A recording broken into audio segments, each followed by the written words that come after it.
we keep saying we observe loopholes in every election cycle, and we call on INEC to make amend or block those loopholes. But the question is, we can't continue to recycle mistakes.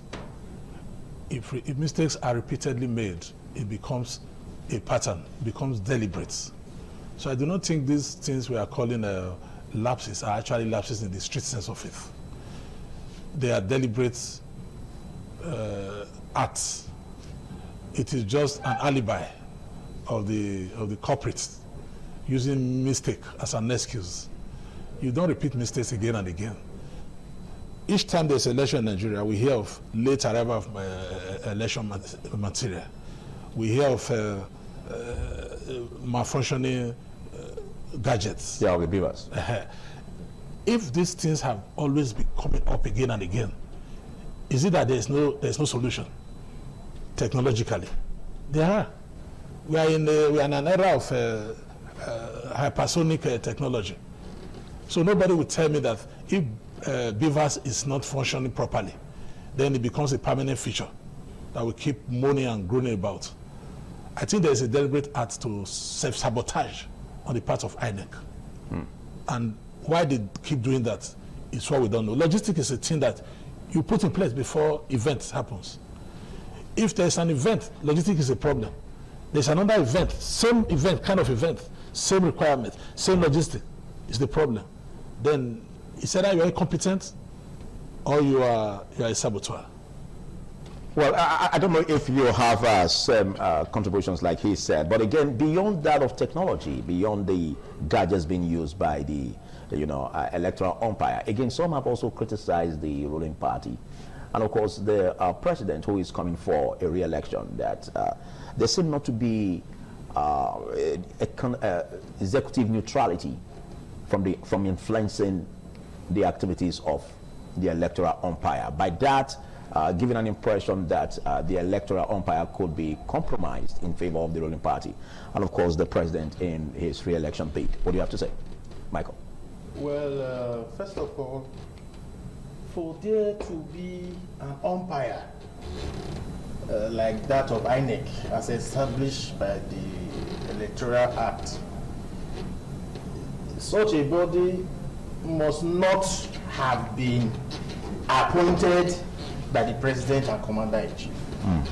Because there's a saying that says, he who pays the piper dictates the tune of the music. You cannot expect myself as president and commander-in-chief to appoint somebody as INEC chairman and the person is not doing my bidding. It is not possible. Before now, Professor Joash Amupiton was the Deputy Vice Chancellor Administration of University of Jos. And from nowhere, he was appointed as chairman of INEC. I think that until we go back to an era where the INEC boss is a civil servant or follows the civil service cadre. For example, somebody who was a director an assistant director in INEC, becoming a director in INEC, and then rising to become chairman, the most senior civil servant. Okay. I'm not just bringing somebody from, like now, you can bring somebody from among us here, and we are qualified to be INEC chairman. I'm a medical doctor. He is an engineer. He is a lawyer. So we are all qualified to be INEC chairman. And when we come on board, depending on who is appointing us, we always don't want to disappoint the person. Because I believe that there must have been a roundtable talk like we are sitting here now. So, oh, fine, oh, you are coming in. Well, please, this is what I want I want you to do. 3 legs or a chart where INEC sits on: 1, accountability; 2, transparency and neutrality. And this has not been established because of the process of appointing the chairman. It's not a neutral process. Why? Because one person appoints the person, and then although there is already a check and balance for the House of Assembly to confirm the person, but of course, you have a situation where you have majority of a political party in the Senate, a situation where you have the Senate president who is of the ruling party. What do you expect? There will be clearance, in fact, accelerated clearance. But mind you, back to what we are saying, 3 things we look at for us to say INEC must be ready for an election. There are three things we look at. Number one, technological advancement. Number two, structural preparedness. And then number three, the civic preparedness. When we're talking about structural preparedness, we're talking about the polling units. How prepared are the polling units, which are presided over by the polling officers? Okay? Now, the other one, which is the technological advancement, we're talking about the BVAS, we're talking about the IREF, result transmitted directly to the IREF real time, in quote, real time, of which the Senate scrapped out recently. They scrapped out that clause called real time because they know what real time is. Then the third one is the civic. The civic aspect is voter education. Do people even know their polling units? And mind you, people have been displaced recently because of this crisis, insecurity crisis we face. So they have been displaced. Many people do not even know where they have their polling units. So how will those people participate in the upcoming election? So at the end, you see that many people will be automatically disenfranchised of which the Senate was defending it the last time they were passing that bill. That the reason why they don't want real-time transmission. It has been raised about the concerns of the president re-election bid, and of course some have said how critical is this going to affect the election, being that the appointment of the electoral chairman, INEC chairman, was even done by the president. How do you address these concerns? Well, my view is, as much as my brothers here are my guys, I'm very certain that everybody has their opinion and views on what brings about issues, problems with INEC and voter education, voting processes and whatnot. I personally wouldn't want to blame INEC for whatever that happens within the political space, and obviously I don't also want to blame the presidency, because it really depends on who occupies that office. Becomes the decimal point as what the presidency would do. If the president does not hold his ground, knowing fully well that there's already a system that is acclaimed to be faulty, then he probably be thrown out the window through the same very process that the people who would have lost out would complain about. So take it back a couple of decades back, maybe 1 or 2 decades. How the voting exercise took place with the people, even without much digital age, and then the election processes to take place, and the result to be transmitted or taken from one zone to another. Nobody changes any number. Right now, so what I'm trying to say in a nutshell is that you can blame INEC how you want. The processes that leads to what ends, that takes the blame to INEC, is caused by the people and the players in the industry, whether you're in party A, party B, or party C. Because everybody's trying to outdo each other because of the mindset of people, because of our values now. Unlike those days, people would do things fairly. People would do things with integrity. Okay, but now it's no longer so. They don't have it, and that affects everybody. Okay, how do you see this? As a leader in Lagos, lost Lagos to obedient movement. So INEC did not do nothing wrong. So the minute obedient won Lagos, the INEC was perfect. Okay. So the minute people will lose elections, they will blame. It's normal. You blame the government, you blame the president, you blame the INEC chairman. But I think, in a nutshell, people need to kind of wake up, whereby they don't need to keep giving jobs and giving money to the legal system. All right. They should allow elections to run, play your part fairly, and let the winners move on, and everybody supports them, and prepare yourself for the next one. Okay. Now let's quickly join our guest, that is via Zoom, Dr. Bright Enabulele, MD, CEO of Wakamap, a subsidiary of Blockchain Investment Limited. Good morning, Dr. Bright. Good morning. Can you hear me, Dr. Bright? Having me on your show tonight. So, good morning. No. We are looking at the challenges facing the off-cycle election at Ekiti State, and of course even that of the 2023 elections that we had, as a measure for judging the credibility or how to close the gap for the 2027 elections. What do you see as challenges we've had so far in the 2023 elections and of course the off-cycle in Ekiti elections that should be used as a basis for INEC to close the gap for 2027 and get some credibility from the electorate? Good morning, Dr. Bright. Can you hear me, please? Okay, while we wait for his response, let's quickly get to you, Matthew Degassi. A lot has been happening, and some have said, well, where does the judiciary stand? You know, we've had issues surrounding even litigations coming up after elections, disputes, and of course, some have said, again, the judiciary seems to be a pointer to the fact that, to a great extent, it could mar or it could make elections possible for the electorate. What do you see as the role that the judiciary should play in this? It's like blaming the doctor, the physician, for the sickness or the ailment of a patient. If you are not sick, you will not seek the help of a physician. If the political gladiators, the actors in the various political parties play their role properly, in line with the Constitution and the Electoral Act and even the party constitution, and adhere to the people of tenant party democracy, the judiciary will have no visitor in the courts, no litigants on political grievances ground. The question is, how come the game is so played foully that the attention of the umpire must be drawn to the rough play? That is what is happening. If there is no disputes, nobody goes to court. If the primaries are rigged, as it is very common and rampant among the political parties across the political divide, there's imposition of candidates. It has become a tradition for the people that they call party leaders to impose their will within the various political parties on the larger membership base of the party.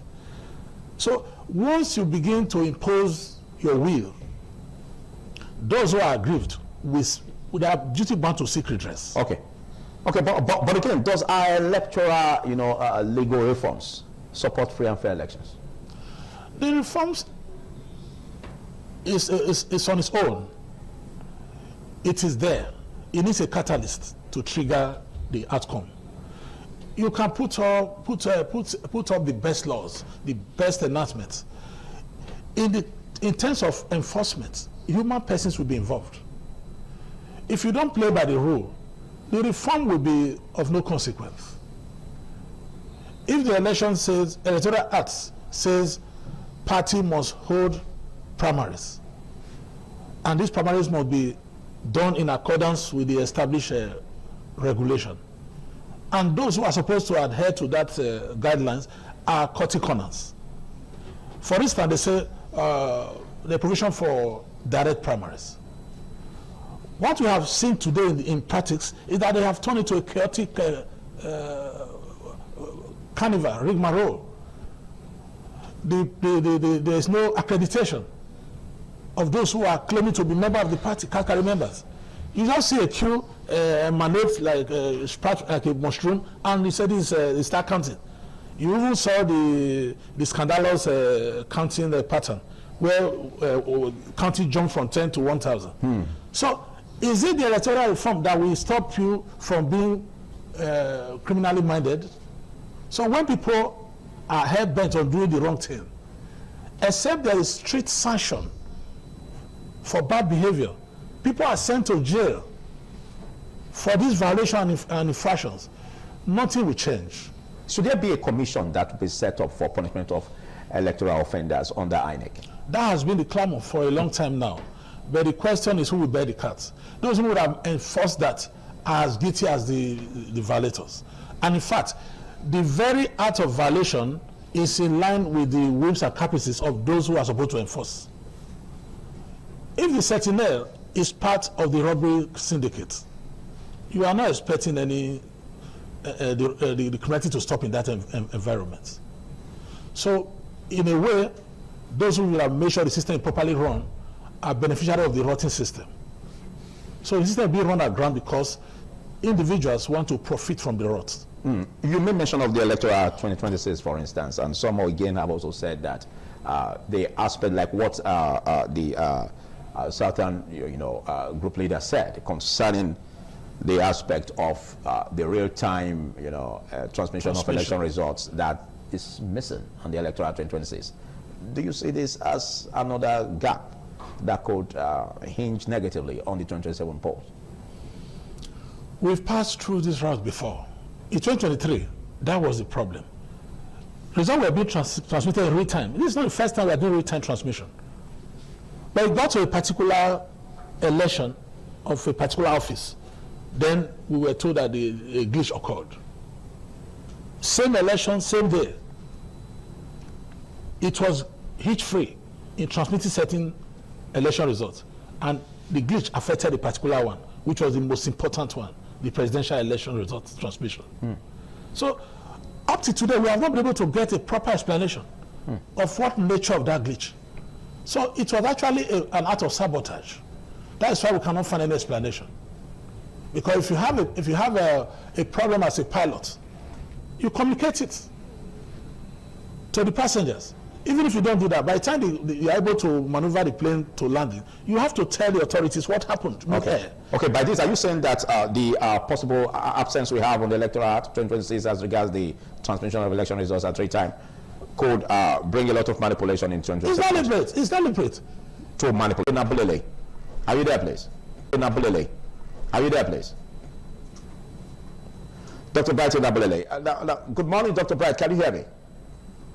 Good morning. I can hear you very well. Good morning. Well, we will be taking a short break, after which we continue. Good morning, Dr. Bright. Can you hear me? I can hear you. Good morning. Good morning. Good morning. I'm calling here from Abuja. Good morning. I think it's connectivity. Okay, Dr. Bright, we want your comment on... Okay, Dr. Bright, we want your comment on the challenges we're faced with, most especially in technology. You know, we've had issues with the poor functionality of the gadgets, you know, during elections. Of course, even that of the off-cycle election in Ekiti State. Going forward in 2027, what do you see as a gap, you know, as a way or a viable objective that can be deployed to close these gaps? Well, when we talk about, well, we want Nigeria to do well. There's hope. Right? The electoral body, INEC, who has been in existence since 1998, we'll look at how ready, how prepared they are for this 2027 election. We'll look at the budget from 10 billion naira to almost 130 billion. So there's funding. So what we should focus on right now in 2027 is the election intelligence. How ready people are aware, because most people have lost faith in the electoral process. How ready are they to locate their polling unit, the participation, voters' education. Those are what we call preparedness and readiness. The agents, the electoral bodies, and for me, I see that we have a very strong, very weak election intelligence. And for me, I'm the CEO of Wakamap. I will be very transparent about this. The election transparency infrastructure is not fully in place. I heard one of the someone in the studio there talking about glitch. I don't see any reason we should be having glitch by now in 2027. So if they're having a glitch, that means we're not prepared. So for this election intelligence, the political parties and the electoral body should focus on civic election intelligence platforms and systems. That way, enlighten the voters on what they should expect in 2027. And for Nigeria, after the short break, do stay. I don't think anybody can do anything. We'll take a short break, do stay.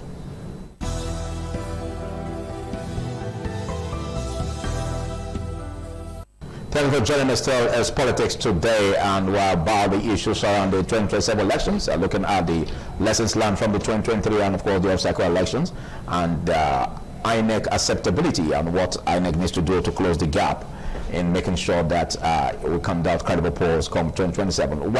Before the break, we were having the opportunity discussing with Dr. Bright Enabulele via Zoom from Abuja, from the US. I mean, Dr. Bright Enabulele happens to be the MD CEO of Wakamap.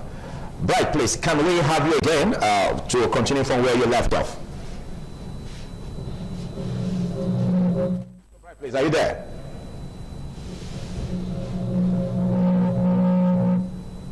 Okay, let's get to you. You were one time, candidate of under the NDPP if I'm not mistaken, NDCP, and for the Igwe-Kobaoka Federal Constituency. Now, we're looking at what has been in the process. You know, vote buying, we've had challenges with vote buying. And of course, even that of the Ekiti elections, there were also features of that. How do you see the possibility of, you know, tackling vote buying with the challenges we're faced with? Thank you very much. First of all, the issue of vote buying is going to continue to become a challenge in our electoral system. The reason is because the people are impoverished. Come and tell the person to thumbprint in one place. A particular political party offered even 100,000, although they didn't pay them. So there was now, rancor. However, for me to say that somebody should not collect money, at least you must have provided some social amenities to the person. You must have provided carbon water, education, health care. But there's content for vote buying and of course even vote selling. So, and there seems not to be prosecutions of this. So I think that the real way to combat vote buying would be stricter sanctions. Stricter sanctions for offenders. But what do you say when the security agents are even looking the other way? When it's going on? I'll go to the security agent now. If I know that if I buy vote or I sell vote, I will go to prison for 5 years or for 10 years. You think even if you offer me 1 million naira per vote, I will take it? I won't take it because my freedom is not important to me. Exactly. However, if those people who make the law or those people who are supposed to make the law are the people now offering to sell votes or to buy them, then what do you expect? The common man on the street will want to do it. Now, that is on one side. You were asking my brother the other time that about the 2027 election, how credible is INEC and how prepared is INEC. I will tell you one thing for free.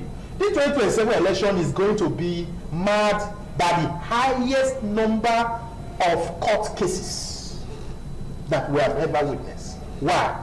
Because there are loopholes everywhere. Whoever amended or enacted the Electoral Act as amended this 2026 created a lot of loopholes. One of the loopholes is internal party matters, where issue of direct primaries and consensus is now the issue of the day.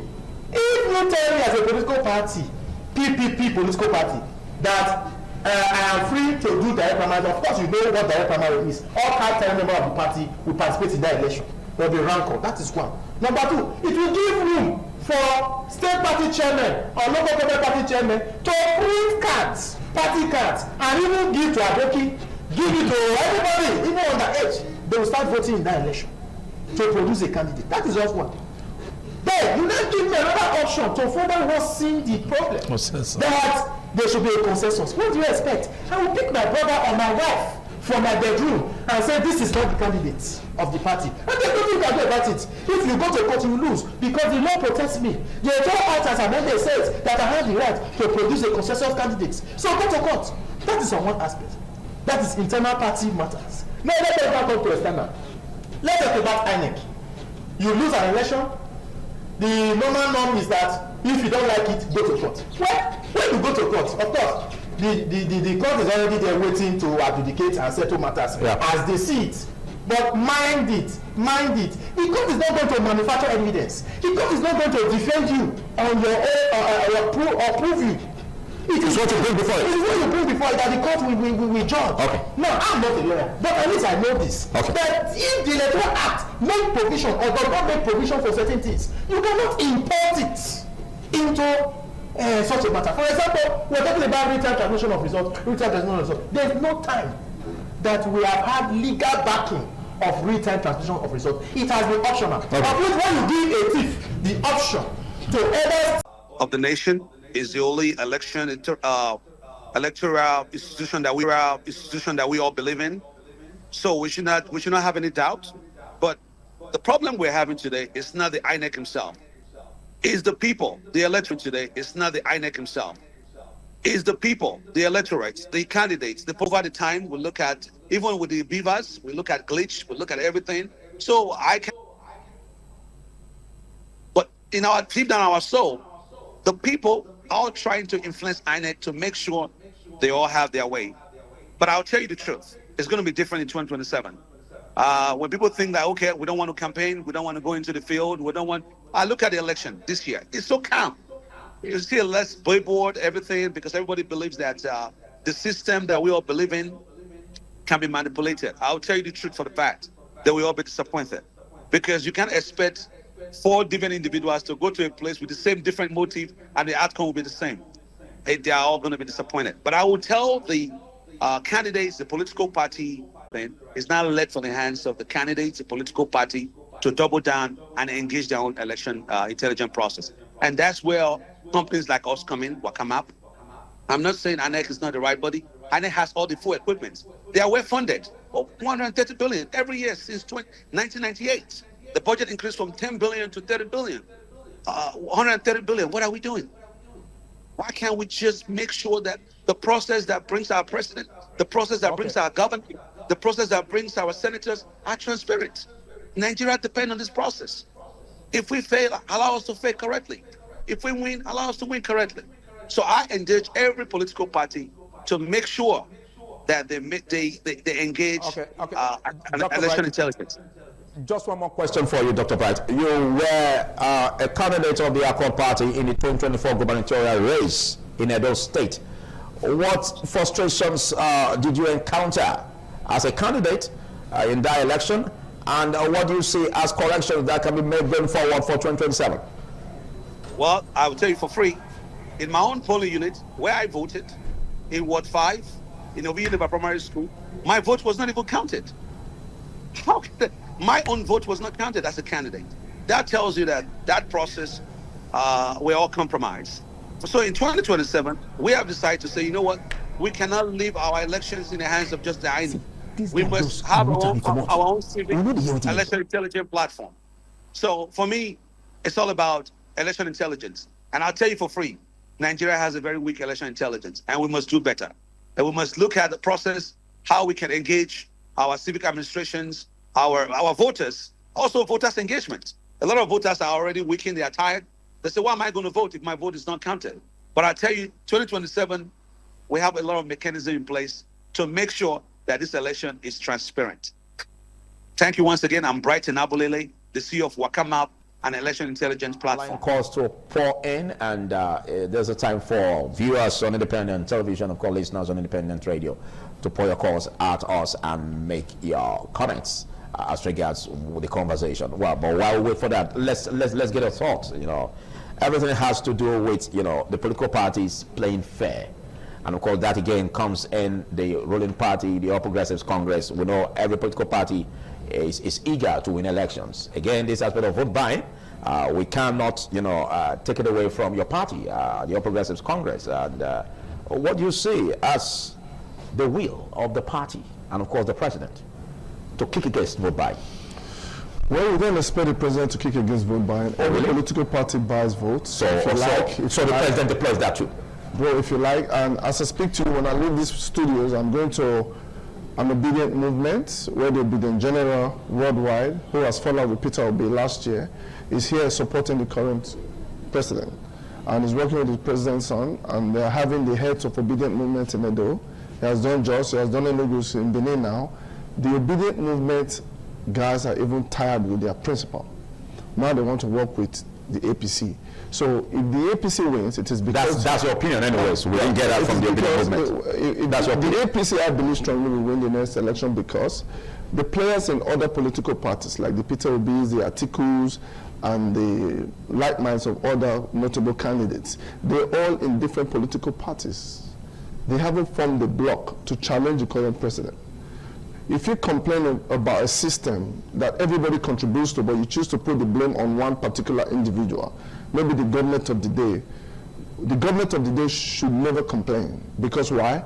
it doesn't matter who is there. People will complain about that. Yeah, will criticize. When PDP was there, it is like that. When APC is there, it is like, if Peter Obi was to be there today, he will still be criticized. Yeah, but we've never had it a situation where the oppositions are now weakened. However, the oppositions are not weakened. The oppositions that seem to suggest that there were landmines being created. The oppositions are weakening themselves in order to make the president to be returned unopposed for the election. The oppositions have weakened themselves by contesting under different platforms. If you take Edo State, for instance, people are resonating with the job that the current administration is doing. When you go to places that are predominantly obedient movement, because I've been in the system for a long time, do you know what I will tell you? Oh, for Governor Okpebholo, oh, he's a go. We'll vote for him again.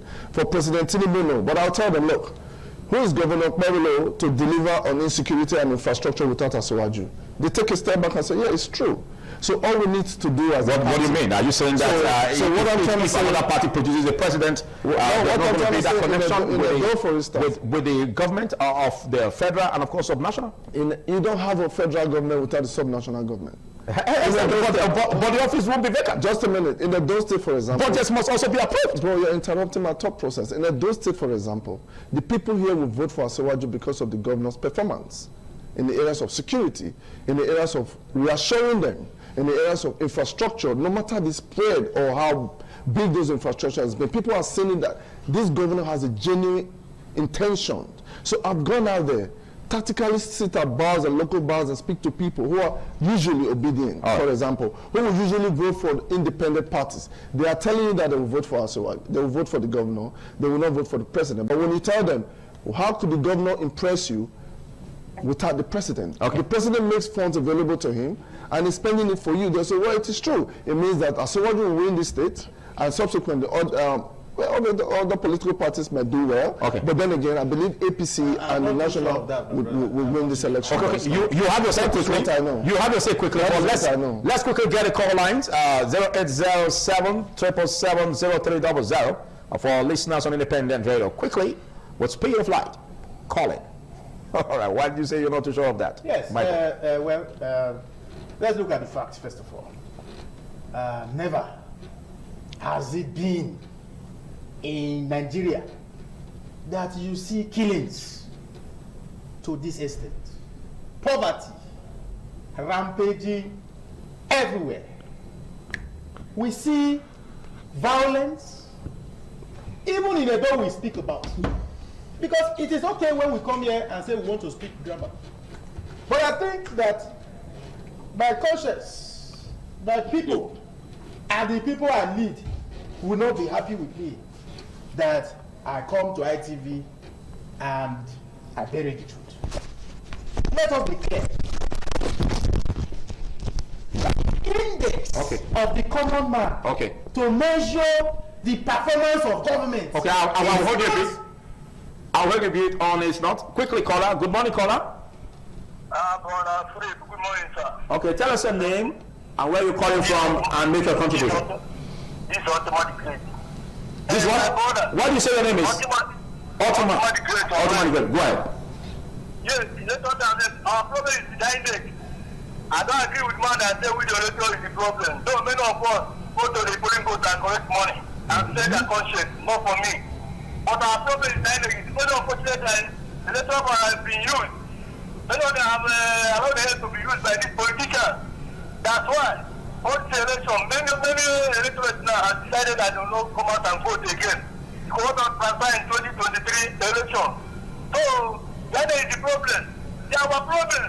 They can transfer with the electorates. They are the problem. Thank you. Thank you, Ultimate Debate. Thank you, Ultimate Debate. Let the INEC do the lead for next year. That's what I'm begging them. Thank you. Thank you, Ultimate Debate. Okay, continue from where you left off. You see, like that caller just said, a lot of people have lost confidence in the system. Not just in the system, in the government. You cannot tell me that somebody whose wife or whose farmland has been confiscated by herdsmen or by kidnappers or bandits will come and vote for the sake for a government that was there with their full eyes open. Government always just have only one business. There's only one business of government. It's not too much.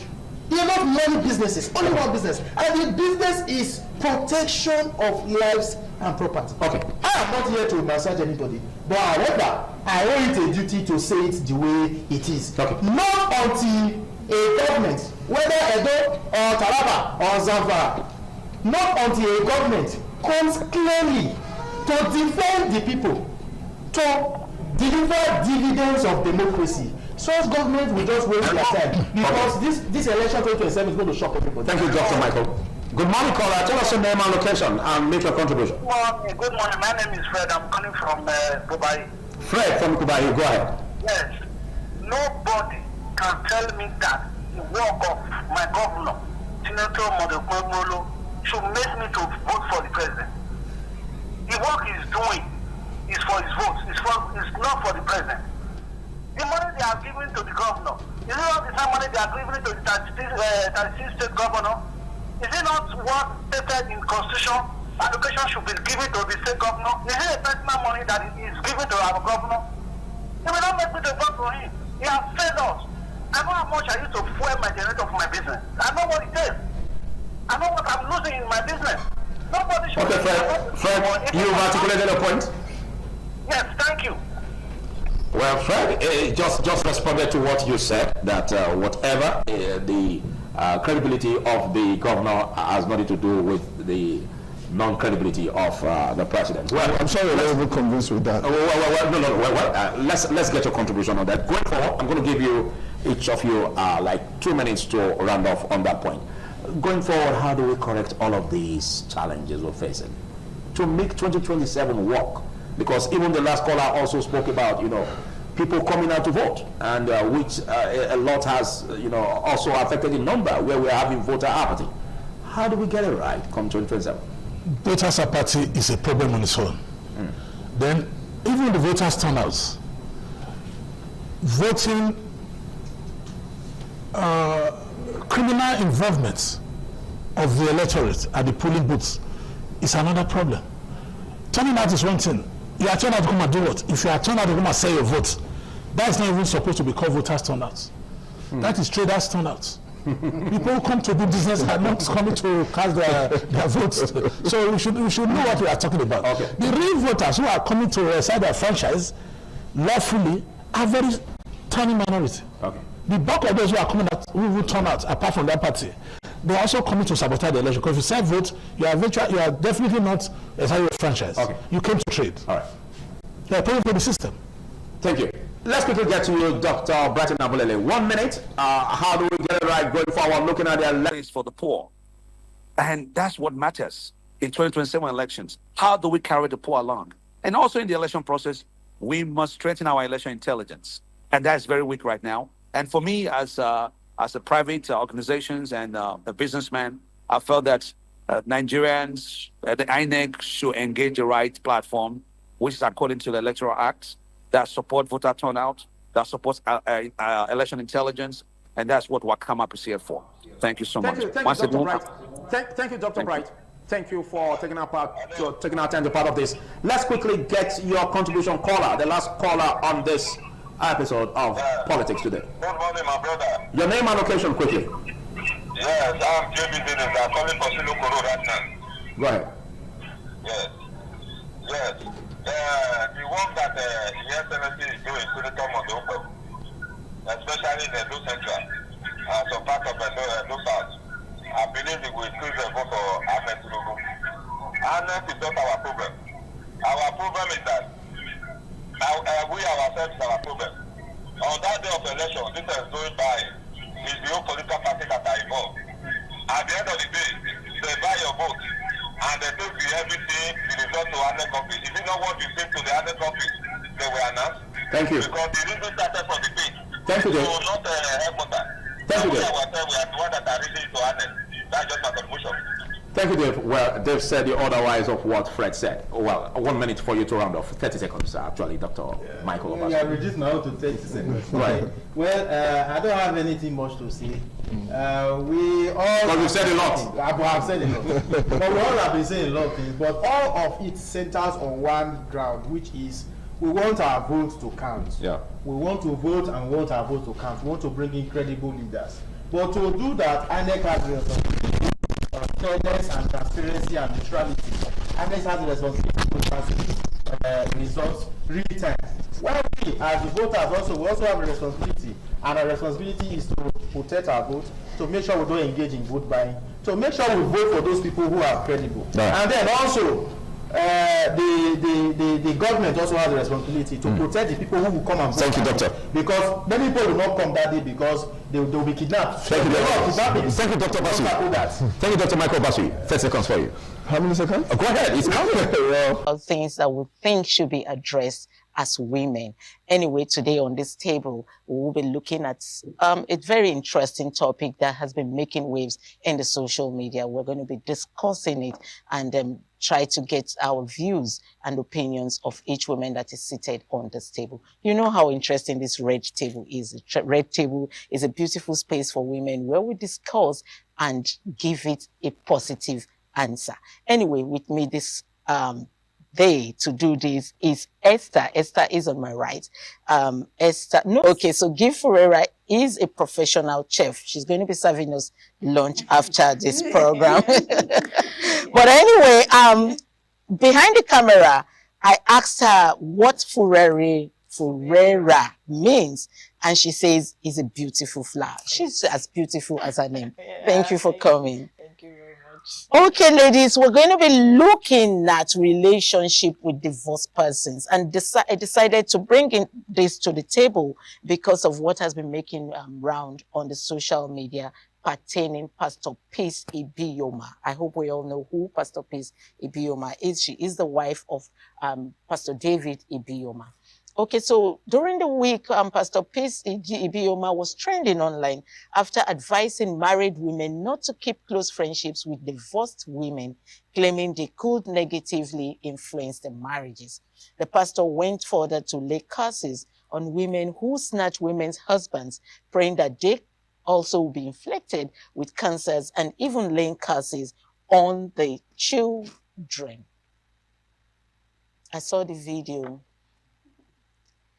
and I decided that you women should speak about it. I don't want to talk about it. You all have your opinion. I have my opinion about what happened. So you have your opinion on what happened. I'm going to start with you, Esther. What if the woman decided to leave the marriage for her health? Oh, because my sister left her marriage, I should not have anything to do with that. No, for me it's wrong because it's not her fault. Basically, it's not her fault. For the sake of life, we all know, instead of a woman dying in that marriage, please leave. So I, as a fellow woman, should not, keep distance from the person. So personally, I don't think that was proper. As a pastor, is there a sin to divorce, for, probably like you said, it could be domestic violence sake, it could be different reasons why a woman decides to divorce. Is there a sin attached to that? Well, the Bible critically states that God hates divorce. But now, and saying such women that goes around to take people's husbands also went on to curse the children of such women. What's your take on it? Do you think it was the right thing to do? Well, for my own personal opinion, that cause wasn't necessary. Yes. And then if I will start from where she said, that we have, relating with divorced people is wrong. To me, I feel maybe because she might be speaking from the position where she is. As what position? As a pastor's wife who must have seen a lot of things concerning divorce, and probably for the reason of evil communication. You understand? If you affiliate with divorced people, evil communication, probably she might be talking on that terms. So, but laying curse on somebody who took somebody's husband and even to the children, that is not necessary at all, because it is not in her state to judge. Yes, it is not in her capacity to judge, because judgments, you know, even let's look at karma. Even if she does not curse, let's just leave everything to karma. Karma will always catch up with anybody that defaults in any way.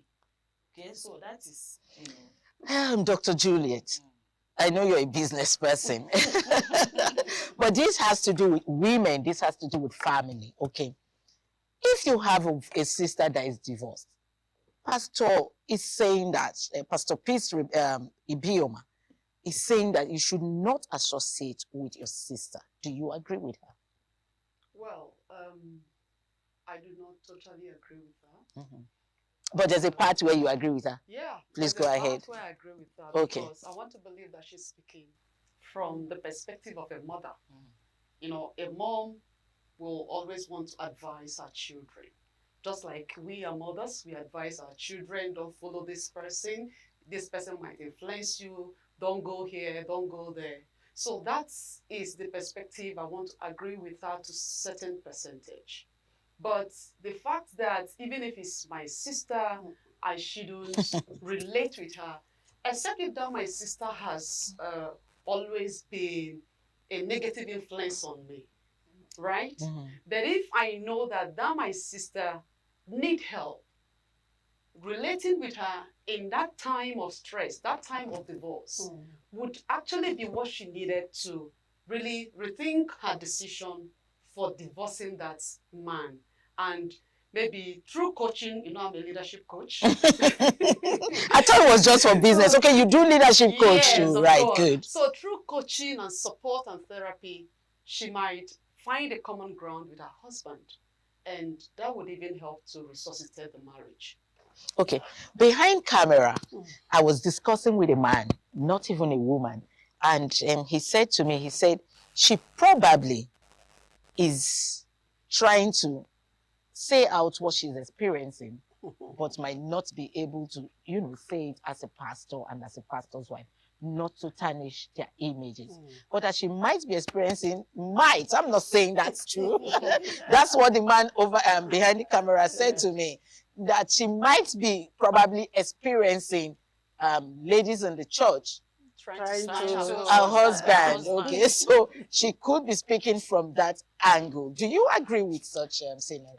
Well, you know, the thing is that you know, she might be, you know, talking in, you know, with what she is going through. I'm going to stop you a little bit, Gift. Let's quickly go on a very short break. We'll be right back. When we come back, we'll continue this discussion. Please sit.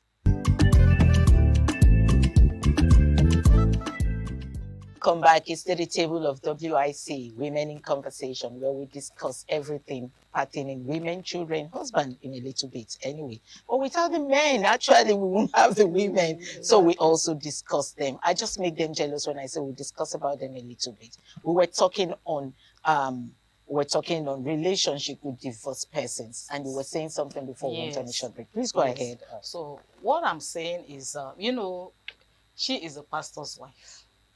And most pastors' wives, they go through stuffs that they cannot relate. They cannot share, because they should be the one advising, not them talking about what happens to them. So probably it's a grant for her to now peer up. Oh, wow. Yes, probably it's a grant for her to now, you know, say what is inside. I'm not say what she has been swallowing. Yes, yeah, okay. You know, so it could be that, and it could be not it, because she is a mother that has a lot of people that person, or through a relationship that is of a person's husband.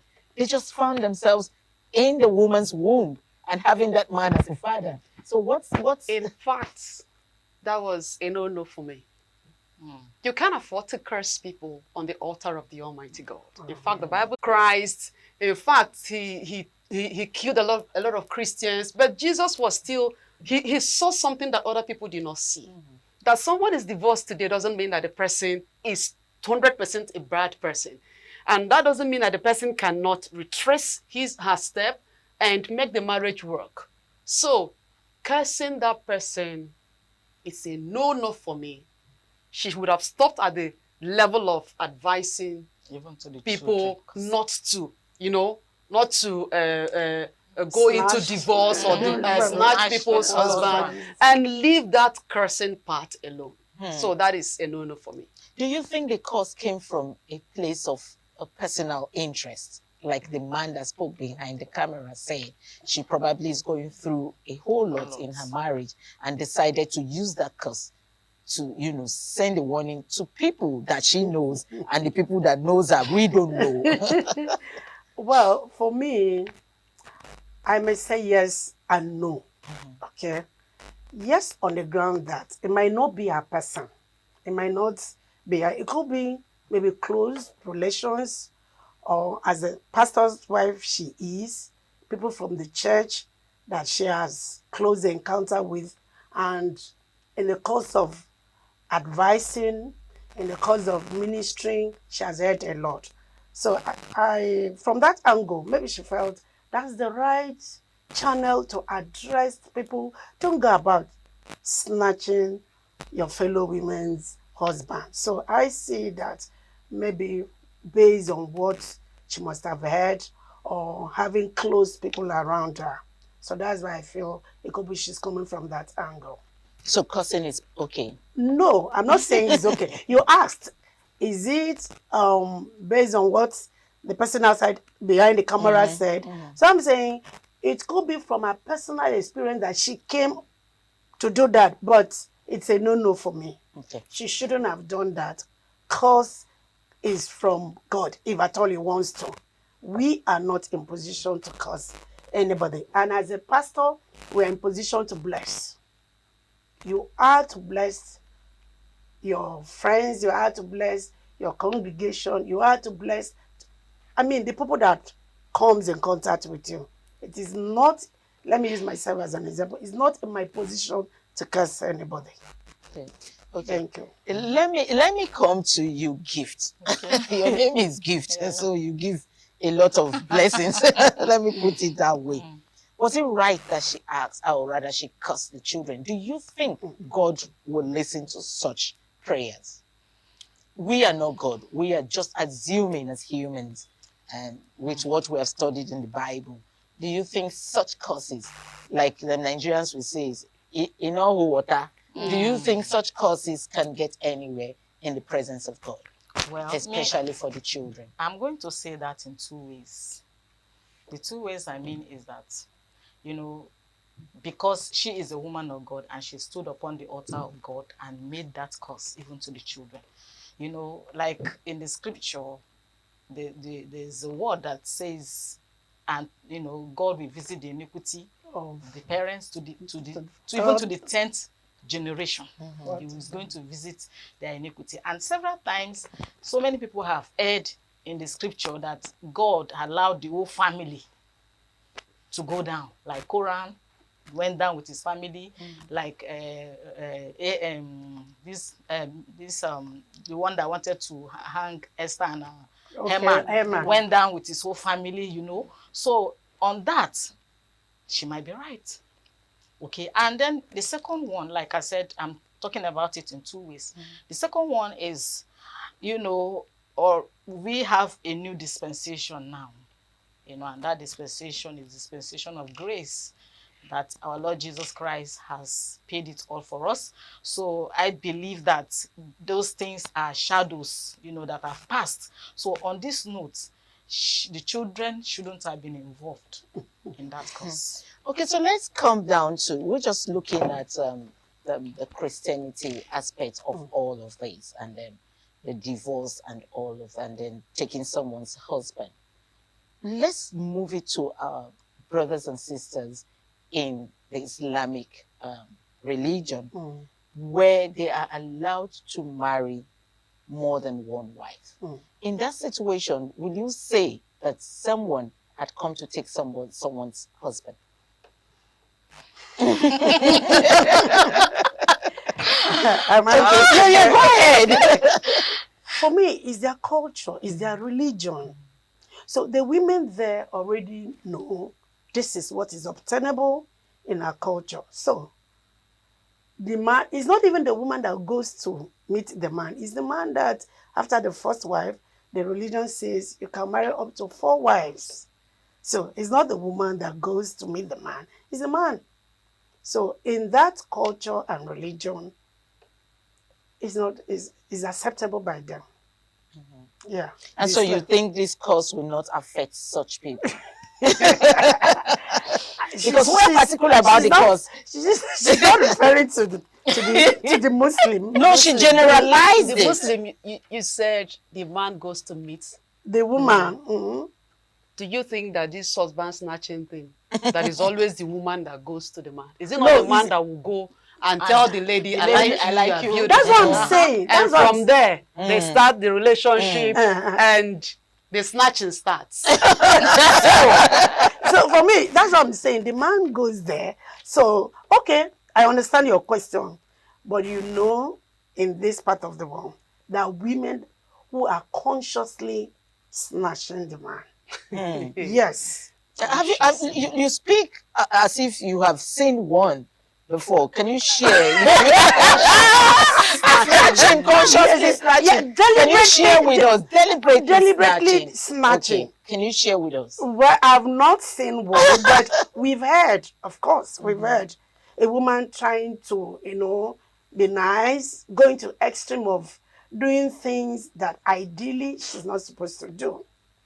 When you try to show, how do we have side chicks?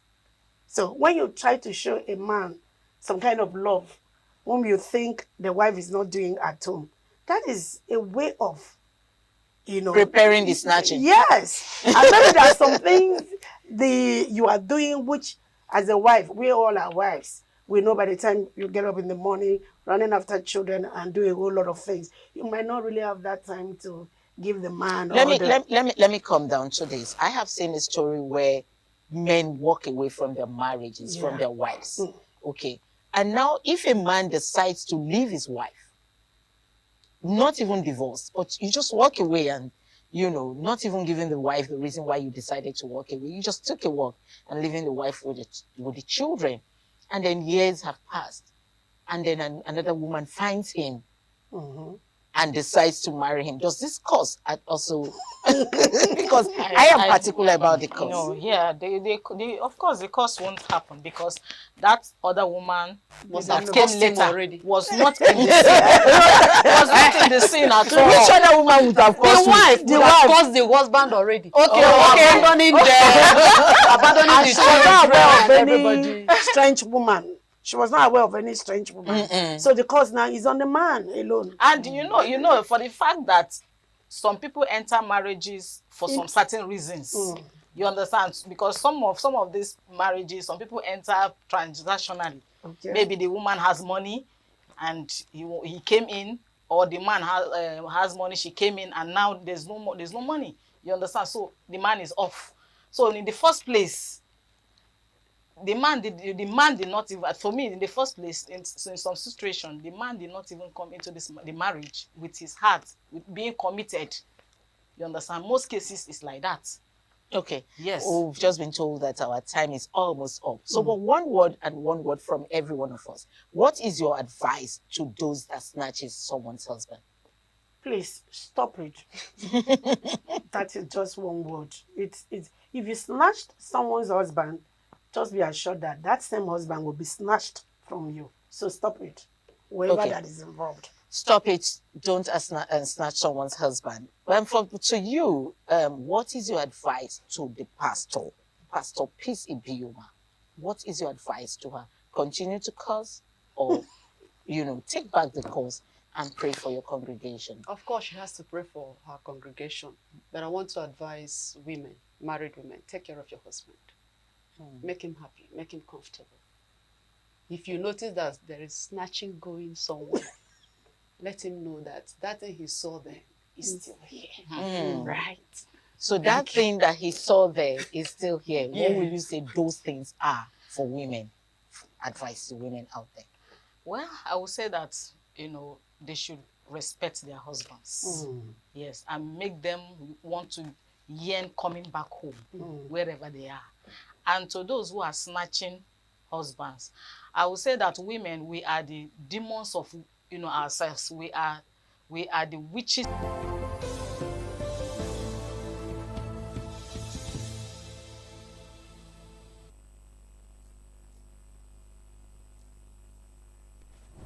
A beautiful evening to you, and thanks for joining us on ITV News for this time. I am Harry Igboje.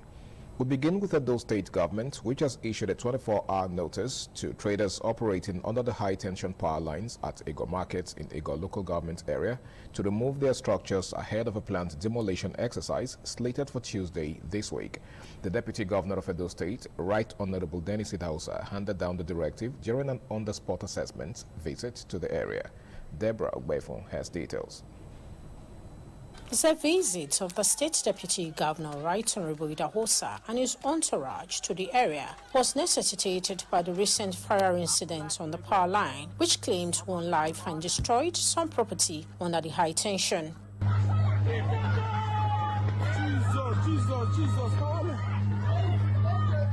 Addressing residents in the affected areas, Right Honorable Idahosa says the planned demolition of structures under the high tension is aimed at protecting lives and property, stressing that trading and erecting structure under high tension lines and on the rights of way pose serious safety risk. All these extensions, one removal, so that everybody will go from the go inside market. He urged the affected traders to comply with the government's directive within the stipulated time, pointing out that the demolition is part of state government's commitment to ensuring public safety. We decided to come to intimate our people that those that are directly involved, that are under the power line, that they should remove their property. So we'll be coming to clear the right of way to ensure that this place is safe and secure. The affected traders assured the state government of their cooperation. They said we should remove our extension and move it to the back. So we are going to concur to what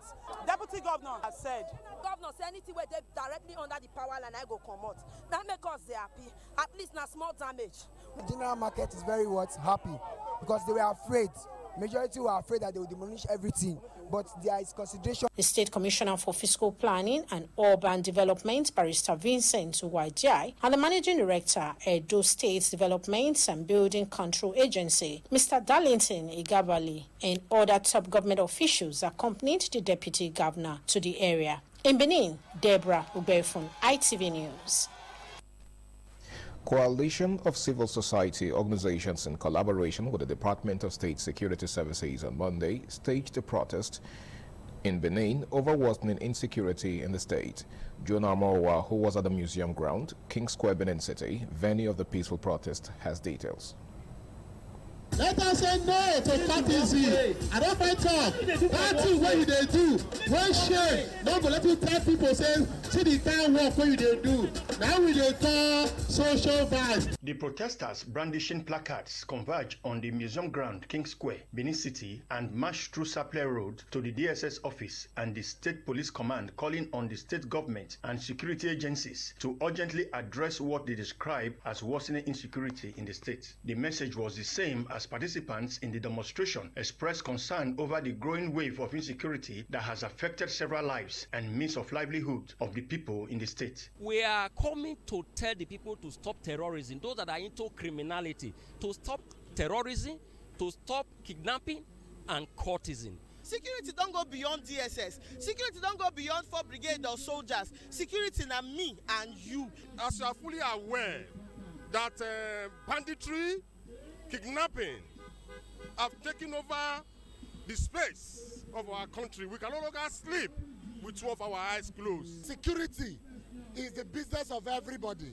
Now me and you, now get security wahala. All these big men, they not got problem. They still money carry police, carry army. We are here to say no to kidnapping, banditry, any manner of terrorism. We are saying enough is enough. Attempts to get the attention of the Director DSS and the State Commissioner of Police to address the protesters were unsuccessful as they declined comments. From Benin, Jonah Omowa, ITV News. Allegations surrounding the Presidential Foreign Investment Promotion Council, concerns over government accountability, and issues of financial transparency dominated discussions on the Breakfast Show program this morning on ITV. Analysts called for stronger institutions and greater transparency in governance. This report by Esther Ogoro is presented by Ikwamosa Ugiagbe. From Benin, policy analyst Idris Zakeri described the PFIPC controversy as a governance issue rather than the activities of a fake agency, urging the EFCC and ICPC to conduct thorough investigation. Head of the Department of Mass Communication, University of Benin, Dr. Dan Ihariafo, said the allegations highlight the need for political accountability and stronger institutions to restore public confidence. This agency was a fake one. It would then mean that the president signed a fraudulent budget into law, and that would trigger investigation across the length, horizontally and vertically in the presidency. In an ideal state, issues that are developing now would have affected the political climate.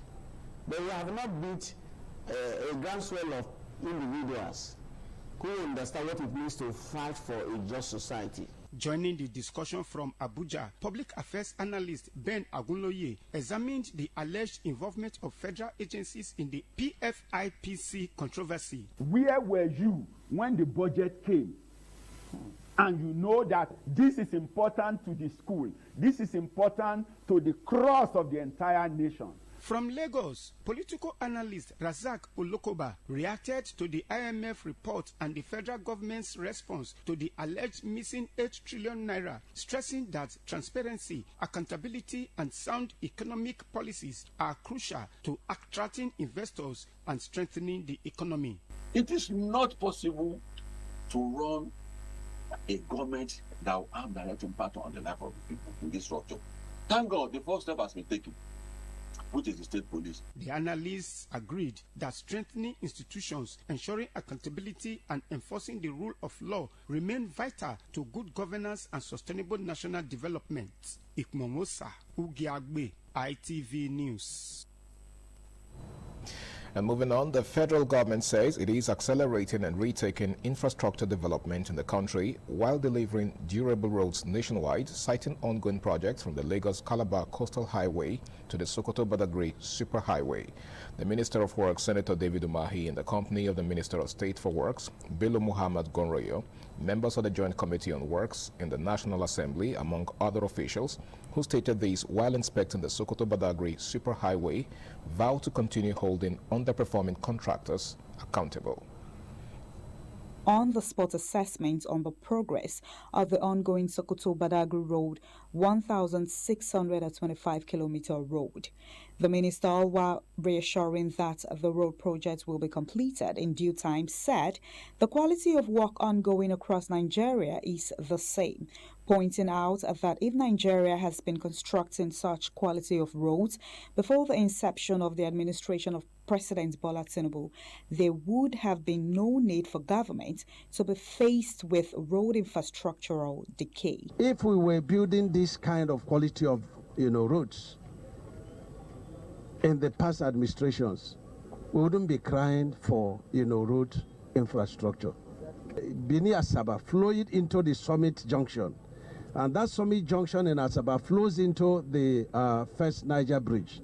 Reacting to the cries of flooding along the Lagos-Calabar Coastal Road, the minister said the drainage system in Lagos State has been compromised.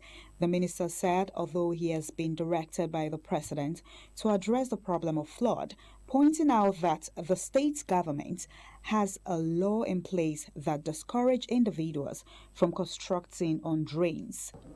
Last night, we went through the coastal highway until 10 p.m. because you have to ask yourself whether there was drain off of the surroundings into the ocean.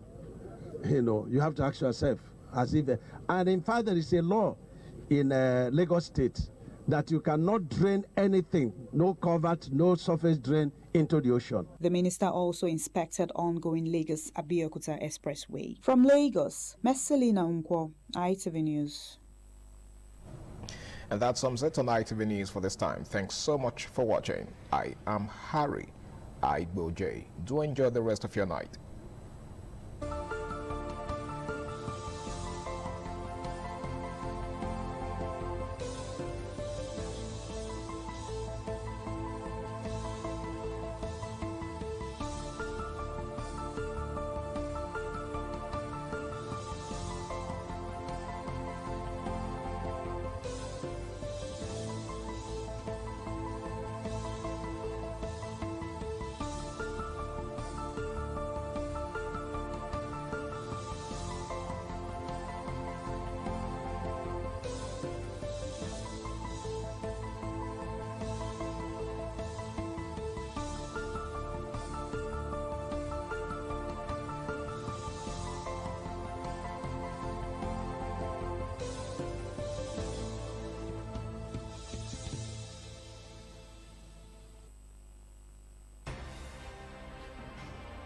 ITV, certainly the best.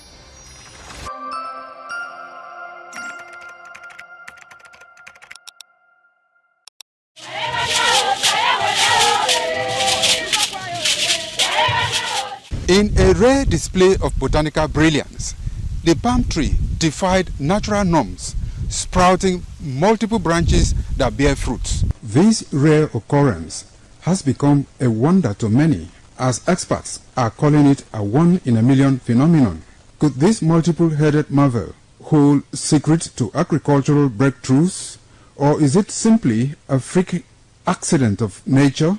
An agronomist with Nigeria Institute for Oil Palm Research, NIFOR Benin. The strange palm tree also raises issues of a blend of science with human interest and cultural significance for maximum impact.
The Ugewe is the final ceremony of the series of festivals. It is one of peace and lightheartedness, following the more solemn of the ritual year. Ugewe is the festival of the Ewe leaves, a symbol of good luck and joy. It is the most popular of all that heralds the dawn of a Benin New Year, new vow, newness of life and freshness of life, and a new hope for the future. In the evening, the Ewe leaves are presented to the Oba of Benin in grand style in a colorful ceremony. The Ihogbe Society, amidst singing and dancing, bring the sacred leaves that symbolize good luck, blessings, peace, and prosperity. Each of the senior members of the Ihogbe proceeds to give the sacred leaves directly to the Oba of Benin, and others put theirs at his feet.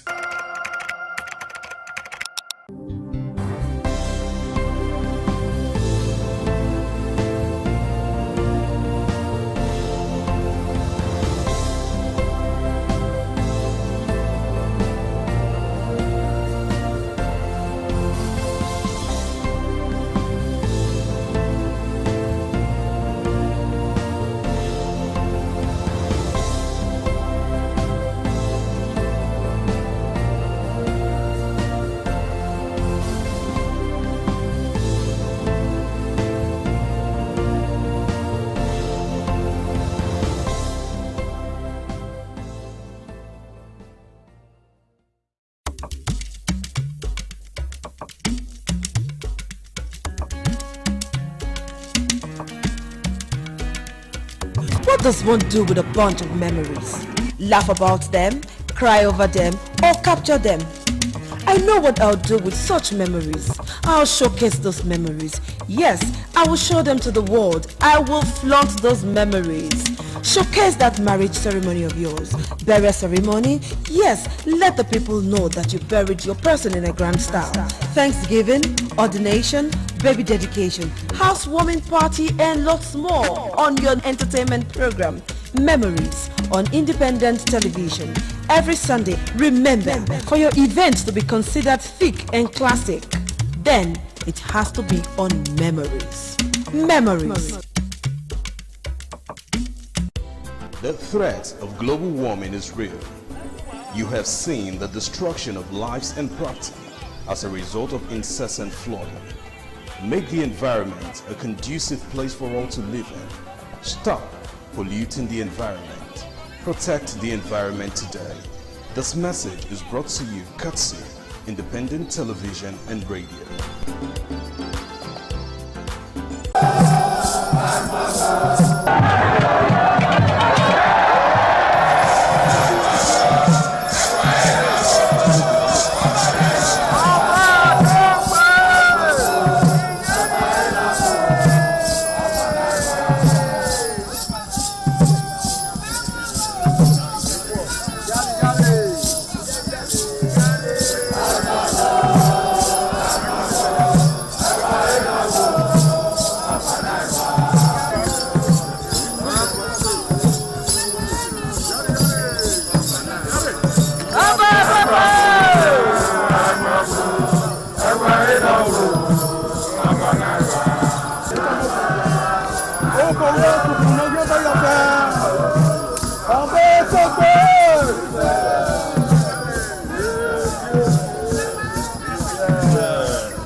Some days, there comes the Ugie Mobo Festival, which the Oba celebrates outside the palace gate. A pavilion is built of red cloth where rites are performed to drive away all evil spirits still unsatisfied by the year's sacrifices. The Mobo Festival is to commemorate an event in Benin history which dates back to 1504 AD.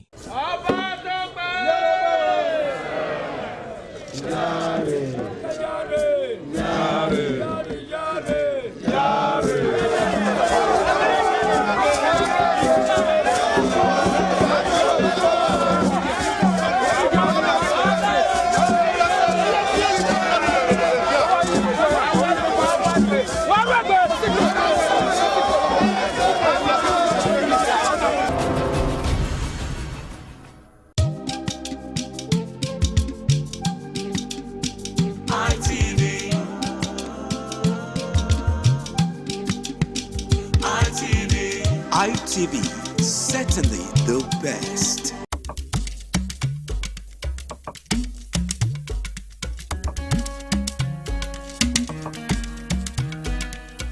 What does one do with a bunch of memories? Laugh about them, cry over them, or capture them? I know what I'll do with such memories. I'll showcase those memories. Yes, I will show them to the world. I will flaunt those memories. Showcase that marriage ceremony of yours.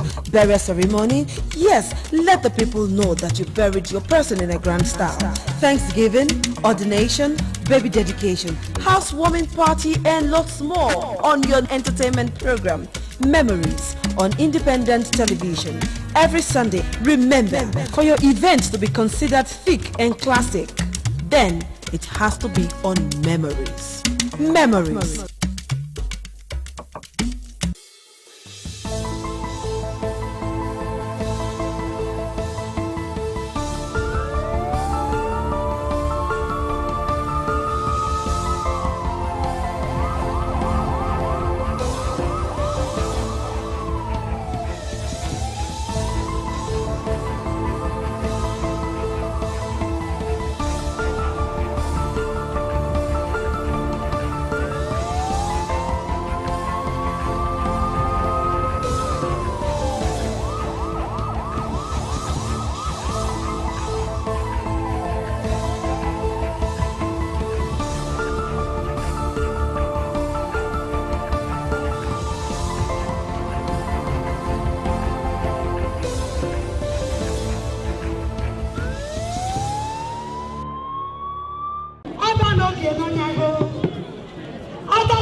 Benin Cultural Dance, a unique dance and quality dance steps of the Benin people.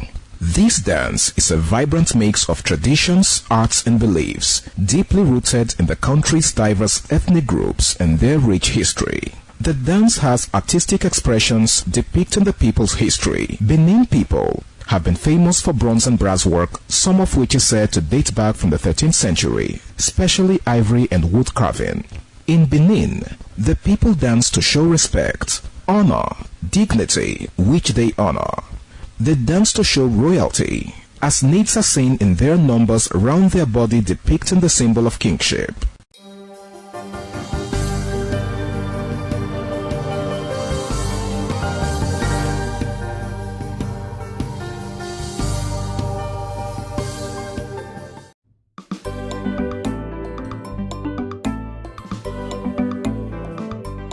Thank you very much for joining us on the program, Healthy Living. What is the kidney? The kidney is an excretory organ in the body, which is for metabolism. Tuberculosis affects many organs in the body, but the common ones it usually affects is the lungs. Epilepsy is a neurological problem. Okay. It is an injury in the brain, which causes someone to begin to convulse, to go into fits. It is curable, but the cure is a long-term thing. If you eat well and avoid those risk factors that will make your immunity to be down, then the risk of contracting tuberculosis will be reduced. If you're healthy, then you're wealthy.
Or masquerades displaying their skills during Ikpo Festival in Abiama community in Ikpoba-Oka local government area of Edo State. In Benin, Edo State, Ikpo Festival originated in the 18th century in Ugo Town in Orionwo local government area during the reign of Oba Akembuda.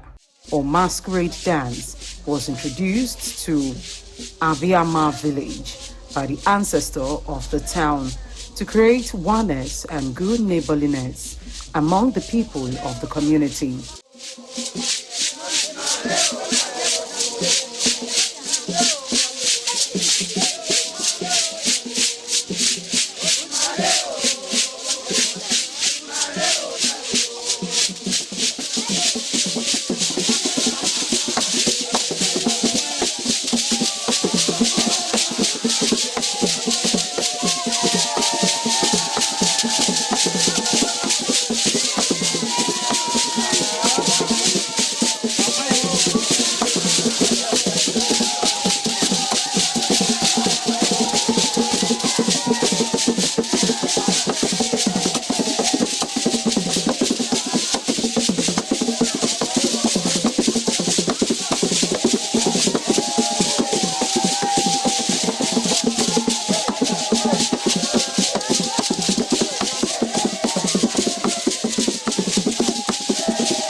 Abiama is a vibrant and culturally rich Benin Edo community situated within the Ikpoba-Oka local government area of Edo State, deeply tied to the ancient Benin Kingdom, as narrated by the Ohenore of Abiama community, Chief Aloha Osaodion.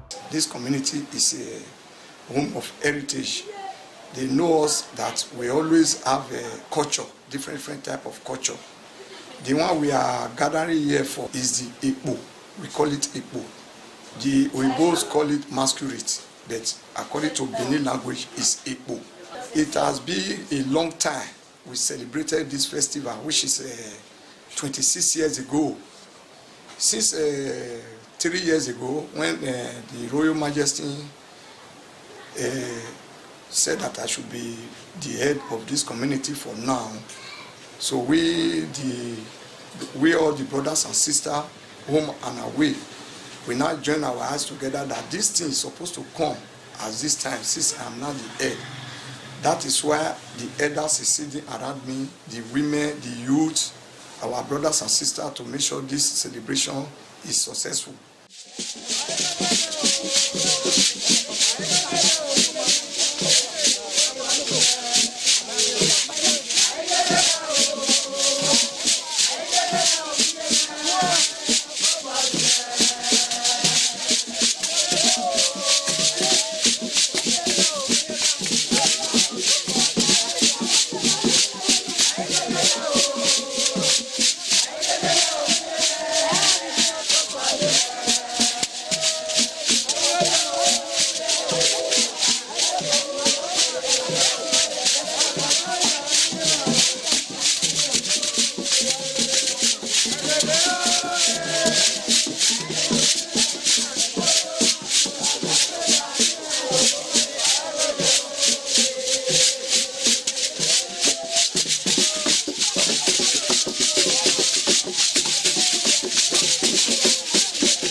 In Abiama, Ekpo Festival is celebrated in 4 days according to traditions.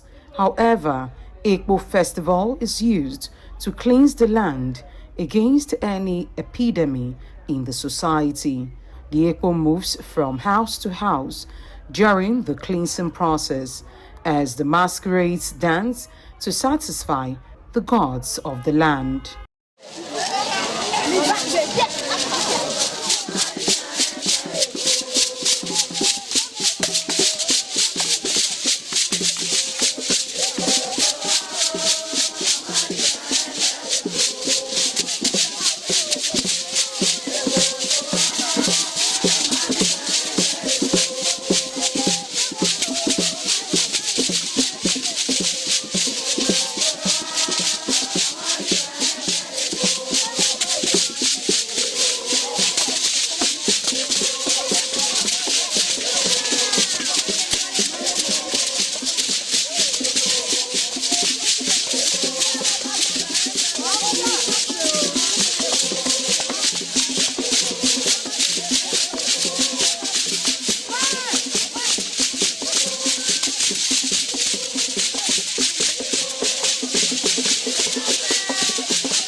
This Ekpo festival is a festival that has been existing for a very, very long time.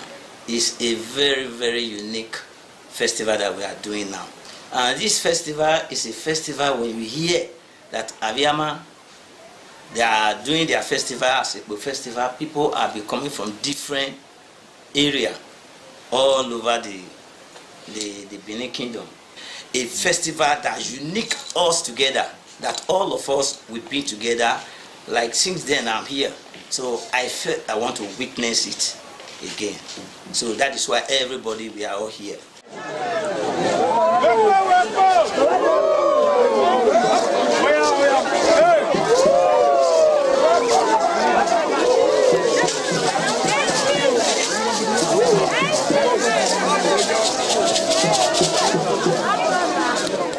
This Ekpo festival, it cleans good every bad thing in the community. It's just like as we are doing Christmas, we are doing it here, happiness. We cook, we eat, we play together, we make it together. Everybody have his own way of his life. You can't force someone to do it. But we are doing it to gain it. We are happy, as all of us are here. When you go inside the town now, everybody is happy. Every year we will be doing it now. But 26 years ago, we thank God today we are still doing it. Abiama is particularly famous for its spectacular Ekpo festival. In the community, Ekpo is revered and the dignity is respected throughout the land, as the dance steps are viewed and interpreted by the elders to mean one thing or the other. After the Ekpo dance from house to house, they reconvene in the village square for final dance in the presence of the elders and the Ohen Nori.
There are a lot of benefits associated with this festival. Number one, it is normally held between January, February, March, every year. You know, that period is always hot. Then this, what we call it, measles, chicken pox, this and that. And the moment this Ekpo masquerade come out, they will all vanish.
The Ekpo, after performing this dance, they return to their final home for peace.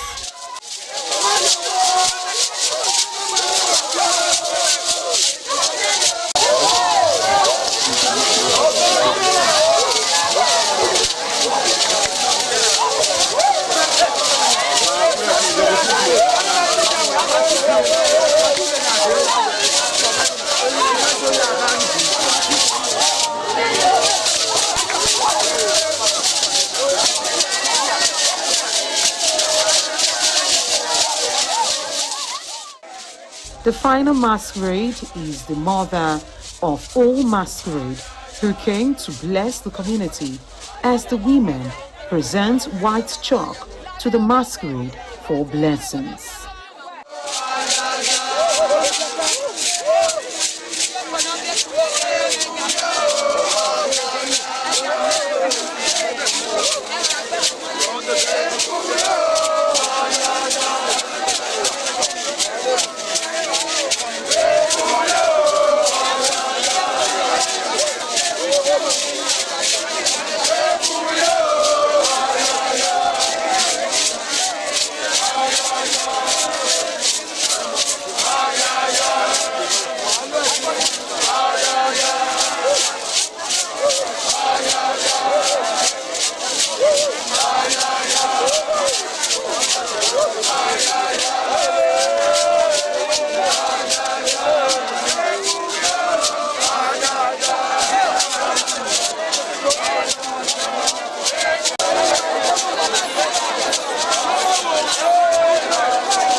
The Ekpo Festival comes to close till the next year.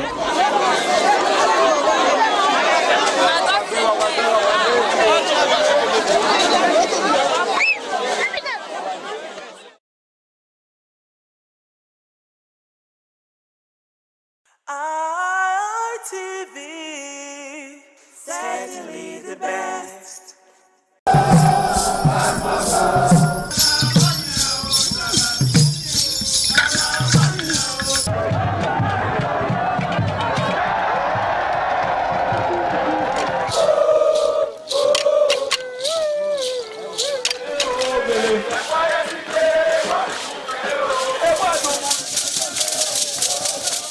The Ugiawe is the final ceremony of the series of festivals.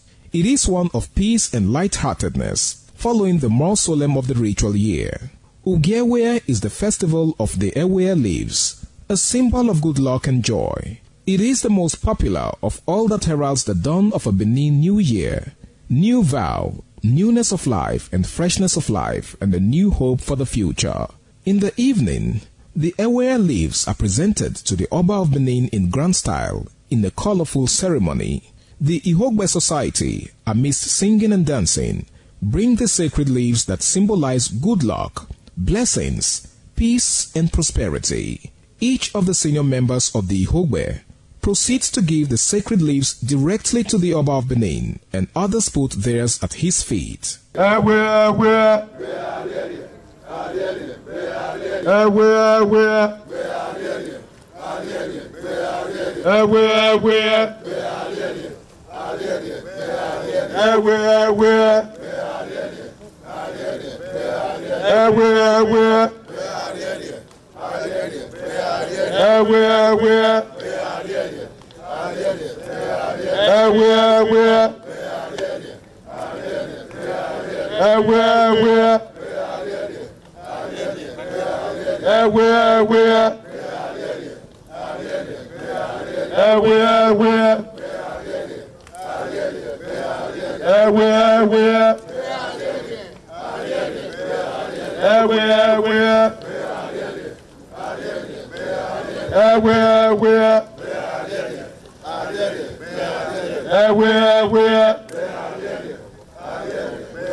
ITV, certainly the best.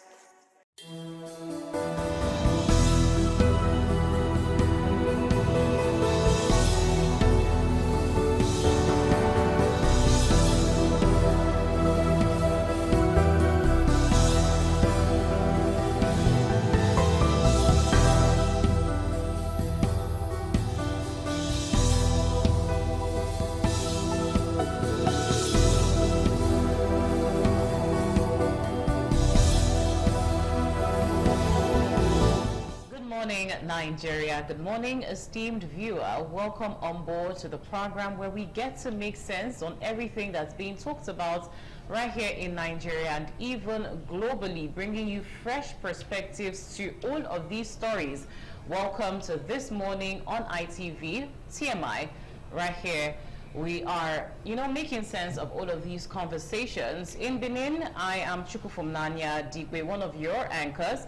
I'm also joined by the beautiful and knowledgeable Anu Oluwapo Stevens. Good morning, Anu. How was your weekend and how are you firing up for this morning? Good morning, Chukwufuna. I do great as always. My weekend was amazing. It was kind of like a sporty weekend for me. I had a feel of the whole FIFA World Cup celebration, and shout out to Morocco for doing Africa's proud over the weekend. So many things to talk about, especially with the political terrain right here in Nigeria, and we're here to do justice to that.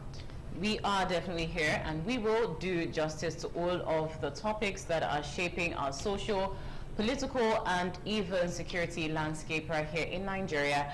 And just to let you know, we don't do it only here in Benin. We do it across 3 network centers. We have Lagos, and we have Abuja, and we also have Benin. So these 3 centers combined, we're going to give you a very, very robust conversation. Of course, hopefully we get to see our Lagos and Abuja anchors in just a little bit. Well, before we do take off in, you know, meeting them, Anoluwapo Stevens. Yeah, because it is such a conversation we're about to have this morning. The issue of the PFIPC, the Presidential Foreign Investment Promotion Commission, you know, which the government has come out to say is a non-existent agency. And on the contrary, that non-existent agency that the government has alleged is also in the appropriation bill with 1.3 trillion naira allocated to them. So it's just a whole lot with the conversation growing and the developments, you know, spiraling over time. But what do you make of this? Well, it's a lot of things to talk about, counter allegations and allegations so far, and it really says a lot. So many questions need to be asked at this point, especially from Nigerians, holding the leaders accountable. The issue regarding transparency, issue regarding accountability, issue regarding a systematic or institutional problem that we get to see happen over time in the country, you know, says a lot. To put it out there that this is not the first time we're having cases like this, but this has been brought to the limelight and to the fore, and that is why we're talking about this. Now, for context, this situation didn't just start today. It didn't just start a couple of weeks ago. I'm super glad that we're even talking about it now and that the media is paying much attention to it, because last week Tuesday on this table we highlighted the situation, and it's actually interesting to see how it started in October 2025. Now, October up until this time, a couple of months after, imagine all of the things that's been, you know, going on so far. Likes of the Chief of Staff to the President, Femi Gbajabiamila, has been incited or indicted in this. The presidency came out to say the Prince Adeniyi Adewale, who actually is the person in charge of the fake ghost, you know, system or agency, he's an imposter and we shouldn't even pay attention to it.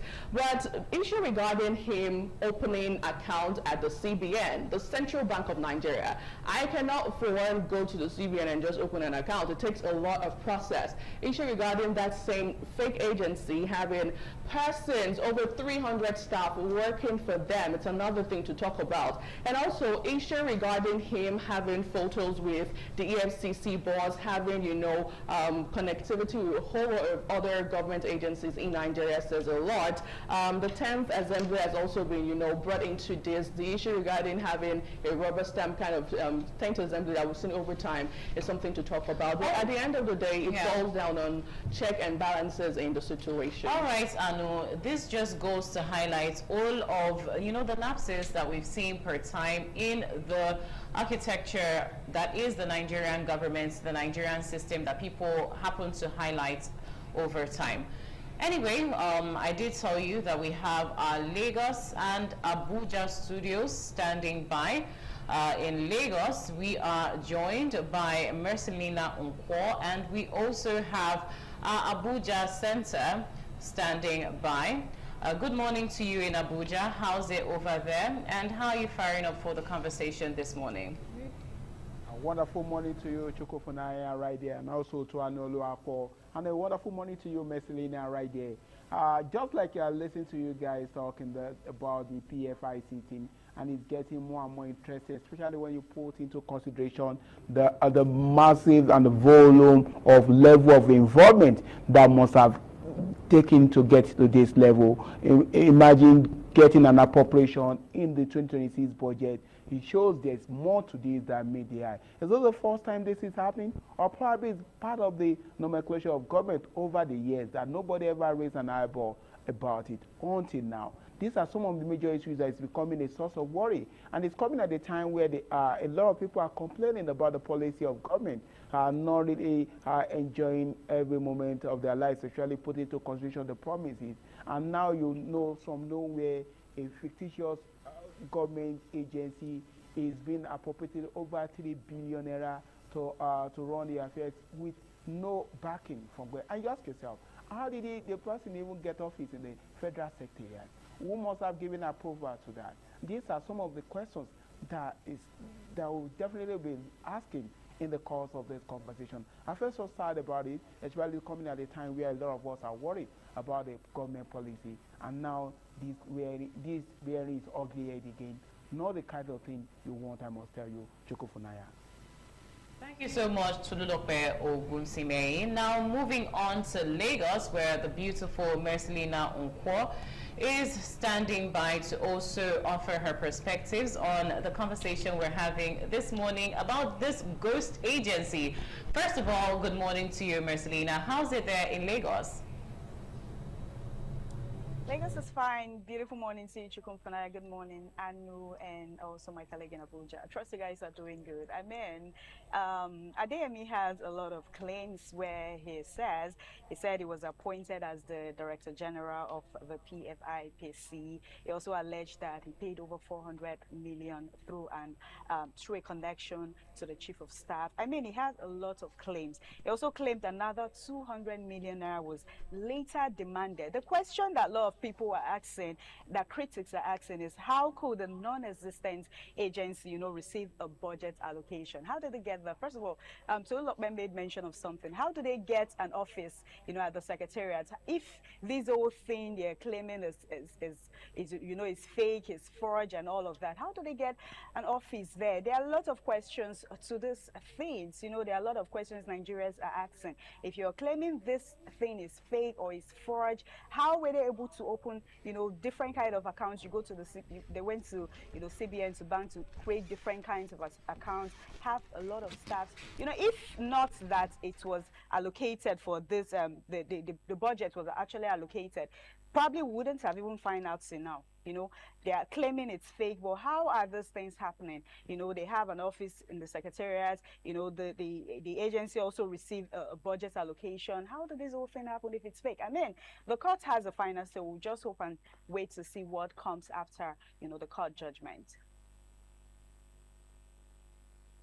Robust insights, Mercelina. It's much appreciated. Hopefully we'll get to hear more from you later on in the show. And right here in our Benin Center, the crew is complete right now this Monday morning, as we have been joined by such an exquisite personality. In fact, if you see him, you get to know that something special is happening today. I have veteran broadcaster Dr. Sonny Duke Okosun in the studio. I mean, hey. Happy birthday! Yeah, happy birthday to you, Dr. Sonny Duke. I mean, I was already practicing the birthday song myself and Anu. Okay, you should have it already. We'll release it. Yeah. And I actually love the fact that you're on the Yoruba attire. So cool and beautiful. Thank you. It's giving the Kabiesi vibe. Good morning. How old are you today? Yeah, +1. Okay. Good morning to the birthday man, looking in his birthday glory. How was the weekend, and how's your birthday going this week? Yeah, of course, the power of the birthday is to be here, to do what we love to do, educate, entertain, and inform our viewers across the world so they can take action. Information, they say, is power. And I was just listening backstage to the conversation around the Foreign Investment Promotion Council, where money is running into millions. We're budgeted for, exchange hands, and you have a long list of departments, ministries, agencies of government that are involved. And government is just gliding over it. And it's quite unfortunate. The Chief of Staff want everybody to believe that Prince Adeyemi is a fraud, is this and is that. Well, go and listen to the man's press release, the press conference that he granted, and you see the details there. In a same country, all the people involved by now would have been suspended, and then a thorough forensic investigation would have been carried out so we can actually get to the bottom of it. I think they should learn from what Edo State Governor is doing. I'm not trying to hold brief for them, but I know that in the administration of the president, I mean this government, people have been found wanting, and immediately you hear, I think the government has an award or a record of being so very drastic in dealing with issues of corruption amongst public officials. I mean, I can count about 5 or such people that were named or alleged to have done one thing or the other as it relates to money and stuff like that, and they were eased out for investigation. And that's how it's supposed to be. The more they try to deny this, the more it's audible to the deaf and visible to the blind that this was the highest level of corruption we've seen in this country for a non-existent agency to be budgeted for a non-existent agency to have staff deployed from the office of the Accountant General to that office, for a non-existent office to have a tastefully furnished office in the presidency or the federal secretary, whatever that office was, and to have a non-existent office have interaction and engagement with foreign diplomats and international figures. I mean, it's something that this government needs to sit up and let Nigerians know the truth of the matter, and whoever is involved or found wanting should be sanctioned. Don't forget, the chief of staff is not the first time he's been involved in this kind of saga. You remember the Betta Edu Gate? Betta Edu was the former Minister of Humanitarian Affairs and all of that. At the end of the day, Betta was now used as the scapegoat. He went clean, and he has continued. That's the culture of impunity we're talking about. When people do things wrong, you don't address it, the person feels that he can continue. That's what's going on. If we go deeper into this matter, you'll be amazed what will happen. What about all the staff that they employed? Who approved it? What about the bank in the central bank? I mean, the bank account in the central bank. Who opened it? How did they open it? So, too many questions begging for answer. But I think that the government of the day will help themselves by ensuring that Nigerians are put in the know the true picture of this issue surrounding the Foreign Investment Promotion Council, indeed. Well, thank you so much for those insights, Dr. Sonny Duke Okosun. Truly, the government does have a lot of questions to answer, and hopefully we get to see resolve in time to come. You're still on to This Morning on ITV TMI. We'll take a short break now, after which we'll bring you the newspaper review segment where we get to take a look at the headlines of our national dailies. Stay with us.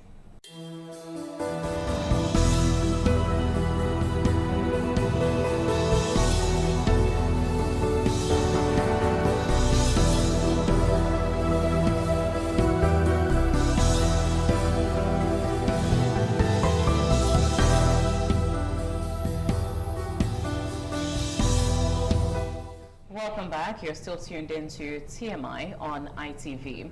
And right now we're in our newspaper review segment. And as usual, we're joined by our very knowledgeable guest reviewer, the HOD Mass Communication, University of Benin, Dr. Dan Eheraifo. Good morning to you, sir. Good morning. Pleasure to have you join us. Thank you. All right, so we'll move on to our first point of call in the segment this morning. We'll be looking at Vanguard newspaper. The major headline on Vanguard newspaper there says, how SGF's office cleared Adeyemi for Canada summit. It goes on to say, troubling pattern of scandals now too frequent, and that's said by Atiku. It also says presidency can't escape accountability over Gbajabiamila's claim, and that's said by the PDP. Also, Serap asks Akpabio Abbas to explain 1.3 billion naira allocation to fictitious PFIPC. Now, that's on the PFIPC controversy. Also on Vanguard newspaper, you see there, federal government denies spending 8 trillion naira outside budget, and Obi asks Tinubu to resign over spending. That story is on page 9. Also on Vanguard newspaper, insecurity soaring, operational costs of the store ICT. Other stories there on Vanguard newspaper are on the Oyo school abduction, as rescue operation is ongoing, says the COAS, and that's on page 39. According to Governor Lawal, Zamfara won't negotiate with terrorists. Vanguard also headlines there on xenophobia, as federal government condemns killing of 2 Nigerians and demands justice. Other stories, NDLEA intercepts Malaysia-bound cocaine, nabs PhD student mastermind, and that's on page 6. And finally, 2027 polls, parties rush to meet INEC's uploading deadline. And those are the stories on Vanguard newspaper. Dr. Don. Yes.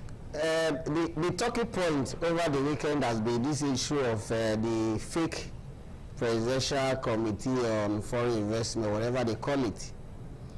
For me, as an information manager, the handling of the issue is very poor. There are times in crisis communication you accept responsibility for your action. The very evidence out there clearly showed government approved the appointment. The video trips the man had made before now were approved by government. A budgetary allocation was assigned to his office. So for the government to say it was all a fake agency, it is not tenable.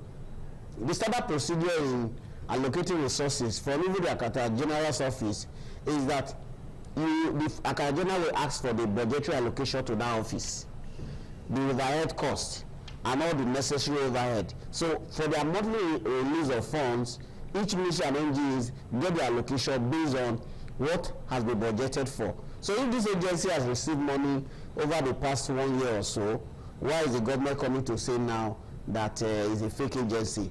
The reality is that the allegation that there is another hand dealing between the chief of staff to the president and the man in question is the core issue here.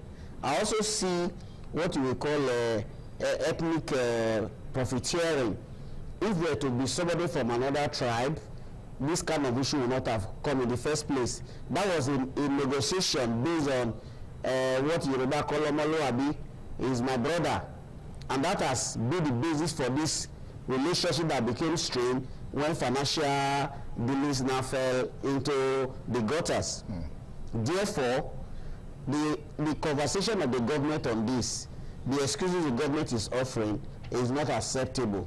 What we would have seen from government is to say, oh, there's nothing wrong accepting an apology or telling an apology for an action you take it that is wrong. That is when you get public confidence. Yeah. Some public information managers think when you keep denying, the public will come to accept. But the necessary evidence that have been presented clearly showed the government hand was on it, ab initio. Okay. So for them to deny this now is nothing but an afterthought. Okay, this is one issue that will rage on for the longest time, and on the Punch newspaper, which of course is our next port of call, we have very interesting stories there. 2027 candidates, Saturday deadline, puts parties under pressure. You find that story on page 2 of the Punch newspaper. And then you have more stories for you. Senate meets Tuesday as fake agency budget row deepens. You find that story also on page 2. I don't think it's a fake agency anymore, even though government wants us to believe that. It's not a fake agency. We should stop calling it a fake agency. MD secures $11.4 billion World Bank loans in 3 years, page 46.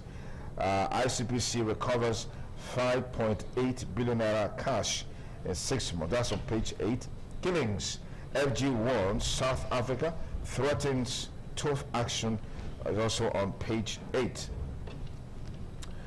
Robbers kill Ondo technician defending family, page 4, where you have that story. And Chief of Army Staff says citizens key to winning security war. And that's on page 8. Dr. Dow, I'd like you to comment on the fake agency, alleged fake. Okay, it's not an alleged, it's a fake agency, but is it a fake agency? But based on the information available, I'd like you to comment on this, particularly from the perspective of oversight function from the National Assembly. Okay.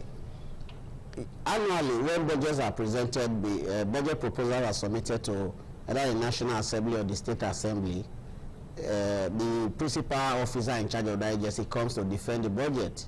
So if the 1.2 billion naira allocated to that agency is considered to be fake, the matter appear before the National Assembly.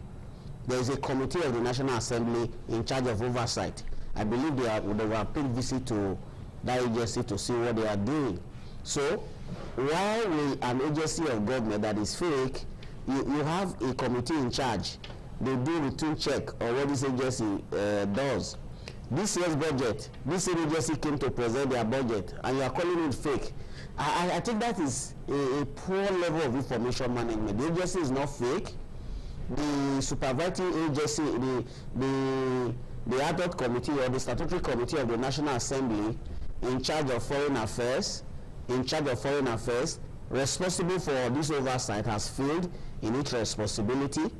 One of the allegations they have raised against assembly members or the National Assembly members is that sometimes they don't bother to go to this ministry to do their routine check, but that when resources are given to them, these issues are usually ignored.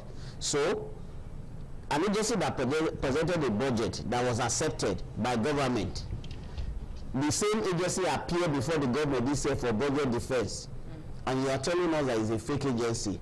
It clearly shows that our level of due diligence in public scrutiny of other government agencies is very poor. There is a call from this civil incident that a greater satellite need to be beamed on agencies that were created within the last 3 years, whether some of them are also fake. Because if this agency, for what we have seen, the man has an office at the Federal Secretariat. Yes. He has routine staff. Yes. He has had diplomatic meetings with many foreign nationals. For government to say now is fake, something is fundamentally wrong. Absolutely. I mean, let's take you on the next paper. Right, the Guardian newspaper is up next. It's leading with U.S. IPO drive tests Nigerian fintechs, governance, compliance strength. Details of this on page 6 of the Guardian newspaper. Rep urges suspension of NYSC reforms for wider consultations on page 8.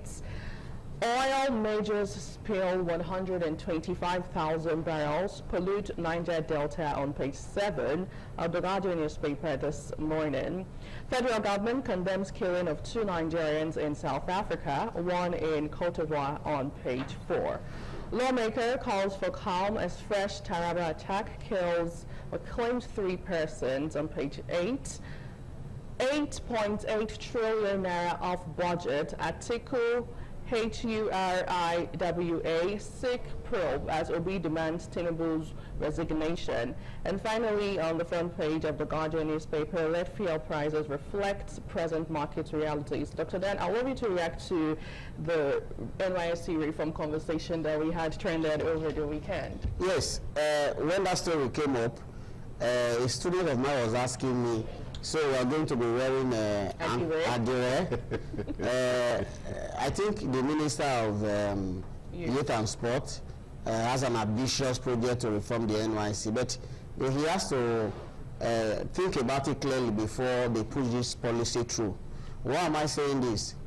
This government in power is from the Southwest.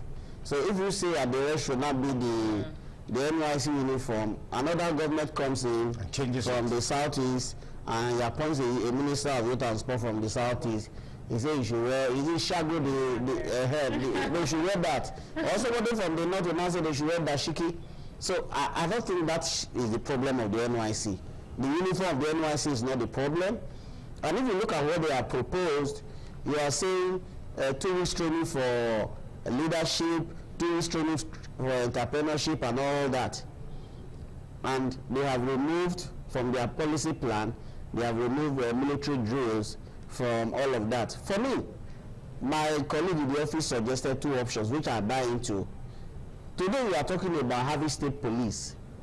And one of the problems with the Nigeria police is that you have persons who have very low level of education coming to the police force.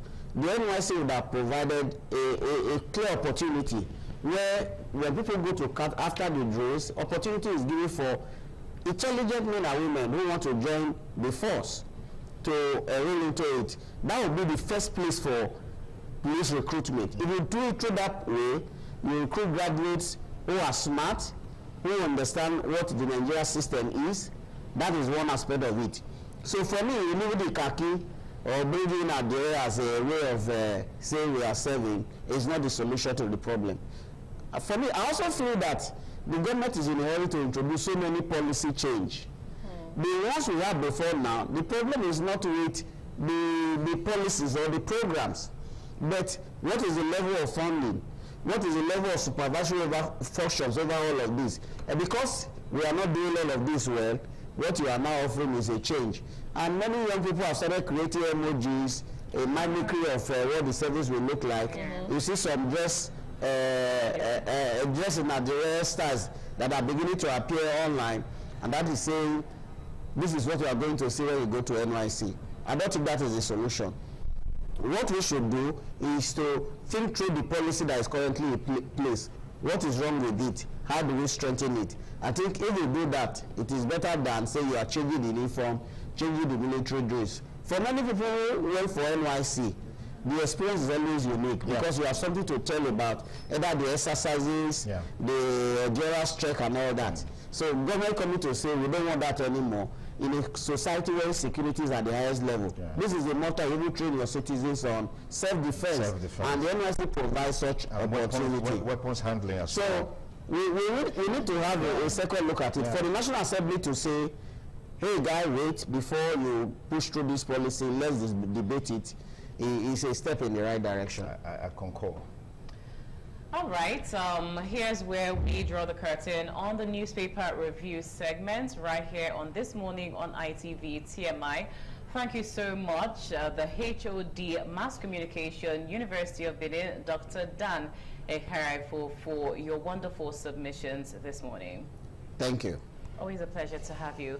All right, we'll take an intermission now, after which we'll commence the most consequential part of this program, the discussion segment, which is spearheaded by Dr. Sonny Duke Okosun. Don't go away.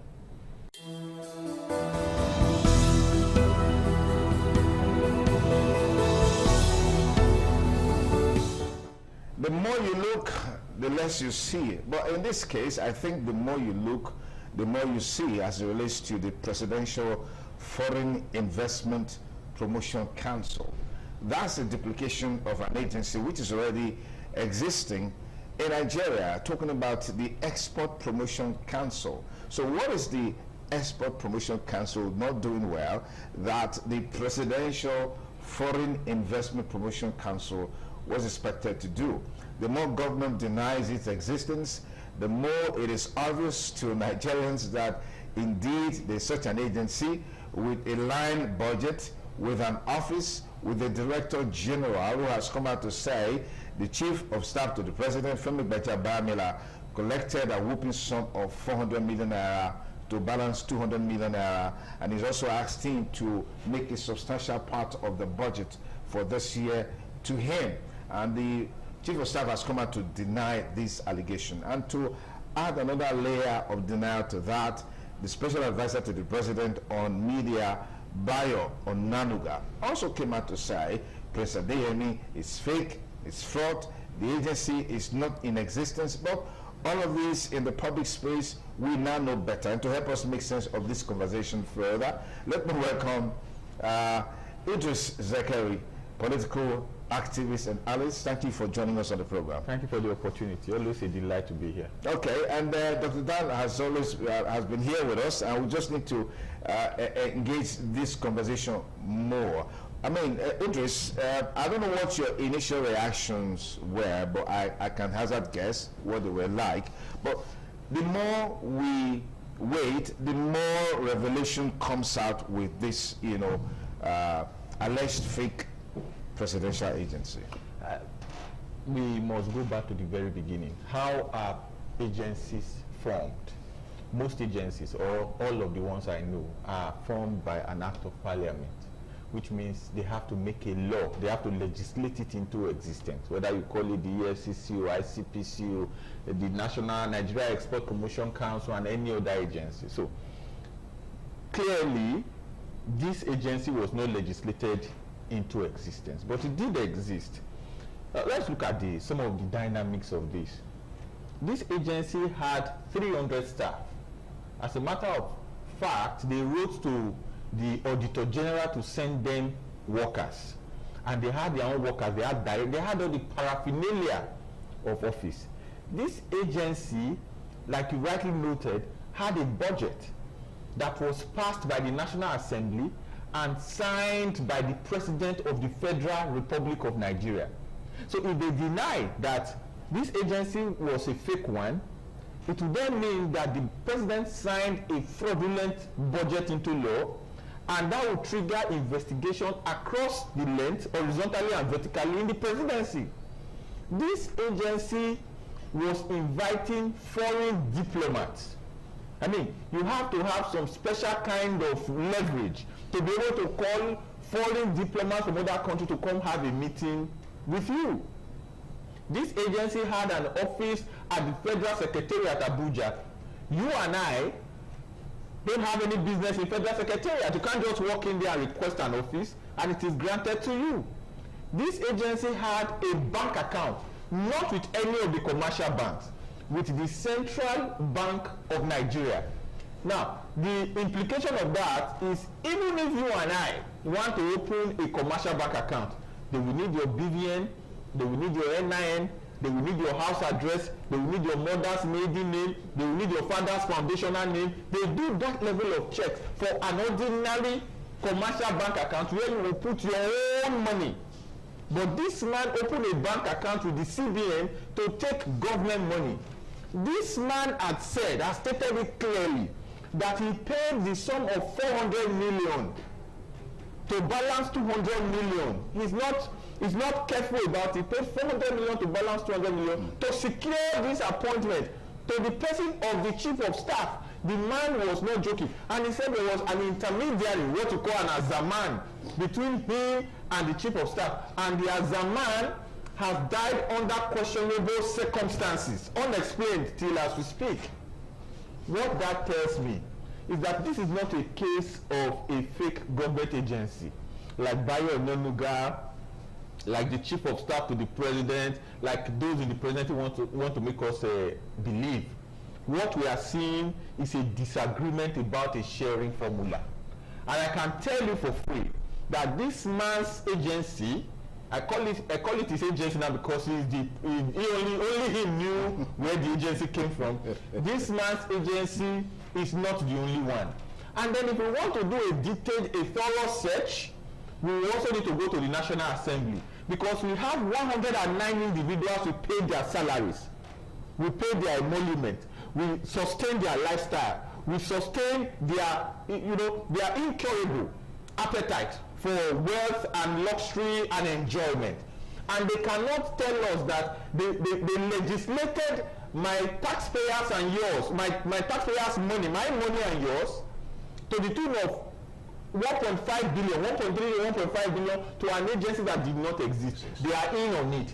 So I am now using this opportunity to call on the EFCC and the ICPC to do their job. Leave the Yahoo boys and hookup girls in hotels in Benin and elsewhere that you are raiding. Focus on the big thief that is motivating the smaller thief to steal. What we have, in a nutshell, what we have going on is a sharing formula disagreement between the chief of staff and the head of this agency, a certain Prince Matthew, and then whereas the chief of staff is the Yahoo man, the agency is as a setup.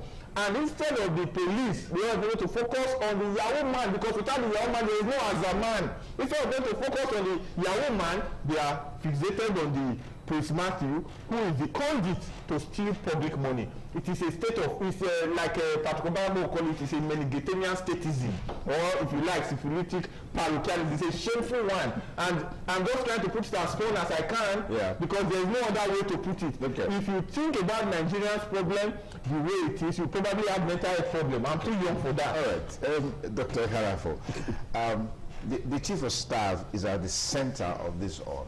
And I recall during the Betedu Gate, Beta Edu, the Minister for Humanitarian Affairs, he was also, at the center of it all. At the end of the day, the woman was made the scapegoat. What do you make of this pattern?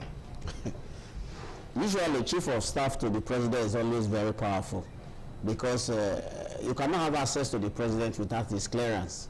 Certain appointments cannot be made without his clearance. So he's a very powerful figure. So when people raise allegations against his personality, it's because he is the eye of the president. He is the ear of the president. It is what he tells the president about individuals that the president listens to. Except when certain national issues involve serious political discussions, the president will say, okay, I may want to consult some other person before we take a decision on this. So, why is he always at the center of all these allegations? Because individuals who wants to seek appointment in government, you need the clearance of that personality. Because if he does not say yes, you cannot even have access to the president. That is why allegation keeps centering around him. From all the issues raised, the man said he was the one that gave him the appointment. That is where the issue came into focus. The standard practice is that it is the secretary of the government of the federation that issues letter of appointment to individual, not the chief of staff. So if the chief of staff says he is not the one that issued the letter, you can do a forensic analysis of the appointment letter, check the signature, whether this allegation is right or wrong. But you know, the presidency will not allow the chief of staff to go down. That would be a big stain on the presidency. So all these issues dancing around the whole matter is simply because the only way they can save the face of the presidency is to say the man is innocent. That man forged the document. But we are not in a republic where only one man has an eye and every other person is blind. The necessary evidence presented so far clearly show that the man was appointed, resources were allocated. So it is for Gbagba Amila to come out clean in this matter. In this part of the world, people don't resign. It's only in one or two cases that persons took the option of resigning to save their name. Don't forget, when he was the Speaker of the House of Reps, allegation of budget party also came, which he denied. And these things keep recurring every year, and the president is bent on holding on to him. It is left for the president to decide whether this type of scandals are the things will keep glorifying every year. Thank you very much. Let's quickly just scale up the conversation. The House the House of Representatives has asked the Senate is meeting tomorrow on this matter. I'm wondering what exactly they want to do now. Is it because all eyes are now on that agency with all the scandal, allegations of fraud surrounding it? And then we had the likes of Peter Obi calling on the president to resign. And I know that someone like Senator Adams Ali Oshuma is very vocal on the floor of the Senate, has also called on Peter Obi, making some very derogatory remarks, saying during his time he didn't really quite make any impact in Anambra and he has nothing to offer Nigerians. Do you want to comment on those? Clearly, good question. I like this kind of conversation because then we are forced to compare notes. Comrade Adams Oshomole is a very well-respected leader in Edo State. He's a leader from my part of the state, and I have enormous respect for him. However, the fact that I have respect for him and I see him as a father does not invalidate the fact of his administration. When he was governor, there were multiple bank robberies in Auchi, where I come from. The entire Federal Polytechnic Road, the banks there were vandalized. It's not really a divisional headquarters. I think it's a area command in Auchi was vandalized, and policemen lost their lives, lost their weapons. And the same thing happened around Uromi. Till today, there's a bank in either Uromi or one of the communities around there, either Uromi, that stopped working till today. Some of the banks in Akoko, they stopped working till today, never worked again. And I'm talking about banks that worked in the 80s and in the 90s. We cannot change that fact. We can also change the fact that kidnapping took a new dimension when he was governor. But did he do well as governor? Yes. Were there problems in his time as governor? Yes. And this same Comrade Adams Oshomole was invited Peter Obi to Edo State to help commission Akpakpava Road. We are naming names so that we are not talking from the air. Apapavalo Eresone Primary School was commissioned by Mr. Peter Obi, and he then pronounced Mr. Peter Obi as the best governor in Nigeria. What has changed? What has changed in 2026? So for me, my pain with some of the comments made by our father, Comrade Oshomole, is that as at now, he's same age with Bola Ahmed Tinubu on paper.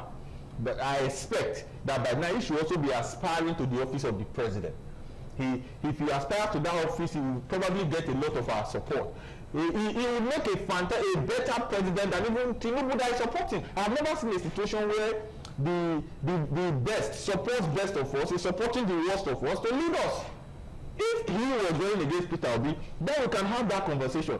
But a Peter Obi who did excellently well, who was #1 in MDGs, whose state was declared the safest by the Inspector General of Police of his time, the safest state in Nigeria, who was able to end the chaos and killing and kidnapping in Opi Weka and elsewhere in Onitsha, who was able to bring sanity, who was able to achieve a lot in education, took his state from the backwaters of education, a place where it was one boy, where nobody talked about education, to a state that was #1 in education and still maintaining it even up to this period.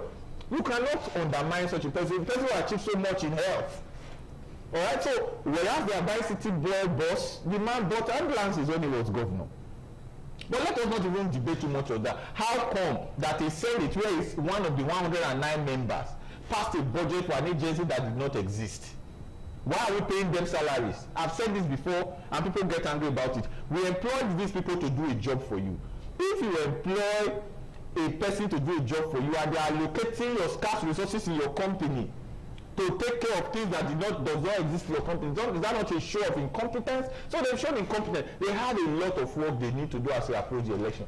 Campaign of calumny will not work.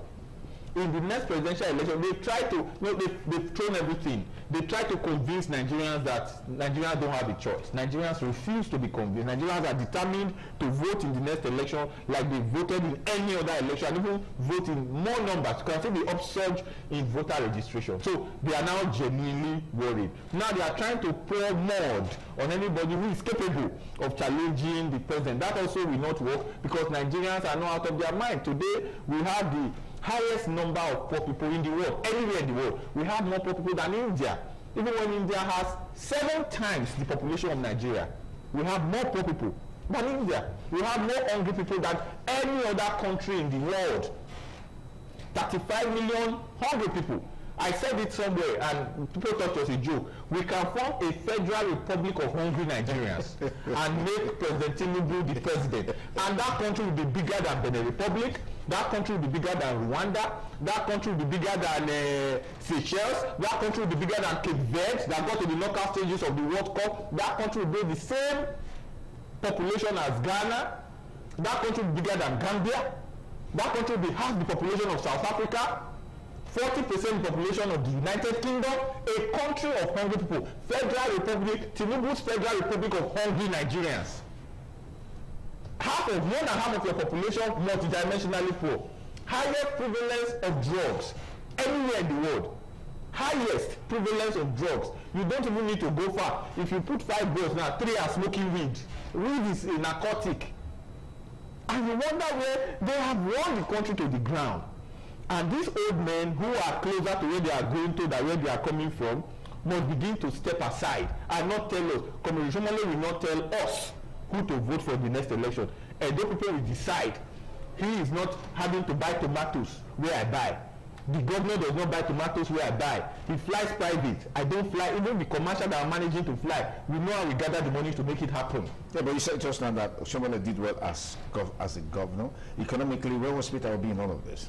Economically? Yeah. He made the best governor. Today, okay, let me give you one statistic that is hardly talked about. Anambra State today has one of the lowest level of poverty in the country. Someone did that. The highest number of people in the middle class are from Anambra State. And this is not because they are in one government agency or in one parastatal, in one this thing. They are not government. Self-generated wealth. Okay, let me pause you there. Onitsha has more high rise than Benin City. As we speak today, Peter Obi built the biggest road in Nigeria in his time, not just anywhere. In the whole of Nigeria, the only road that compared to it in Nigeria was Airport Road, Abuja. Even Lagos did not have a 10-lane road as when he built his. Lagos is building one now, my 2 road.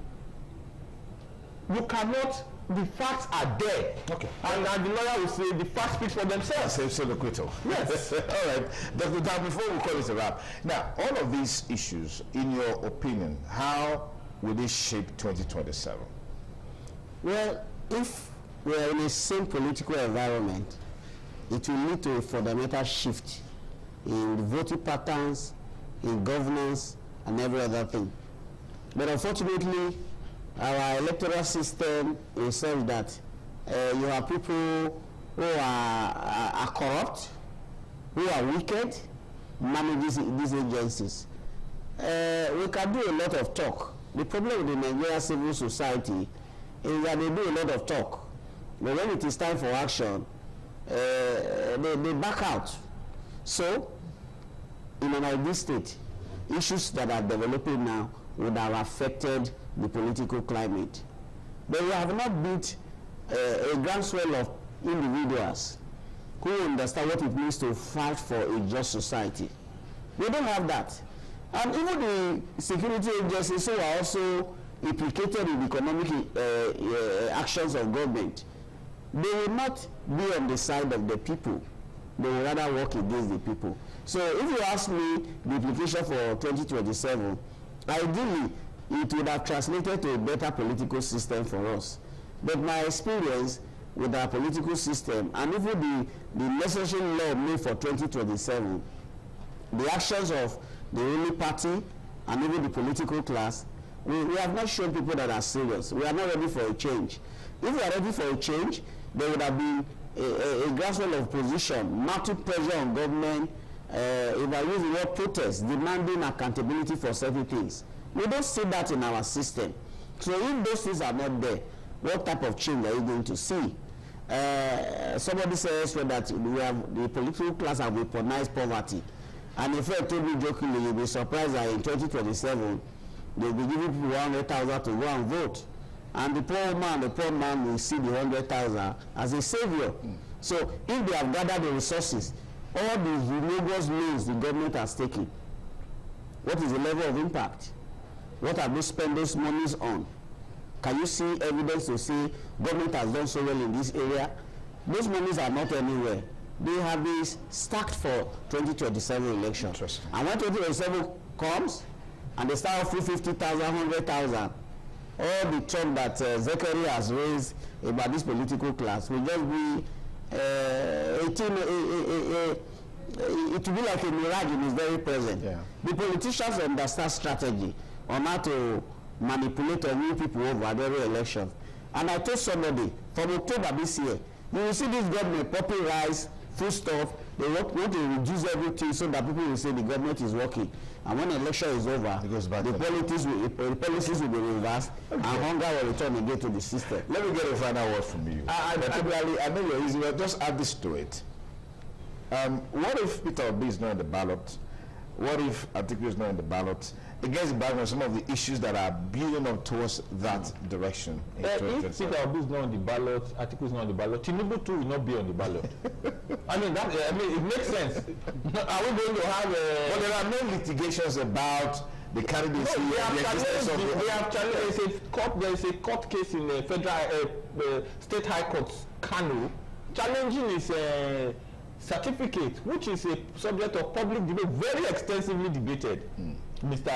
Bola Tinubu, the president. So if those two are not on the ballot, there is a high chance that will not be on the ballot. And we pray that he's on the ballot because we want him roundly defeated in the election. And we have encouraged him to resign. We hope he does. Honorably, at this point, it gets to a certain point, becomes dishonorably. And even if he does not resign dishonorably, it gets to a point that it becomes a disgrace at the post. And I want to use this final word to encourage Nigerians. Do not give up on your country. Okay. The enemies you see today, the Egyptians you see today, you will see them no more. Dr. Boy, thank you so much for coming on the program. Thank you very much. And thank you for coming on the program. Thank you for the opportunity. It's the TMI on the ITV network from our Benin Metro studio. We'll continue with our next conversation situation from here, which borders on the insecurity situation in Ogara, Delta State, where people are literally sleeping with their two eyes open. Professor Ogeneroma, convener of Ogara support group, will be joining us shortly to talk more on that for a few minutes before we link you with our Abuja Network studio. Please stay.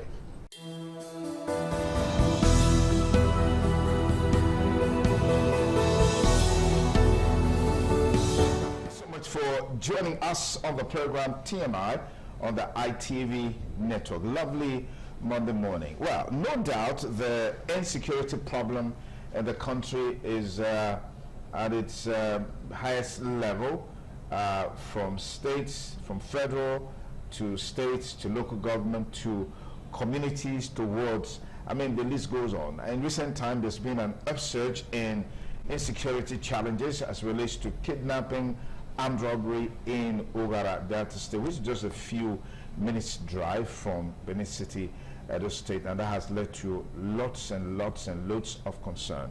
We have with us here in the studio Professor Ogeneroma, who is one of the conveners of Ogara Support Group. Prof, thank you so much for joining us on the program. Thank you. So where are we with this problem in Ogara? I've heard people say with the state of affairs as relates to insecurity in Nigeria, there must be some level of community participation why it's taking this dimension. I saw a video just some few weeks back of a scene where some young men came out with guns and shooting and all of that. You live there, you're familiar with the terrain. Tell us more. Thank you for having me on your program.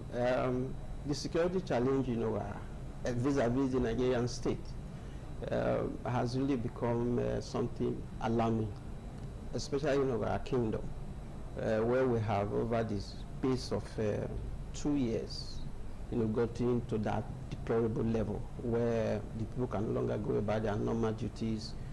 Our farmers have abandoned their farm. What led to the crisis you mentioned was the killing of an indigene on the 25th of June. Okay. The young man, not young man, average of middle-aged man, went to the farm with his wife. Banditry induced criminals. They abducted both of them, killed the husband, and adopted the wife. The wife was in a traumatic situation. She was eventually released after 2 days after payment of ransom.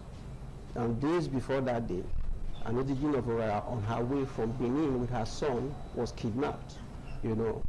Luckily, she's been released, but not after payment of ransom.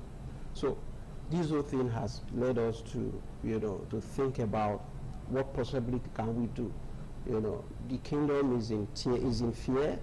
We live in fear. Businesses close earlier than they should. Students can no longer go to school.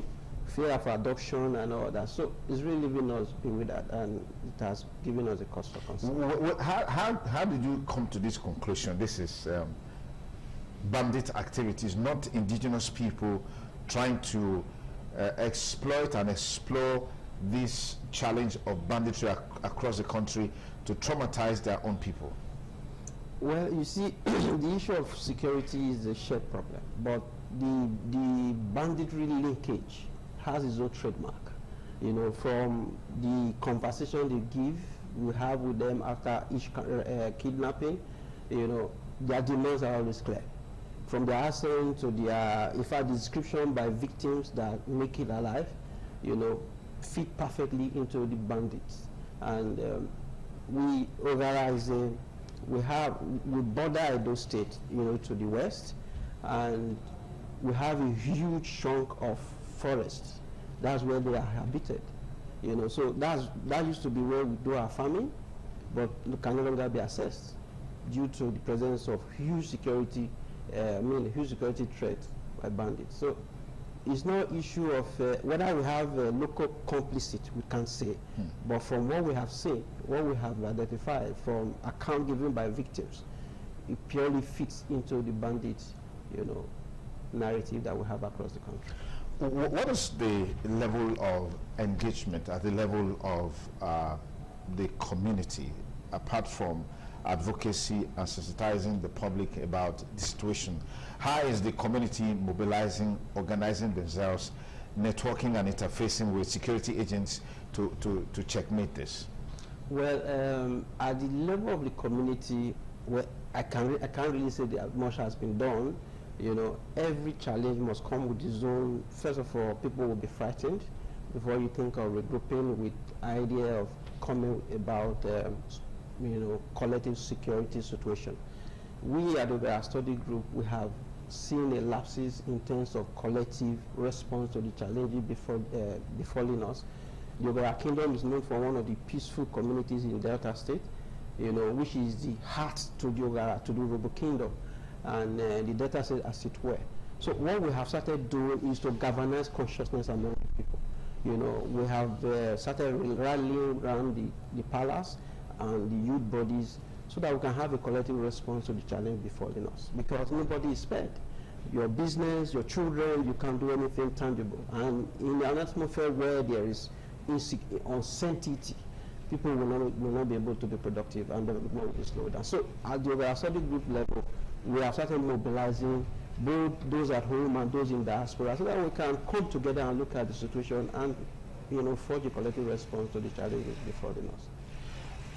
The security agencies, the police, the army, because I know in Delta State we have all of these agencies. What is the level of awareness in terms of the threatening situation of this insecurity in Ogara? Well, the Ogara security situation cannot be isolated from the larger Nigerian security situation.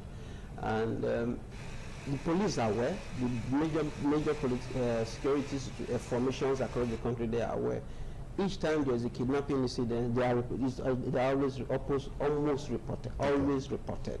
And their responses, you know, you can tell from what happens any other place, you know. But it's now left for us as a people to galvanize our interests, ensure that the responsible agency of government, they do their bits, you know, mounting necessary pressures, mounting necessary pressure on those that should be able to do their work, you know. So they are aware, but whether they are doing enough is what we cannot say. You know, because from the way things are going, except something tangible is done, and that's why we at the Ogara Study Group is calling on the federal government, the state government, and local government to be more responsive. It's their responsibility. The primary responsibility of every government is to secure lives and properties. But if that is failing, it goes to show that where government may be aware, but they are incapacitated to leave us at the mercy of kidnappers and criminals.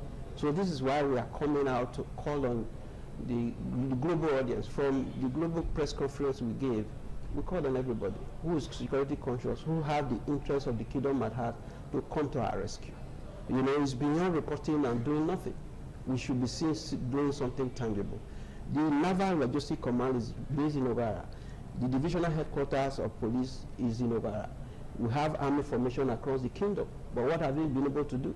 How well do we have security patrols? Do we have integration of local vigilantes into the mainstream police formation to secure the kingdom? You know, in fact, I want to specifically call on Delta State government and Edo State government, because we are sister states. If there's any influx of insecurity from Edo angle, then the state governments, both of them should be able to join forces and see what they can do. From the Ogara and Benin corridor, the security architecture needs to be strengthened. You know, there should be joint patrols, there should be engagement of forest guards, you know, mobilizing them, encouraging them. That can make this crisis involved. If you just join us, you're on to TMI on the ITV network. My guest is Professor Owenewona Awere, who is a member of the Ogara Study Group, looking at the rising insecurity situation in Ogara Delta State, which of course is now at a frightening level. But we know that insecurity is not limited to one particular location. It's become a national problem, a national menace that requires everybody's effort to checkmate it.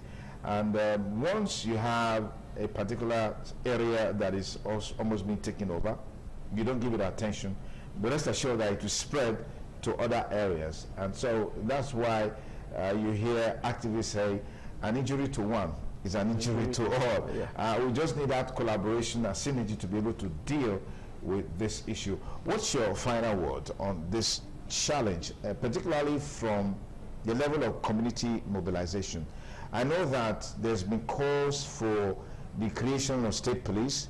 The president, through the National Assembly, is working on that seriously, and we know that ultimately it will get to the states where the State House of Assembly will have to vote on it. What's your recommendation in that regard?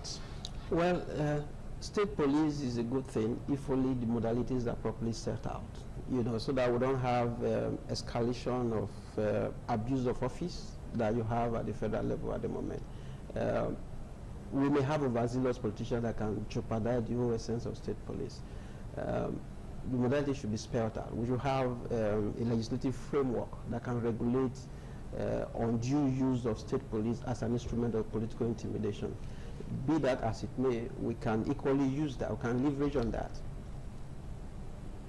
Go on, we please. can leverage on that to tame our internal and indigenous security challenges. You know, there's no community without security challenge. But by the time you engage in locals who know their environment well enough, they'll be able to secure their people. And finally, every community should be vigilant. Know who you are giving your houses to. Know who you are engaging. Know who is buying more than they should normally. You know, because by the time you allow certain things to slide, you are endangering yourself. Security is a collective challenge that we must all confront with unity of purpose. Ogara has very outstanding leaders in Nigeria, former governors, I mean, several community leaders. What is their level of, interest in this matter? Well, yeah, politicians will always be politicians, but I doubt if there's any without the interest of the kingdom as far as security is concerned. At the Ogara Study Group, is our goal to liaise with them, to interface with them, to engage with them, you know, ideas, sharpened ideas. So it's our responsibility to ensure that we governance our people. From when we started till now, we have been able to impress it on the palace that there should be an emergency town hall meeting where everybody will come back together and have a roundtable on how we can confront our solution. All right, Professor Owen Owona, thank you so much, Ogara Study Group. Thank you so much for coming on the Thanks program. for having me. It's still TMI on the ITV network. We'll link up now with Abuja Network Studio. Tolu is on standby. Tolu is looking like one of those chiefs from the West. Tolu, it's good to have you on the show. How are you doing today? A wonderful morning to you, Dr. Sonny Okosu, right there. Thank you so much, right there. I'm going to be like, away from that soft side, where we get it of course this morning and take a look at tissue, or we can call it fake extreme in the first that we have before. It's really something that a lot of people are expressing their concerns about, and looking at being and being exposed to something like this. We think that big in millions of Nigerians, and nobody, this could still be possible at this time and age. And joining me on the discussion on this fake agency and extreme FG's involvement is not that person than a public affairs analyst, Ben Agule. It's a pleasure to have you this morning. Good morning. It's my pleasure. And also, this morning, will be for Wilfred Utigi from the Department of History and International Relations from University of Lafayette. That will be joining us here this morning. But let's start with what we have in the studio. Looking at you are aware of the current the length and breadth of this country as relates to the fictitious agent setting up. Right, the federal government has come up with their own, and a lot of people are saying it's still so many loopholes. Well, it's that over time we've always said this, that it's relatively weak. Plan is not good enough, and I think this is obviously manifestation that Yeah, I tell you, talk about in the cities that you don't see pools and you see huge things. You go to the petroleum, you're talking about treatment, you're talking about laws that are not reasonable. We are talking about everything. There is such a gap. So you've got a lot of people in the cities who are not interested in the nation. They are only interested in themselves. So what they have on their table is always me, myself, and I, and can go round any length to acquire it. You know, back in those days, you used to look at some guys as, are they actually reasonable when he's toasting a telling you his father is the owner of Murtala Mohammed Airport. And, no, you think those things are abstract and unreasonable. Here we are seeing beginning to do them. I think it was back then, was in Abacha regime, you have the Nwude saga, where you have somebody robbing or defrauding another nation in the name of building a fictitious or owning a fictitious site. So a lot of these things was the 15. I can't remember now if it was one of his friends who said, why don't we even sell this nation and let's share the money? I said, what gives you the nation? That the people who go to negotiate the selling will give the money to share. And they will likely sell it and you would never see the money. So it's just a big issue. And I'm looking at people getting emotional addressing this. No, we should separate the people from the issues and let's deal with the issues. But if the Presidential Advisory Council does not have a Director General, that's the Presidential Economic Advisory Council, then how come you have an agency or that will now have a DG? I don't know if I'm saying the council does not. How would you then have a subset under it with a DG? And the memo will pass around and people will not ask questions. Because even when you see the memo from the SGF talking about the August Canada, is subsumed under the Presidential Economic Advisory Council. That was the top heading. Before you now have the foreign whatever under it. So how can you, a bigger person from inside a small place? And I'm sure that whatever we are now, the budgeting process.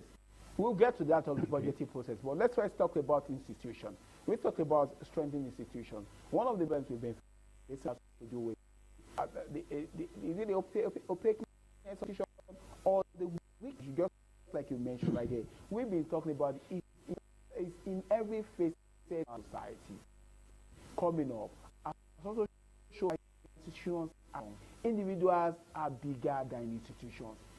What is the way forward for this? Because we need to address this. Because what we have seen has shown that you are an institution, and it's not supposed to be. Yeah, no, that keeps saying when you come to matters, separate the people from you, then deal with the issues. Whoever has written a letter that bears the name of the organization today need to be questioned.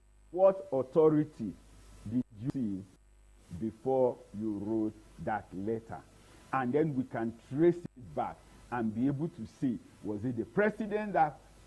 And is there no checks and balances that query such things? So we need to look at, and that's what we always say, you're talking about people, you're talking about knowledge. We that have pension, a lot of us Nigerians have pension for charging process. I would always say it's as simple as traffic light, they will not obey. You get to the bank, they want to shun. You get to the ATM, the same thing will happen. You are in a shop trying to buy, he's coming from behind, and you see that man, not you attend to him.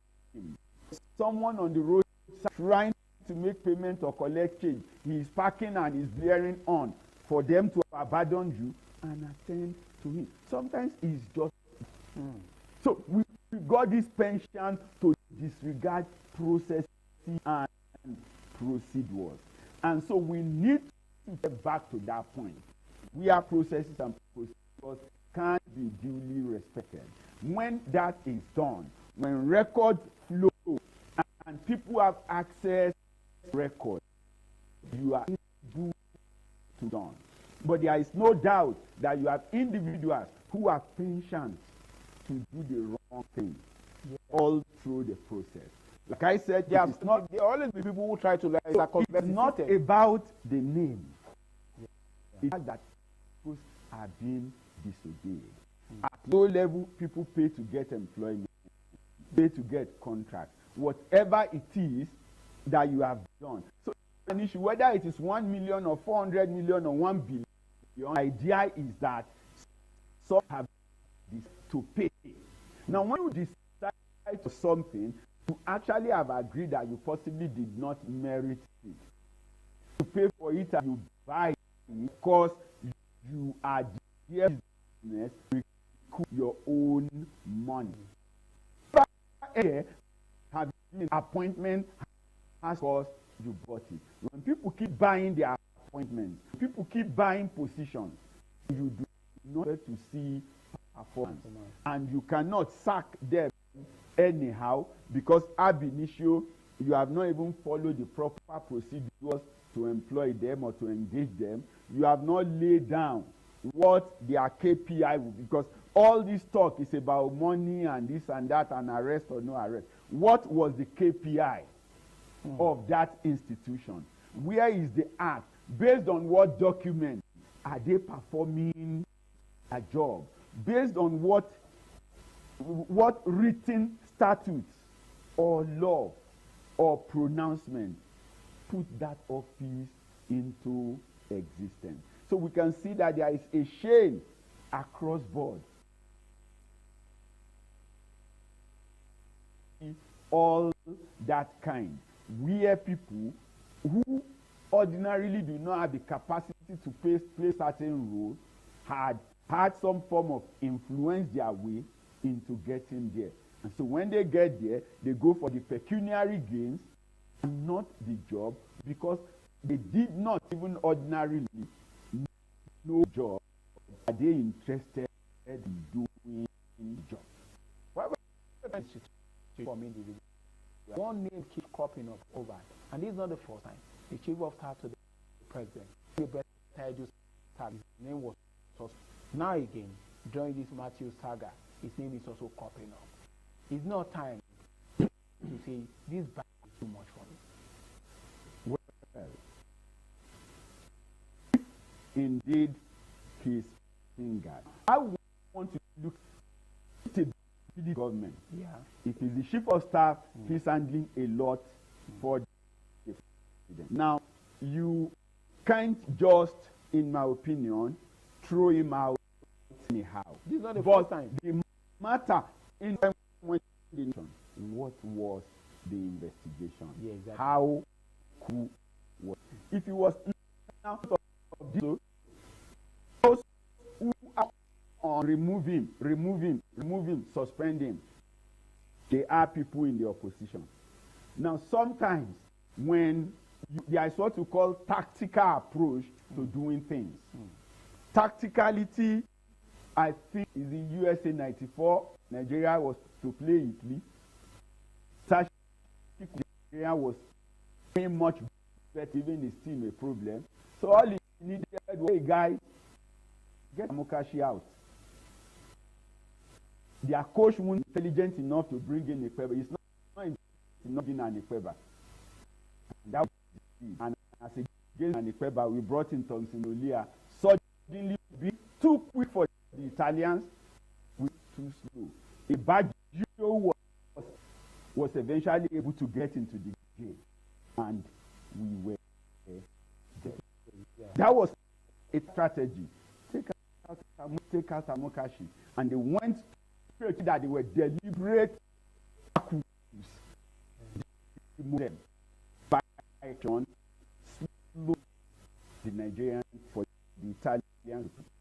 So for me, they have so in a figment of imagination, approach of some opposition element to say, let's destabilize this government. And one easy way to do it is take out bring it in or leave the position there. Yeah. For any government, if you are keep not once, two times, it's a series of serious concerns. It's also rob the image of the administration. Like anybody could have been why on double is a source of worry. Whether you mobilize the government or not, he is not the most capable person in Nigeria. We're a country of over 2 and something million. There are many people capable who have been working.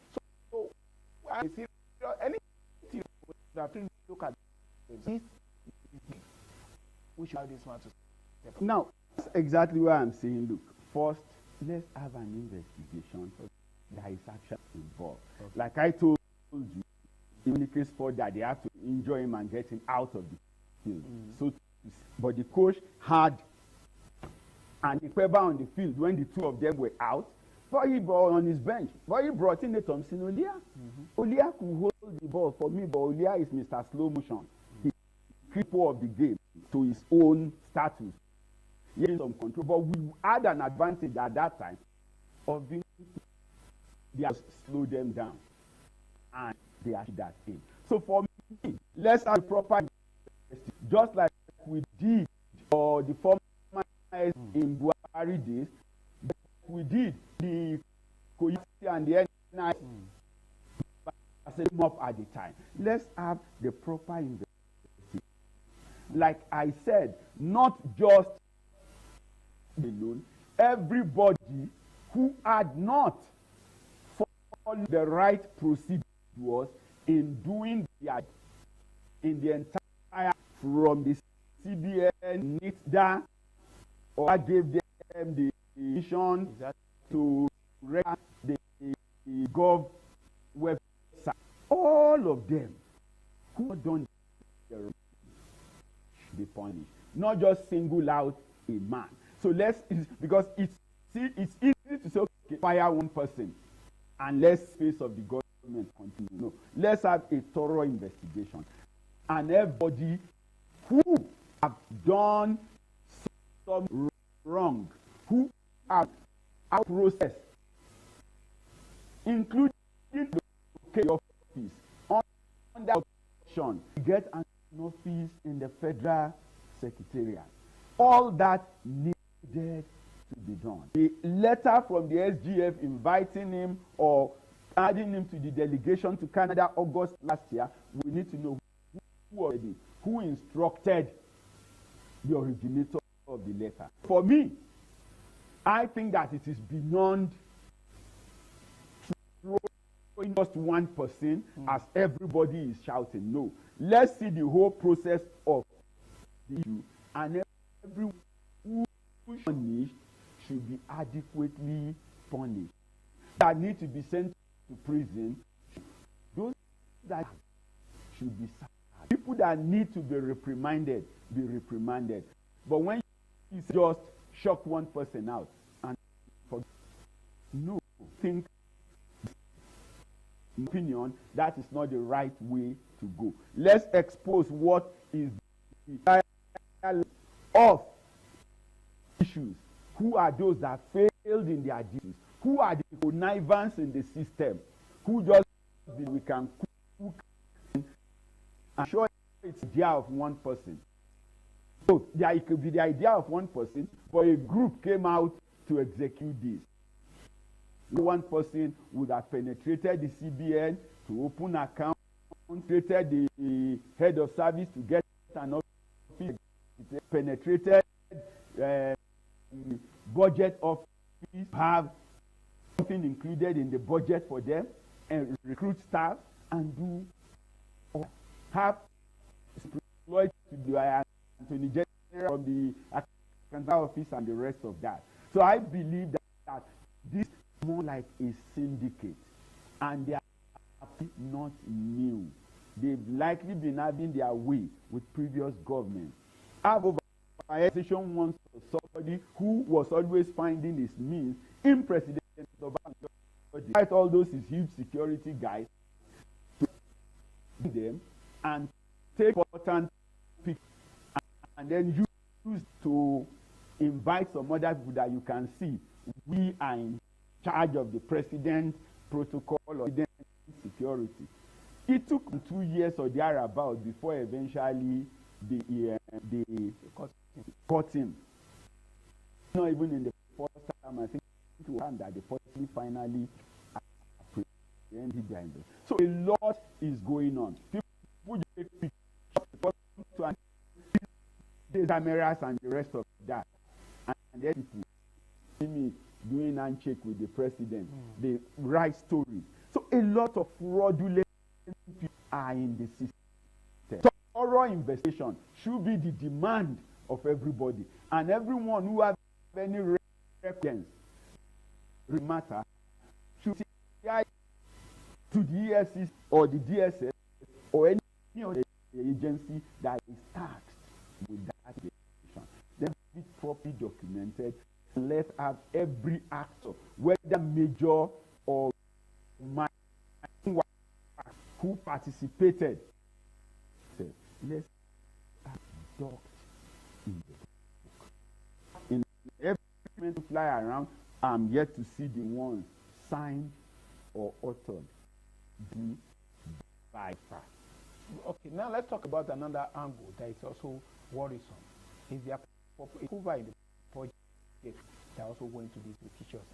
How did they pass through the National Assembly and nobody was able to? That's also one of the people we have. And for National Assembly, I've always I don't think that they are thorough in their point of budgeting and at the point of follow-up. You will see agencies that are existing, that are budget in some previous years, and then a current year, they have no budget. So I think 2 budgeting cycles, the Liberian here, with the register that has been existing for more than 10 years, had no budget for 2 years consecutively. So if they are previously, and you have not repealed the act that set up constitution, council, so how there will be nothing for them in the budget, and you as committee or the Senate Committee on Education will not see something wrong in that. So a lot of gaps and a lot of loopholes are there. There is Senate Committee on Education, Senate Committee on Finance, there is Senate Committee on Security. School plan, the Safe School Plan had also, as of today, they claim, okay, there was maybe it was supposed to be a 3 to 2026 rolling plan or thereabouts, but as we speak today, and that the 2024 and the 2025 budget made any provision for such. But every function that the police and the civil defense had in setting up, for instance, the special safe school squad, the safe school squad or the school protection squad, that's what police will call it, SPS, school protection squad. In the civil defense is safe school squad. So in both cases where these things were set up, the National Assembly Committee on Schools were present. The National Assembly Committee on Finance were present with the representative of the Ministry of Finance and all the hierarchy in the police and in the civil defense, as the case may be. So it's not that this thing is happening and you don't know about it. You've known about it. You know it is important. But today they will now sit down in the floor of the National Assembly and make noise. No. Where were you when the budget came? And you know that this is important to the school. This is important to the cross of the entire nation. But no, nothing for it in the budget. You should have raised it to say, Ministry of Education, if you cannot tell us how this got missing, between you and Ministry of Finance, who will not pass any budget for you. But no, they just bring it and they look at what is in it for us. And then once they see what is in it for them, what is missing, it's not important. And so error of commission is not detected. Error of omission is not detected. So you said something in the course of this conversation, and that really bothers me. We've just been able to discover the PFIC issue. There could be numerous PFIC in the system. That just like the case of ghost workers, there could be numerous PFIC in the system. And in a situation, you just mentioned the fact that the Liberia Council of Nigeria don't get budget, but they are recognized by the federal government. Sure. There are agencies of government that are suffering. Then there are fictitious agencies who are getting a chunk of Nigeria's funds that is not enough for the people. Is it not worrisome? Because this is revelation that there could be many of these in the system. It's absolutely worrisome, and like I said, it's not new. At some point, it was the same National Assembly that came back and told us there is a unity school, that's a federal government college, on the budget that does not exist, but they've been getting money. So this is actually not the first time you're talking about a ghost agency or a non-existent institution being in the budget. But the question always is that after that they even raise it that it is there, what is the follow-up? If the institution has been there for a number of years, who are the people collecting the money? Who are the staffs receiving the salary? Was this in such instances reported officially? Okay, or EFCC or ICPC, go and investigate this and bring the people to justice. I'm not sure those things have happened, because apart from they being mentioned on the floor of the House, on the floor of the Senate, you don't hear anything again. At some point, they said about primary health cares that have been completed on paper when there was even no foundation on ground. And the money has been paid once or twice. Now, the same National Assembly who saw that, have they dragged anybody in the Ministry of Health? Yeah. Have they found out who the contractors are? Well, like I would say, it's not their job directly. They should have done EFCC or ICPC, because they have the oversight or the police, go and investigate this and report back to us. We don't ever get to hear about the report. So the issue of institution being in the budget or not on the budget, having fake agencies, I think it's not entirely new. And so what we need to go, why this is important, or why most people are concerned about this and making noise, because I didn't see that energy when the issue of the federal government college, where Ghost Federal Government College came up. I didn't see the energy when the primary health care issue came up. But the energy is out today from the opposition because, okay, there is a Gbajabiamila they think they should get rid with.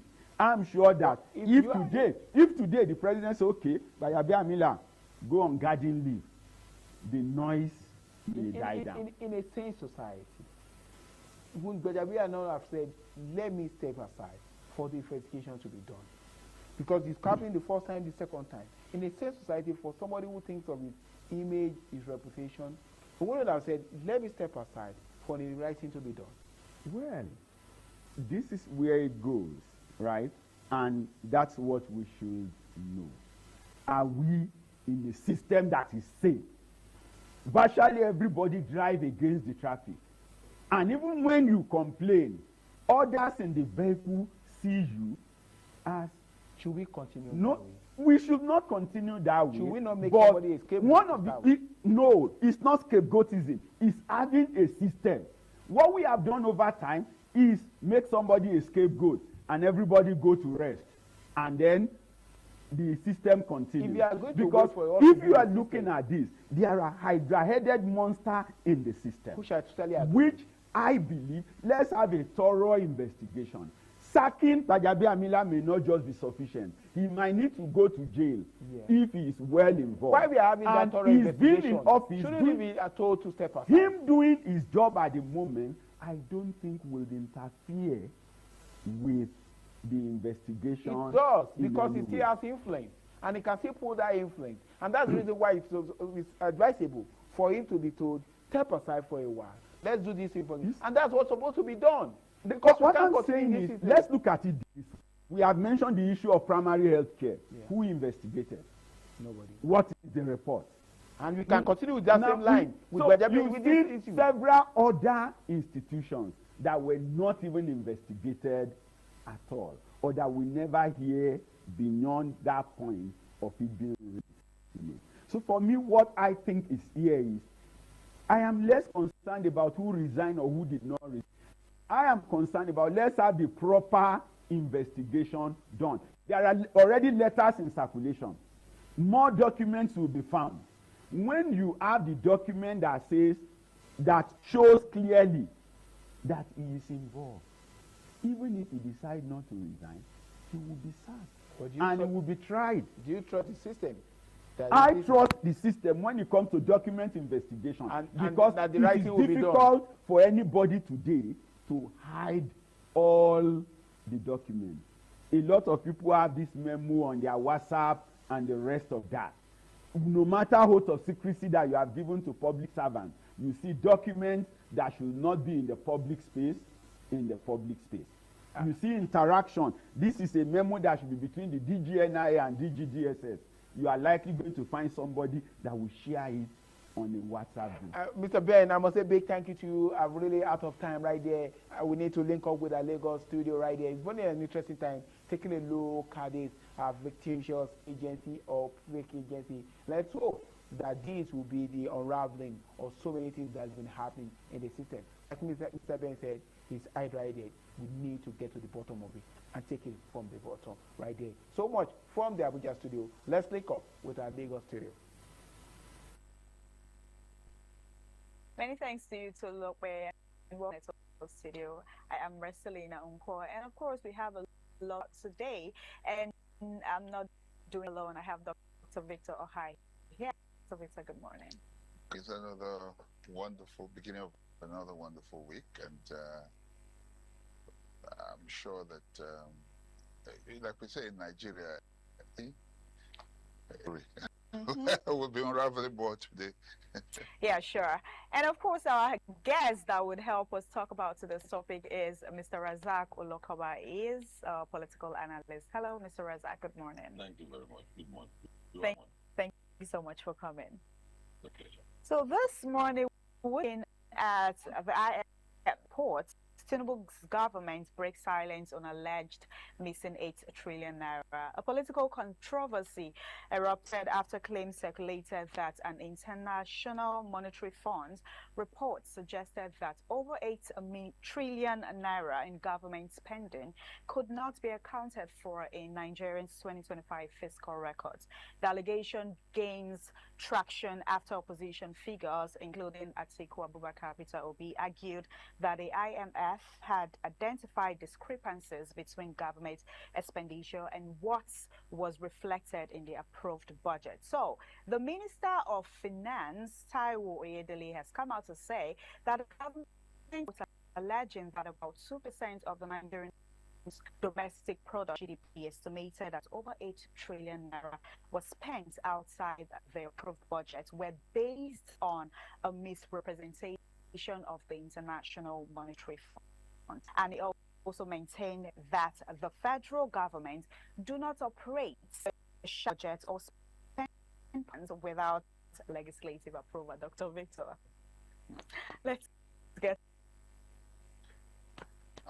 Let me tell you the implication of 1 trillion first, so you understand what we're talking about before we get into the main controversy.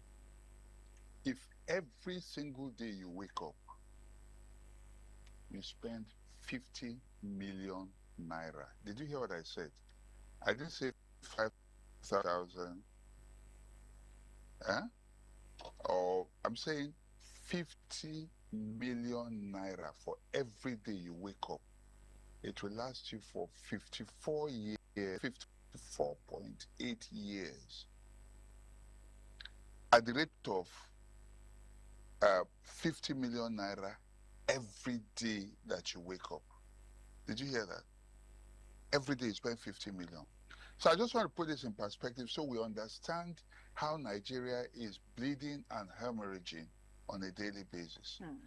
But getting to the issue here, Mr. Razak, I would like to say, or just say this to you. There is legislative approval. What has that got to do with tax? I mean, it's okay to say yes. The excuse Oladele gave is that there's legislative approval. Nothing is spent without legislative approval. Does it equate to accountants? To accounting? The IMF is a respectable institution. And when they say issues like this, you can't put it under the carpet. True. They are non-state actors, but they have a stake. Yes. For people who say that their country was the business of IMF was, there are 3 layers of institutions in the world that must be paid attention to. The government itself, the people, and the non-state actors. In the local balance, the civil society and pressure groups. So there's international dimension of it, which is United Nations, the IMF, the Red Cross, the Transparency International. They have a stake because when governments of the nation no longer accede to the demands of the people, the common human rights issue. So they have the right to pay attention to what is happening in America and London. But my concern is that they should be doing it as equals to other nations of the world. They won't help us now if they say that and they are not specifics. What are those money spent? I'm interested. As much as I love APC yesterday, today, and tomorrow, I still want to give a critical opinion of things they do that is not right. Well, you didn't allow us to hold them by the list now. What today I said that whether it's right, whether the other guy is wrong or not, and the civil society has written to them much of the time that they are a representation of what you are doing in Nigeria. Always keep us abreast of whatever you want. Tell the government, tell us too, so that you know. So it's a word of federal government against IMF now. Yeah, we can't be specific. What is it spending on? Rail project. Is it to pursue Boko Haram, or did they use it to pay ransom? What have they spent it on? And that's a concern. That's why. Then, too, is I say, accountants. I hope you are not an accountant here. They have a way I'm an administrator. I'm a chartered public administrator. Yes. We have our own language that is consoling when issues come up. And we solve problems. But if you see accountant, they will say profit and loss. Then you'll be scared. What did I lose? They will say auditing. So all those scary languages at times, you have to explain to them, you have to calm them down. Yes. That what he has said is that they have not stolen money. That's what IMF is saying. He's saying that the money you didn't tell Nigeria you are going to spend, you have spent it. The question of whether it is spent right or wrong is not the issue, but you have not. But it is good to have a parliamentary approval for any money you are going to spend, because it will be easy for tracking. That, okay, we say we are going to spend 10 naira and you have spent 7 naira. Let's now see you spent on the project you have said you have spent it. Let's see, which is what we is talking about. Yes. That whatever money we have spent, it has been spent based on the budget, parliamentary approval, which is, if that is the case, then we are fine, we are looking good. Because it doesn't appear that the executive arm of government is doing the job they do. Then two, three is that, you see, Nigeria is no longer, it's not a content creation. You see, for your age, older than me, for my age, that I'm older than the younger ones again, I will always encourage them to interrogate. I was almost a teenager in 1989 when I was sent out of school for protesting against SHARP. SHARP was an economic policy recommended by IMF, the same IMF, that you have to do a structural adjustment program. On our own, as students all over the country that time, we studied what is IMF. And we saw countries that have done similar things. Their life was upside down. And I remember Tifalaye when he was kidnapped. That I tried to talk to me and I said, Chief, we told you when you brought Sharp in 1989 that our young people will become prostitutes, our young men will become kidnappers. Now they are kidnapped. And as a result of that economic policy we did that time. So now the young people should try to interrogate your age and my age. You'll be asking them, what did you tell you in school about this program? We are the one now feeding them this information. We are the one educating them. What we did 40, 30 years ago, we are still doing it again. So the young people, before you take the decision, they should try to target. I've not seen anything serious about what I am because they have not been specific. Now, do we put it side by side with what the government has done today? Of course, the recovery process is extremely slow. That's why it is slow. Nigeria was saying, yes, that's why I'm supposed to be angry. Nigeria asking for more. Yes, that's why they're supposed to be asking for more. The government is feeling bad that they're asking. Yes, that's how I should be feeling. If you are complaining that things are slow and you feel comfortable, that means you are not government. So we are looking good the way we are. Nigeria must be angry that you are not the one who is responsible for it. It's not an excuse. It is only when we are saying that we should bring your head, we want to break your head because of our. That's when it is wrong. But to keep asking you questions, we are no longer to. The recovery process is slow because a lot of things are dragging it back. And one of the major that's dragging it back is look at the budget, the fake budget approval for this fake ministry. It will be so. There's more. You think there's more? We're talking about that agency, right? Yes. I was waiting for you to finish to give you that as an example. Yes, and there'll be more of it. As long as you give this kind of list of responsibility to federal government, they will not be able to keep track of what they are doing. Never. You will see more. And we'll be saying it that this is a malady. Are we running cartoon in Nigeria? You give all the, and you added to it again in the same time. You said they should be the one in charge of local government today. No, there's no country in the world where the federal government is in control of local government. It's an aberration. And we'll get it. This is exactly what Hiroshi did. This was how it started to know we don't want war, let's run a unitary system of government. And the people who advised Hiroshi denied him now. He didn't take that decision alone. It was Nigeria like me and you that say, no, of course. Whereas a political structure of the country is determined by our political culture, what we are. Is what will determine the structure we are going to run as a nation. So you added local government with now. A government or a president that is autocratic is coming in the world. Nobody will win an election against his party again in Nigeria. It's what they have done. Local government is a component part of the state. It's inside the state.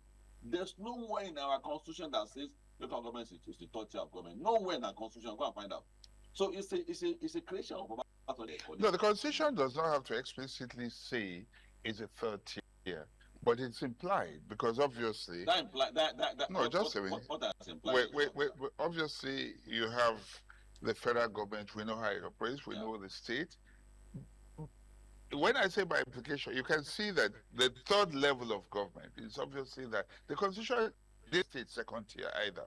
Neither did it call the federal first tier. The constitution that we have the federal government as a tier of government and state as a tier of government. It's in the constitution like that. Well, you have to. I wish you had quoted the relevant section for us to refer to, but it's fine. I'm a chartered public administrator. I know this. No, that's not political science. There are two different things. But let me come to sorry, just a quick one. Now, you quickly brought in that issue of the agency, but let me throw a little more light, particularly for Nigerians. I got sick and tired to the budget before the last one. Because of what I saw, the last one, I never bothered to look. I had the entire budget, the PDF. And I was looking at it, and guess what? Under, for instance, the Ministry of Culture, what you call it now, creative economy and all that. I just use one ministry as an example. I can cross-check. We began to see things like solar power in villages where some power brokers are from. You begin to see things that are, yes, that have no relevance whatsoever. The solar is not even to power a cultural event or anything like that. People begin to insert all sorts of things. You can call this legislative, whether irresponsible, executive. They connive to do this and say, just slot that in there, slot that in there. Is it not just as irresponsible as the actual misuse of? So the actual ministries that should benefit, the command ministry first, because people must insert things either for the villages or so that they can pull out money. I'm glad it's not a public administrator. How does this sound like? It's not part of what we're talking about. First, are you aware of what I'm talking about? Yes, that's a direct consequence. We warn that we are going to come to this point. I'm a computer science expert. Okay. I'm undergoing my PhD at the moment. See, that's a direct consequence. I know that I'm happy when you say this. That's a direct consequence of running a structure with deficiency. That's the direct consequence of running a weak institution. This is a man like this. That's what we're going to suffer. The moment you think it's the federal government that should be the decider of how you spend your money, take money from the state and spend it. The people there don't work for it. The federal government don't work for this money. And we will be making a mistake if you think it's Tinubu's problem. If you go, you will leave the structure again. There's no time in Nigeria. I said 1966 to the 61, 66 that we say, we had a nice government. We have always been blaming the previous, we have always been commending the previous government. The government was bad. Does that not suggest something to us? That something is wrong with us. It's not about Obasanjo, Jonathan, Yar'Adua, all this one. It's not about all these people. Something is wrong with our system. Tinubu will leave tomorrow again. Then the next thing you start saying to Tinubu, that is strange to us, should be strange to us as a nation. It then means that what you handed over to your driver is what is used. The structure you gave them to work on. Will you not be shocked to say that you will see some ministries that has no direct impact, like you have said, yes, what they are doing. Yes. They run empowerment program. They run short of things, and that is when what will happen to a country where this kind of structure is designed for them. We are not designed to run this kind of structure, and there's no expert have spoken left and center that don't do this again. Now you say this a strange agency. Do you know how many agencies we have in Nigeria, sir? Too much agency. Now give an example of Minister of Education. We have Minister of. It's not the creation of this administration. It's a creation. It's a constitutional creation. We have 36 Commissioner of Education in Nigeria, Special Advisor on Education in Nigeria. You have House of Rep Committee on Education, Senate Committee on Education. Now you now have University Commission, Polytechnic Commission, College of Education Commission. On those one limb budget of education, and we want our children to get the best education. I just use that one because this one affects everybody. I don't want to use road. I don't want to use any other thing. But education affects everybody. If you are not in school, your son is in school, or the son of your son is in school. Until today, we have not been able to do anything about how to improve the quality of education. So what I'm saying by and large is that the budget, which is the genesis of where we started from, it will be difficult for us to track what we say we spend. I'm not an accountant, but as an administrator who understand the model of public campaign we run in Nigeria, the model is a bit very delicate. You will not be able to keep a track of, but when you devolve power, administration, when you devolve, it's part of administration. When you share responsibility, the responsibility of the federal government is still huge. They have to be blamed, though. So now you are not exonerating them. We have to blame them. We have to, because when you say you put this kind of burden on yourself, you should know that the burden is too much. Now we have to start reminding our president and reminding him. I met Jonathan 21 times. The picture I've seen about Jonathan, I don't think any president will do anything if you don't keep reminding him and be come assertive. Now I know. So I saw the picture of what is about to happen to Ashwabi. I can't spend 37 years of my life calling for state police, only for us to be giving us another thing that is not called a state police. I see a section that the federal government will be recruiting. That's not state police. I saw a section where they want to start saying some strange things. I have to start sending a message to us. President, it took over 60 years exactly, 66 till date, to change security institution back to line. 66 unity system started. If you do this mistake again, all of us will not be alive again to change it. It's going to take another 60 years again to change it again. So if it is just one you want to do, if it is just police, let us do it right too. Federal government has no business in the recruitment. It's state police. In fact, it should be the Bakassi boys in the east. Yes. It should be the Beshu boys. Yes. It should be the Nigerian, the men. It should be the Amotekun, the one of the creators of Amotekun, founders of Amotekun, the Southwest. That should transmute into state police. The locals all over the world who fought for their war of independence. It's not the name of one being because they have passion for their state already.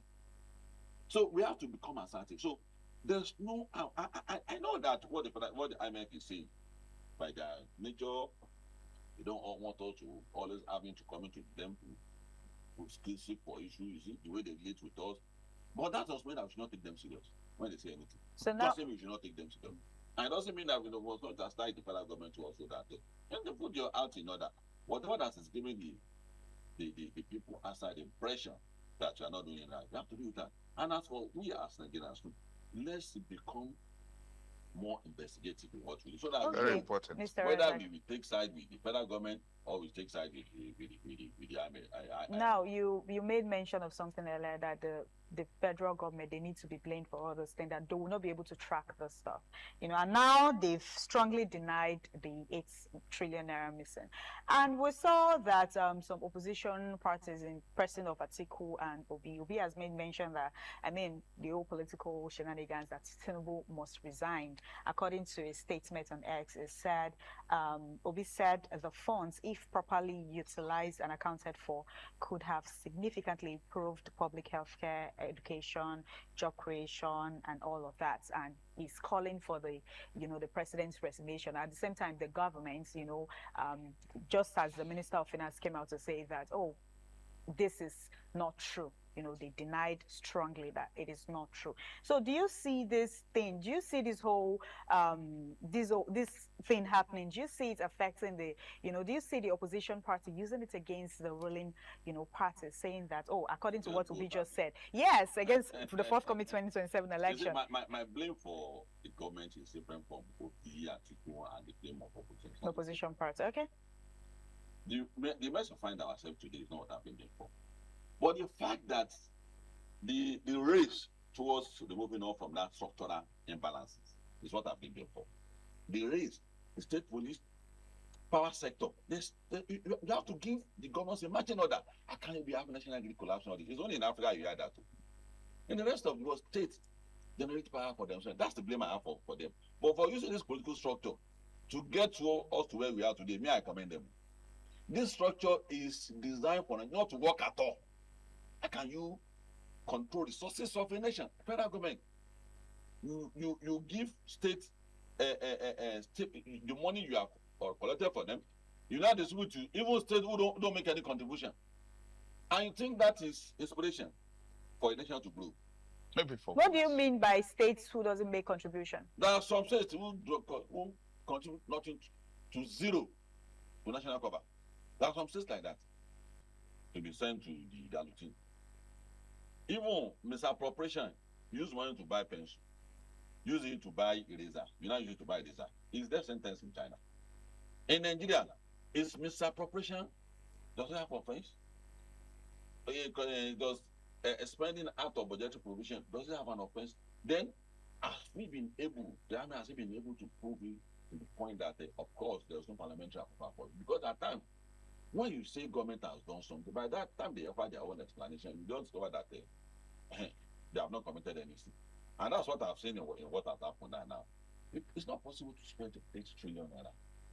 Without, you see, the way it works, the way finances works anyway, the way money comes in, there's no, you will not notice it. To remove 8 trillion from the federation account, you make them, maybe you project that want to make 10 naira, you now make 30 naira. So you're not afraid that, since I budgeted for 10 naira and I made 30 naira, Let me send 10,000, 10 and out of it. It will show. Let me say It will show. There's no how. There's no the realistic case. Yes. When the fund got to British, because they are not good people to us. They all of are not good people. No, for me, it's not about them. So when the money goes into the British account, they can't introduce to the economy. It's going to destroy the economy. So they had to speak out, not because they love us, but they can't introduce it. And the danger is that once such fund will become careless and it goes to wrong grounds, terrorist organization will not come at me to give me this money. I want to use it to buy more. They are in oilage. They are in agro-allied.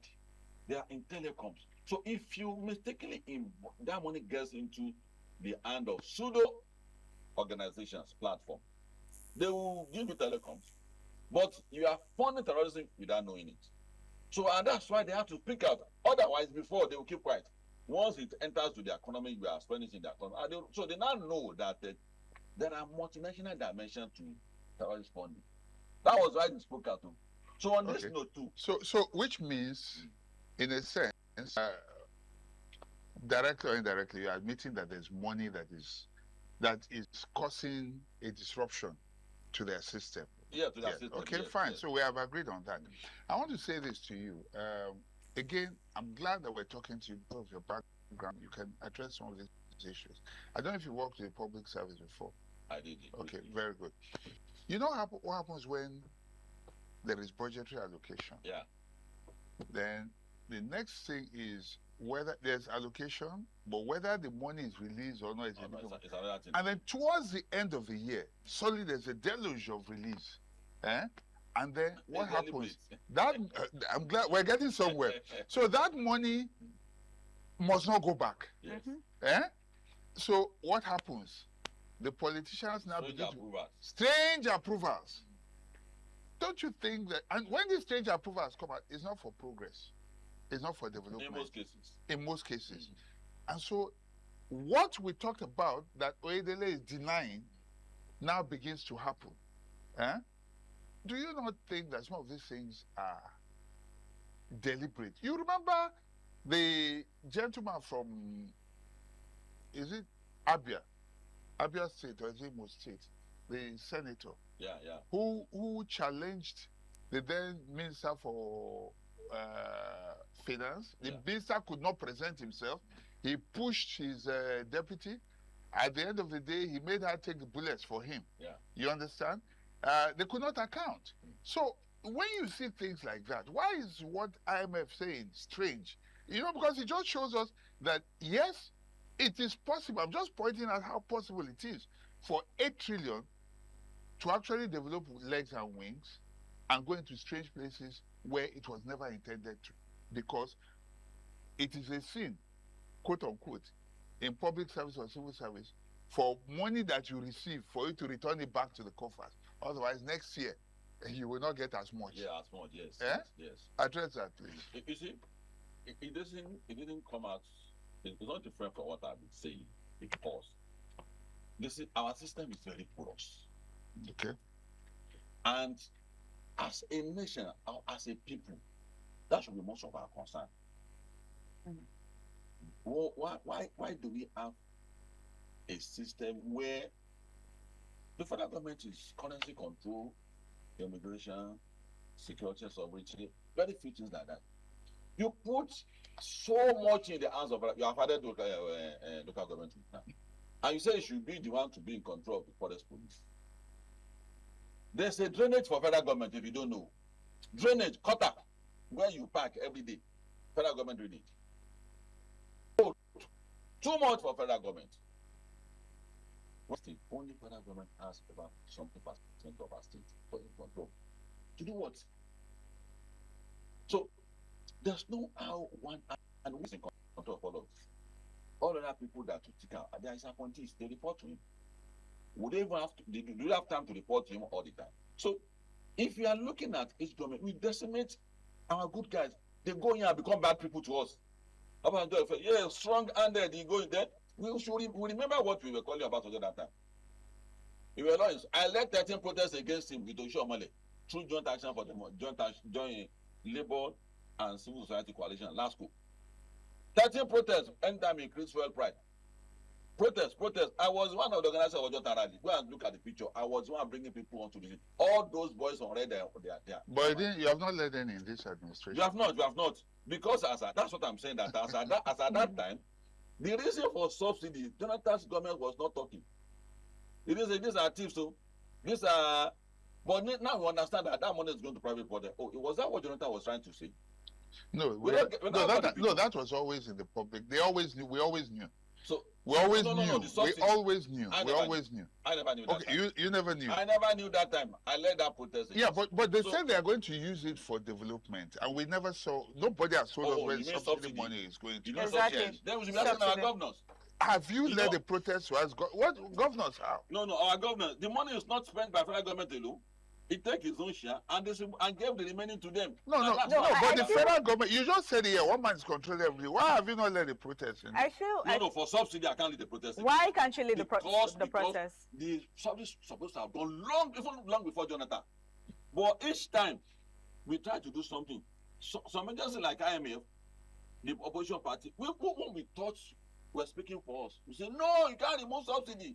We never knew that subsidy was not for the poor people. It will come back eventually. But there must be no subsidy. The way it's streamlined, the way it's structured, there's no how it can get to the poor people. It will never get to the poor. Are you not leading the protest because you're actually supporting the president? I mean, when Buhari was there for 8 years, I warned that Buhari will not be able to point to one thing that he do if he didn't change the structure. And I'm telling you, I said it in my intro, that the structure of state police that's on ground is not state police. So the way we are trying to structure it, I can't do something. I'll throw it down the drain because someone is in government. No, I will not do that. So in essence, what I'm saying is that you see, it is not possible to run a government that will have direct impact on the life of the people with this structure. Thank God the first step has been taken, which is the state police. Let's be assertive. Someone that slept 4 a.m. and woke up 6 a.m., it cannot perform optimally. And that's not his fault. Would you say the government... We designed that for him. You know... That's how it happened to Obasanjo. That's how Jonathan... That's how they have been working. And you can't say it can't work like that too. Okay, so... It's what you give to him. Then, the power sector, also, we don't have any experience with blackout again in Nigeria. What are the government doing with all those big money coming from subsidy? Which is the question? Subsidy money. Where are those money? It's going into states. What are they doing with it? Elephant project. So now you're actually not blaming the federal government. You're blaming both the states and the local. Where is the money? The blame for Mr. President is that he didn't give them enough marching order. He didn't speak out enough about them. He didn't expose them enough. IMF thing is not about the. Let's not. It's not about the federal government. It's not about the federal. It's not about the state government. No. Let's stay focused. I know. Let's stay focused. Let's stay focused on the federal government, because you see, when we keep saying state, did they want to address it? I promise you, we will address it. The question okay. So I want, yes, let us put this in. Because, yes, see, Predele is doing what every typical appointee would do. Yeah. They are living in denial. Just the first reaction is denial. I would have expected. They have this forensic investigator, Obaze, the guy who, when he entered, the fear of Obaze is the beginning of wisdom, wisdom for whatever, for politicians, yes. Now, that's a man who, when he enters any place, he will dig up everything. I would have expected a more responsible government. I'm picking my language deliberately because that reaction is disappointing to me. I would have expected him to say, okay, we've heard, the IMF has the right to say what he has to say. However, we do not think that it is true. However, we will look into it. If you say so, it means you are not just coming to blindly defend. How will he feel tomorrow if he discovers that there is even much more than what has been said? What does that, what does that say about the level of responsibility of our public servants? Do they serve Nigerians or they serve their masters? That's on the one hand. The second question is about restructuring. Do you think that what the president is doing now is the restructuring that he was preaching before he entered, or is he trying to do a restructuring that will favor him come 2027? Now, you said the first question. Yes. If there's a ready-made answer for us, there's no time, there's no point asking us to wait till tomorrow just because we want to appear to be working. I don't think it's proper. But if you say so, like you have said, just to save the face, it will not be appropriate. What I will want to implore financial experts is to dig in and give us specifics. Because what we are saying now, they say it didn't happen. So what do you mean in specifics? IMF needs to do more in terms of the fund going into certain projects, and these are the projects. It's not budgeted. Are you sure they have not given the federal government? No, they didn't. The federal government in a statement, they said IMF should be specific. Okay. They brought, I read it. They said IMF should be specific that in what area did you spend money that is not budgeted for? That's okay. They said it is the case all the time. Just big one. Nigeria is going to collapse in 2015. Nigeria, all sorts of things like that to ensure that we are not on our feet. So, if there's a ready-made answer and they know that, and for him that he has alleged, he must be able to prove. It's not the federal government that will now be digging. So what you're saying now is that there's no evidence? No. The only evidence we have is that IMF is a credible institution. And they don't say that they have no bone in the fight. No, they have said so many times. I gave you an example of Sharp and value of an era or no, this has nothing to do with SAP. It's completely different. No, what I'm saying is that they have said SAP was a conditionality for a loan. They have said things, they have given African conditions several times, and they're giving African certain rating. What the economy of Europe is. This is not about condition. It's a different thing. Don't associate them. They're not the same thing. I'm just talking about the institution. It's like saying, look, your boys, you have a factory. Your boys are stealing your goods. Check. If you like, don't check. That's what they've simply done. Say, go and check your staff. No, they don't have to give you details. No. Your staff are stealing because they have seen things happening. For them to be stealing and I didn't know, it means they cover up. It's not their responsibility. What I will do is to move close to the person. I will not get angry about it. Very good, but what is the reaction of government? No. The reaction of government is that they must talk to us. They can't keep quiet.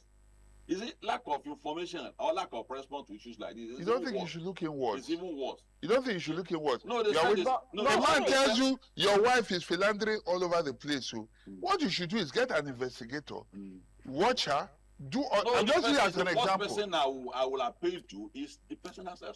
No, it's not his job. It's not his job. He has given you information. Act on it. I will not get angry about it. No, but he's giving information. Act on it. When you are given intelligence that there's an imminent strike by America, they always will need to do specific. It's not their job. No, it's not their job. What we are saying is that when I can't find one, then it might be happening. The federal government might not know, and I've told you that it's possible that it has happened. So the second question, which is the restructuring. Yes. Hey, this country is delicate, complicated. We didn't know this. We wanted to carry out a revolution before June 12 came aboard, and we knew that. That's why we tell the young ones, you have revolution in Nigeria. There can be no symbol. When June 12 happened, it became a Southwest thing. If you had done the revolution, no, it was not. There were people Korean. There were people from all over the country. It was not a Southwest. Lagos is a hub, but it was a national. It was all Nigerians voted as well. All Nigerians protested as well. It got to a point that it was only in Lagos and Southwest. No. I take leaflet to later at the point they started rejecting it. In the South Swap, there's no major protest anywhere again. It become a Southwest thing. It's always said so at the point that it's a Southwest business. So at this point, don't you? The restructuring of, I'm saying that's complicated. That's why I made that kind of example. That the moment you want to make something appear as if it's a national issue, that complication will set in. The restructuring now, some people have tagged it as anti, particularly the North. Okay. So the Northerners are the one resisting state police. The power sector reform, they are the one resisting it. So many things, thinkings are the North. Until the government is safely able to explain to them that the insecurity is a direct consequence of not restructuring, it's not anti-North. And that's why I informed the slow pace. Before now, I was thinking that it's just different. State police do it. I discovered that it's not so. We have that, and we have eminent Nigeria with the capacity to say that it's not going to be possible. Let's until we agree. to that point of agreement now. Mr. Razak, we're running out of time. Let's quickly talk about the investors' confidence. Don't you think this controversy could affect investors' confidence in Nigeria? Investors that are coming to Nigeria are not they are regular investors. They are just coming to me because you will never send them away. So you think it won't affect? They have a fertile ground. All the multinational corporations, do you think they are coming because they want to the economy? They are running capitalist economy, and the capital economy they run is a capitalist that is free to everybody. It's welfare. Capitalist appears to be a welfare program where shares does things for the nation, the host nation. Is that what Chelsea is doing? Doing the Southwest. So for me, investors will always come to Nigeria. They are coming to get the oil money, and anything militancy, kidnapping, will not send them away. Oh, we're out of time. All right, thank you so much. We actually yes. Viewers, thank you, Nigerian. Thank you once again. Thank you for joining our Lagos Network Studio this beautiful morning on CMI. We would be handing over to our Benin Network Studio for the Continental and CMI. I am Marcelina Unko. Just stay there.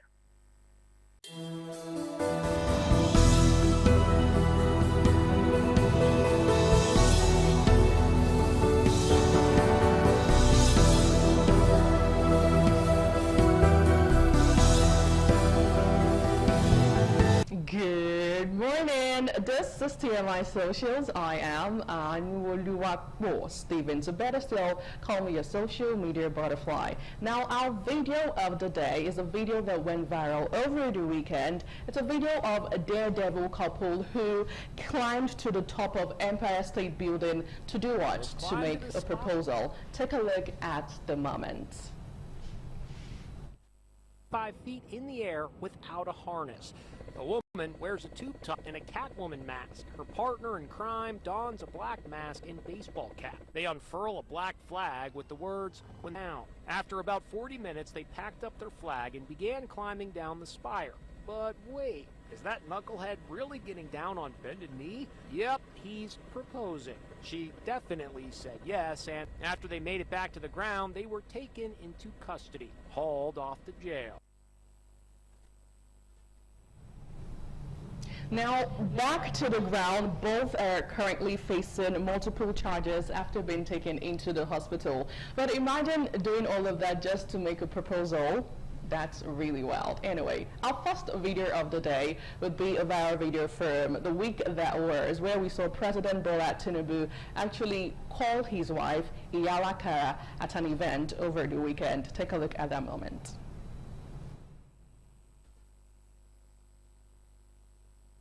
Good evening, gentlemen of the press, ladies and gentlemen. My dear wife, the First Lady, Iyala Kara.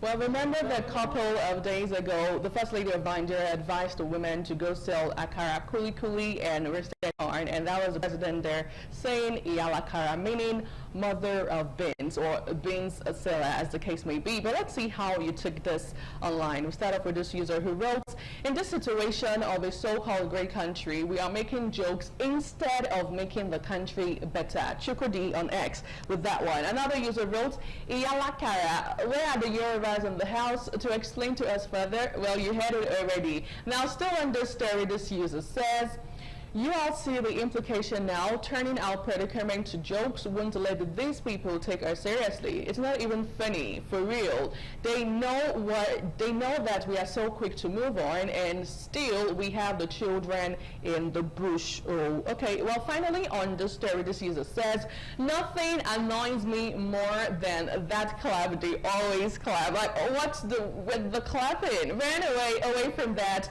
Over the weekend, we also saw a viral moment of U.S. Representative Moore. He has vowed to have a closer look at the 2027 general election. He went on to say that Moore, a Republican from West Virginia, who serves as the House Preparation Committee, stressed that fair execution of the elections matter greatly to the United States policy. He highlighted his push for the Nigeria Religious Freedom and Accountability Act of 2026 and new restrictions on security aid unless Nigeria persecutes attackers on Christians and protect vulnerable groups. Take a look at that moment.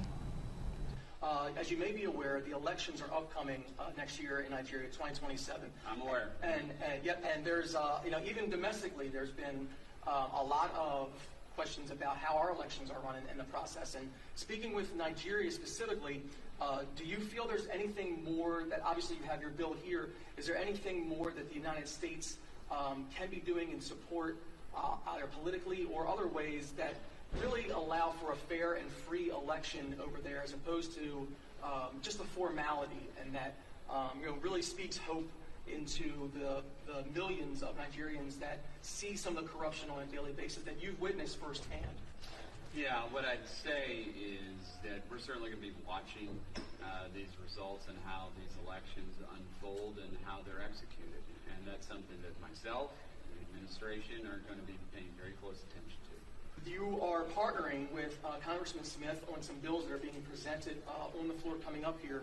I was hoping you could opine a little bit more on that, and also, how do you feel about, if you had a chance to speak with President Trump, and is he on the same wavelength that you guys are? Do you anticipate receiving more support? Well, reacting to this online, here's what netizens have been saying.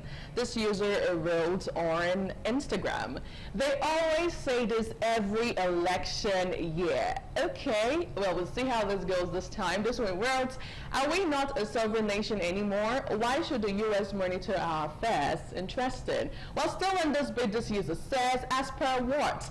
America needs to calm down. They only rule America and not the rest of the world." And finally, this user wrote on Instagram, "This talk used to mean a lot when we were younger. We don't outgrow Santa Claus story now." Well, moving away from that, still talking election, Orji Uzor Kalu trended over the weekend as the senator representing Abia North says President Bola Tinubu has no serious challenger ahead of the 2027 presidential election. Well, he stated this on Friday at the Abia APC stakeholders meeting held in Umuahia, where he addressed issues affecting the unity of the party in the state. Take a look.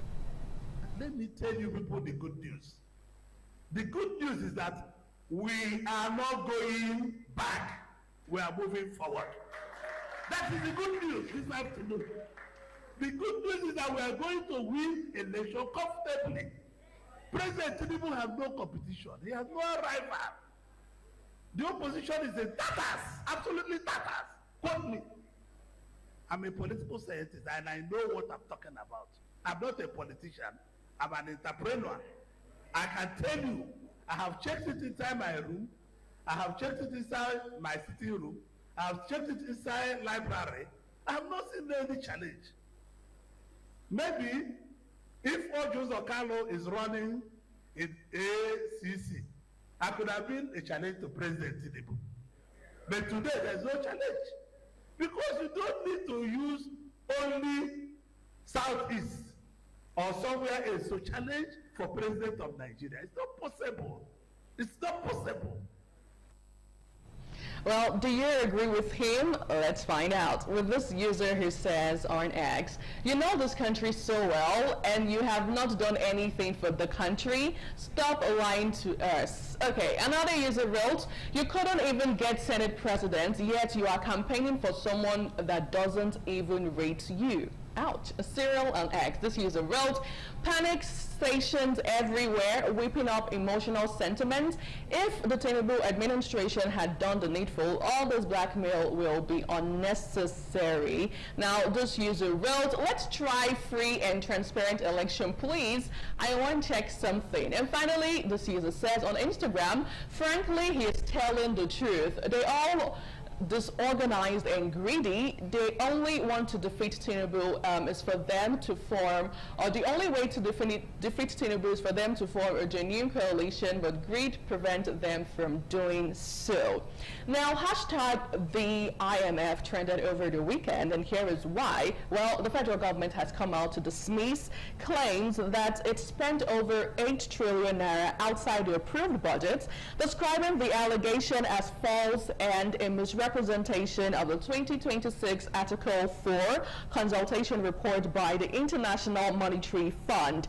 Now, in a statement yesterday, the Minister of Finance and Coordinating Minister of the Economy, Mr. Taiwo Oyedele, insisted that the federal government does not operate a shadow budget or spend public funds outside the constitutional and statutory framework. Now, reacting to this, Atiku Abubakar, Peter Obi have come out to actually call on the federal government and in fact told the president to resign from Peter Obi. Now, here was the press statement that was released yesterday on social media by Taiwo Oyedele. Reacting to this online, let's take tweets and reaction. This user wrote, "I would rather believe the IMF rather than a government that appropriates budget and refuses to fund ministries and MDA as approved." And he went on and on. Another user wrote on X, "The IMF dropped a bombshell on July 1st and many Nigerians missed it. It said the government borrowed and spent a huge percentage of money without accounting for it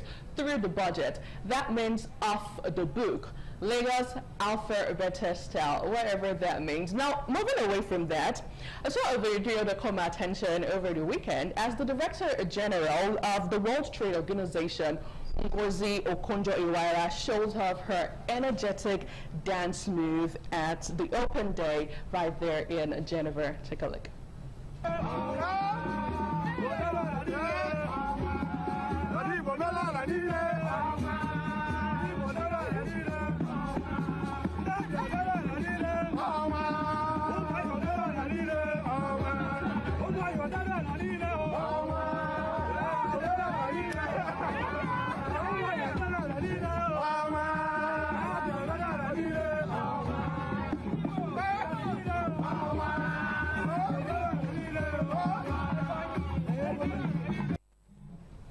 Oh well, let's take 2 reactions to this interesting moment. With this user saying, "Your culture is your identity. Let your kids identify with their roots. If your culture has harmful practices, discard them and embrace the beautiful parts. Outside the shores of Nigeria, Madam Ngozi still carries her identity with pride." Very commendable. And this user says, "I love Igbo culture, and this Isiagu attire is always represented." On that note, we wrap up TMI Socials today. Thank you so much for being a part of the show. I am Anuoluwapo Stevens. From all of us on This Morning on ITV, Lagos, Abuja, and right here in Edo State, please stay safe. We'll see you again tomorrow. Goodbye.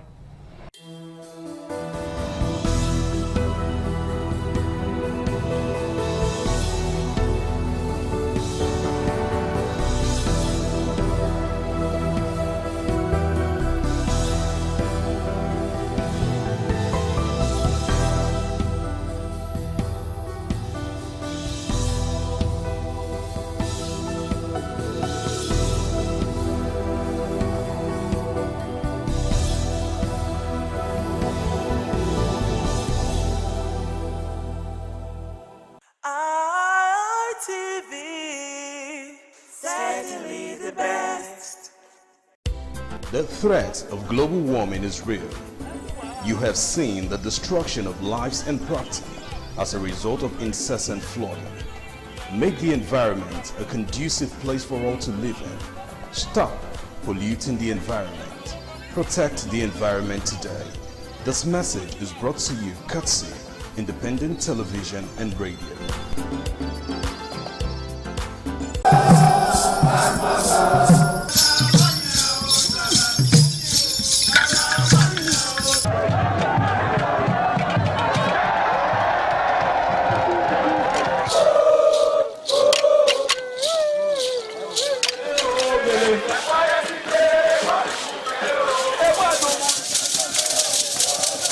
This is Anegbete community situated in Isako Central Local Government Area of Edo State. It is an agrarian community with united people that promotes unity and oneness for peaceful coexistence. The inhabitants of the community migrated from Benin, the cradle of black civilization, a kingdom where king is truly king. The ancestors of Anegbete saw that age was the main determinant of leadership in the rural setting, and the eldest man in the settlement was regarded as the leader who presided over meetings, and his authority is held in high esteem. To further strengthen this unique system of leadership, age group evolved in Anegbete.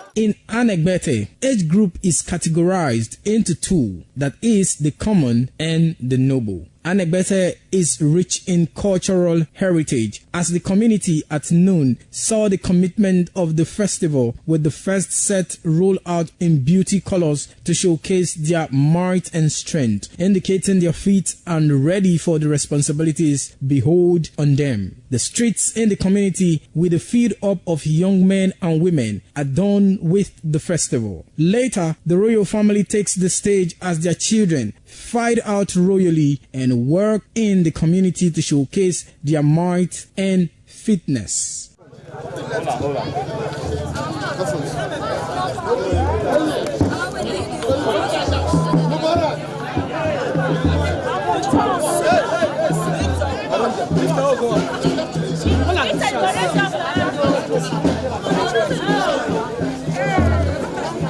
My leader.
when you check your time now, you go ask yourself, say, what will be time? And time go tell you, say, Uduota o'clock. That will be the name of the program.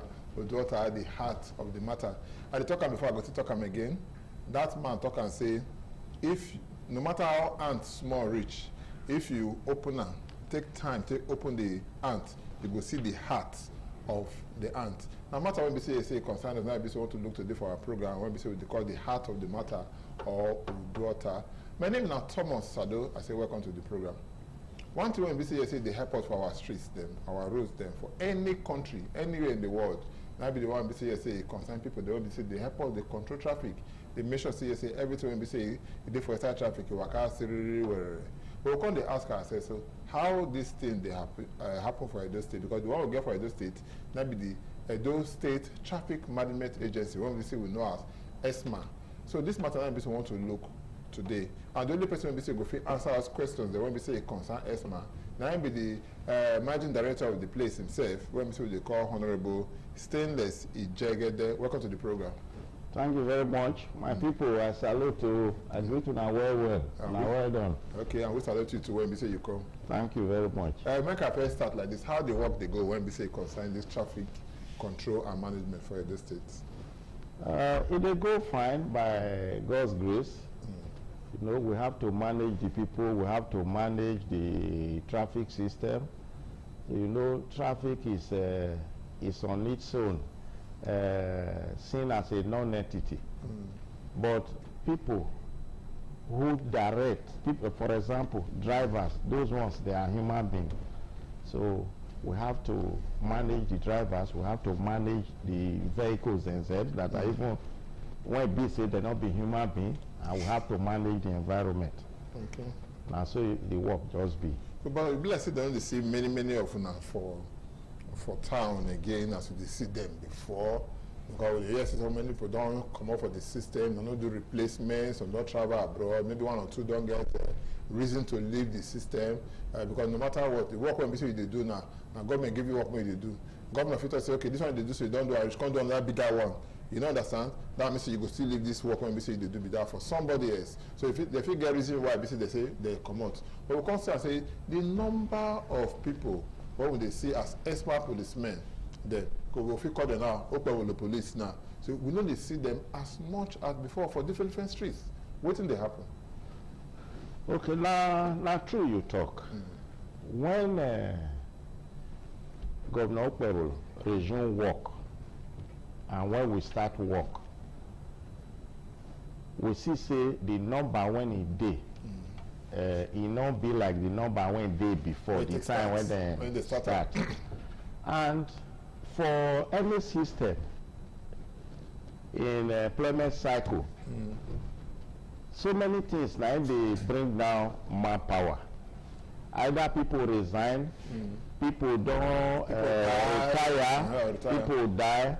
So now it they be. And government get what they call bureaucracy. That government get due process, they get system. It not be like as they drive, they go now from here, they go maybe my driver for road, he say I tire, not they work again. I feel employ driver for them. But government own, it not be like that. It get what they call due process. And when Governor Okpebholo will come, you go here say different ministries, and then they employ, they go. You not just put at random, say every ministry, every agency, make una begin the employ, make it be like a new Benin market. No. Now turn by turn. Now then. So our own now, we don't write, and by God's grace, it don't reach our turn now. So all those problems when people they see, so we not plenty, very shortly we go plenty.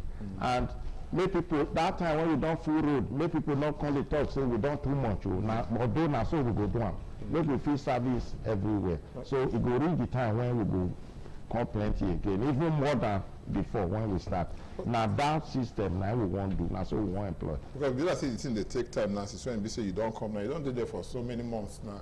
If at least over a year now, if I don't make a mistake, I don't expect by this time they don't take care of those things. But you get one to when we say I want to see even the few ones when we say the day now.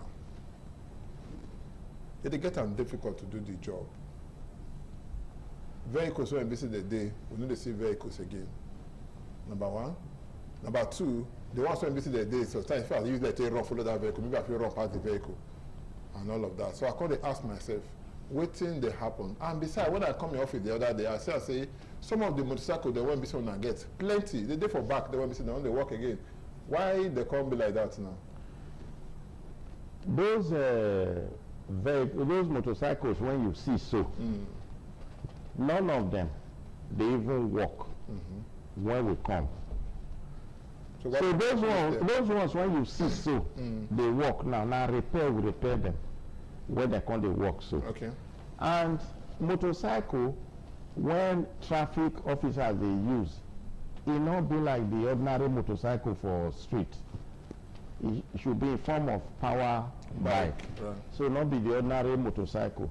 Last time somebody they say they don't give motorcycle to Edo State security, this and that. Our motorcycle with their own not be the same. Our own are specially designed type. So we don't also book for them, and governor will give us. And by the time he give us, we'll not go see them. But one message be say, those ones when you see, they were not even working. We refurbish them to be working. That's why they work now. And we are still on the process of even the ones that are down, one by one, we will repair them before we get new ones. And new ones will come. And I have been given that promise. Because I want to take you go back to this personate thing, because they worry Edo people well. Whether you like them or not now. You go say now this special marshal people or task force people, now they call the do traffic control now. If it be task force people, you can say now vigilante, they do traffic control and all other kind of thing. We can ask ourselves now, say, for this long, how long will it take us when we say we can't do the traffic on? Because whether we like them or not, we want traffic in Edo State.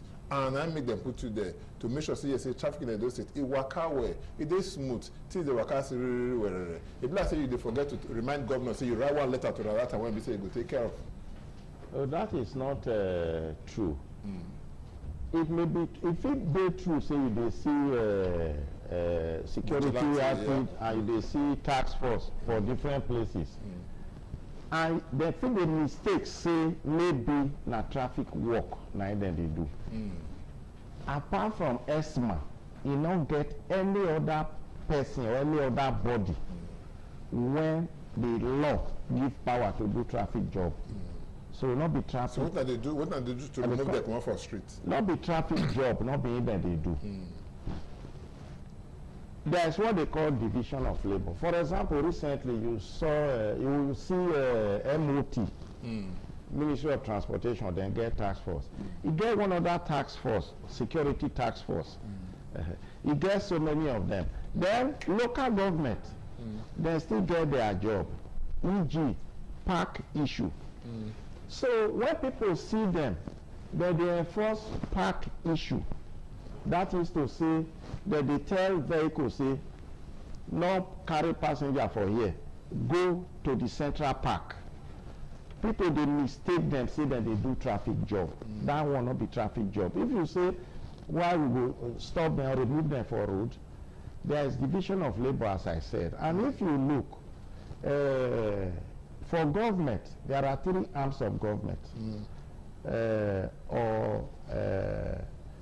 tiers of government. Make us three tiers of government. You get federal, you get state, you get local government.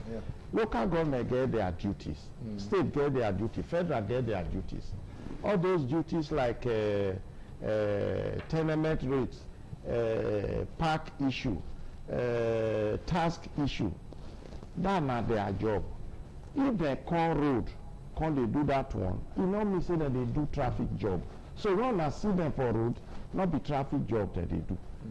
At times I even see them. They enforce park on drivers when no one go central park, go load for them, go drop passengers for them. When they drop passenger all about. Now that one then they do not be traffic job. So people they mistake them saying a traffic job that they do. So if any of them, even when they start from middle of road, you tell me to make pass like this, make pass like that. No. Okay. Maybe for prison, that prison area. Some of the times you see them they stop for road and they tell me to say pass here, pass here. What thing then they do? Then they tell most bosses, say, don't go to the ring road. Follow, I don't know, is it, what do they call that?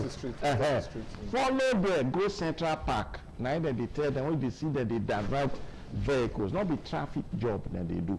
Then they direct them, go Central Park. Let them go there, go discharge their passengers and load there. So when people see them, once they see them divert people, they say na traffic job that they do. Not the traffic job that they do. No any other person get right to do traffic control activities for Edo State. That word control, they don't get that right. Okay. So nobody is doing it. We they see the monitor. We they arrest some people who try to cross borderline. I don't know whether they are aware. We see some people when wear shirt or reflective jacket. Say there be one task force or the other. We go investigate them. We see say they not be task force people. We they arrest some of them. And the one when they go cross borderline, won't do traffic job. We they tell them say sorry, this area not be your job. That are the ones when even be say then send them. The one when they not sent with the arrest. The one when they send say go park issue. When they cross the borderline, we tell them say sorry, not be this area, be your work. So make you stop.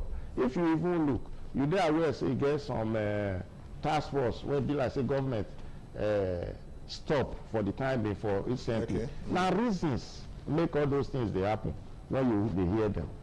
So when they cross borderline and it be like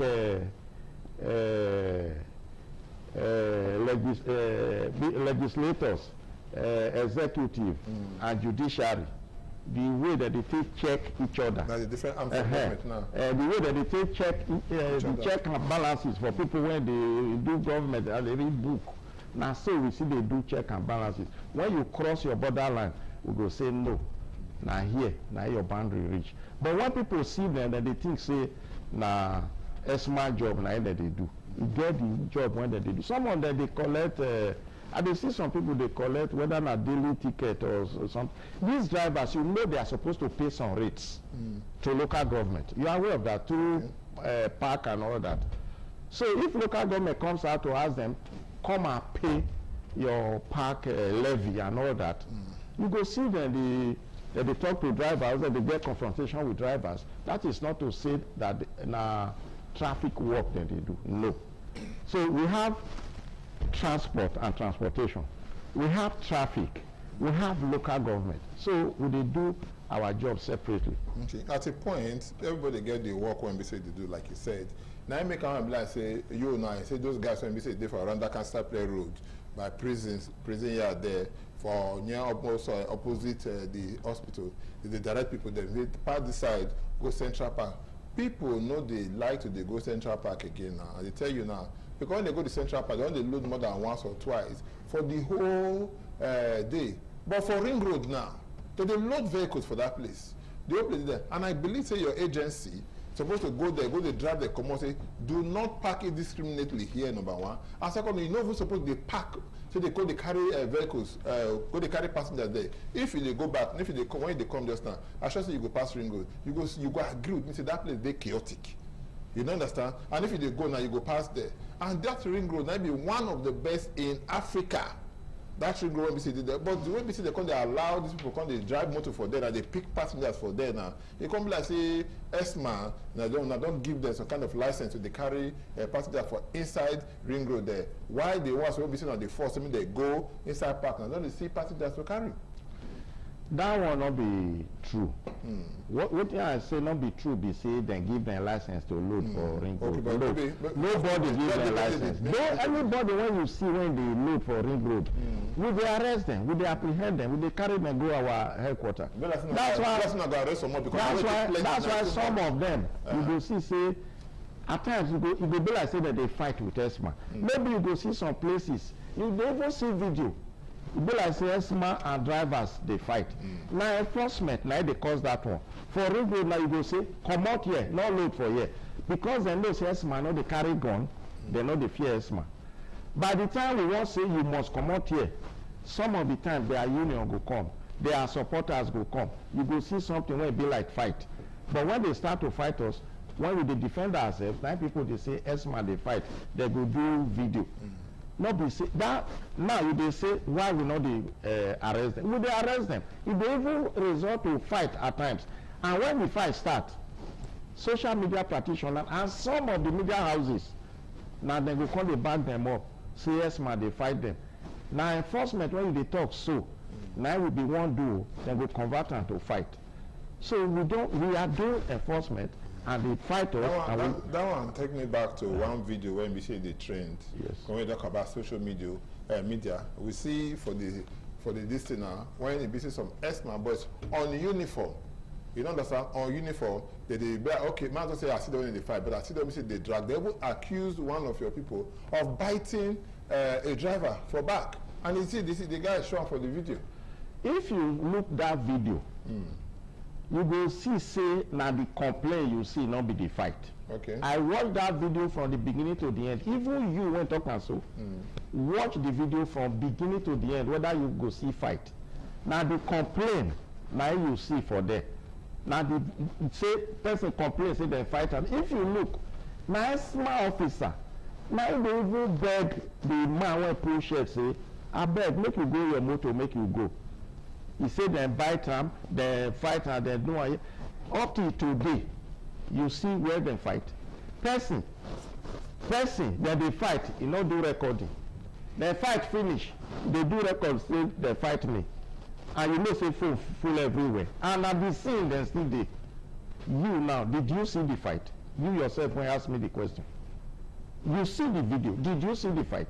Me don't ask you a question now. No, I want to ask question here. So you not see the fight. Somebody came to complain in order to whip sentiment. So when you read human psychology, you get one video what happened this morning. One woman lie down for ground, make people come to pity am for police station. Okay. After they commit offense, make people come to pity am. And very soon, the video go to circulate, you go say they don't kill him. It can't be like say the woman die. The woman now enter motor by himself, go police station. Now he come down by himself. But he reach there, he lie down for crowd, they pretend say he die. So these are things people do to whip sentiment. So that fight when they talk so, you not see the fight. Now complain you see. For us, we are not trained to fight. We don't fight. I have said it, I don't talk so many times. They're not trained us to fight, but nowhere when the law not allow person to defend himself.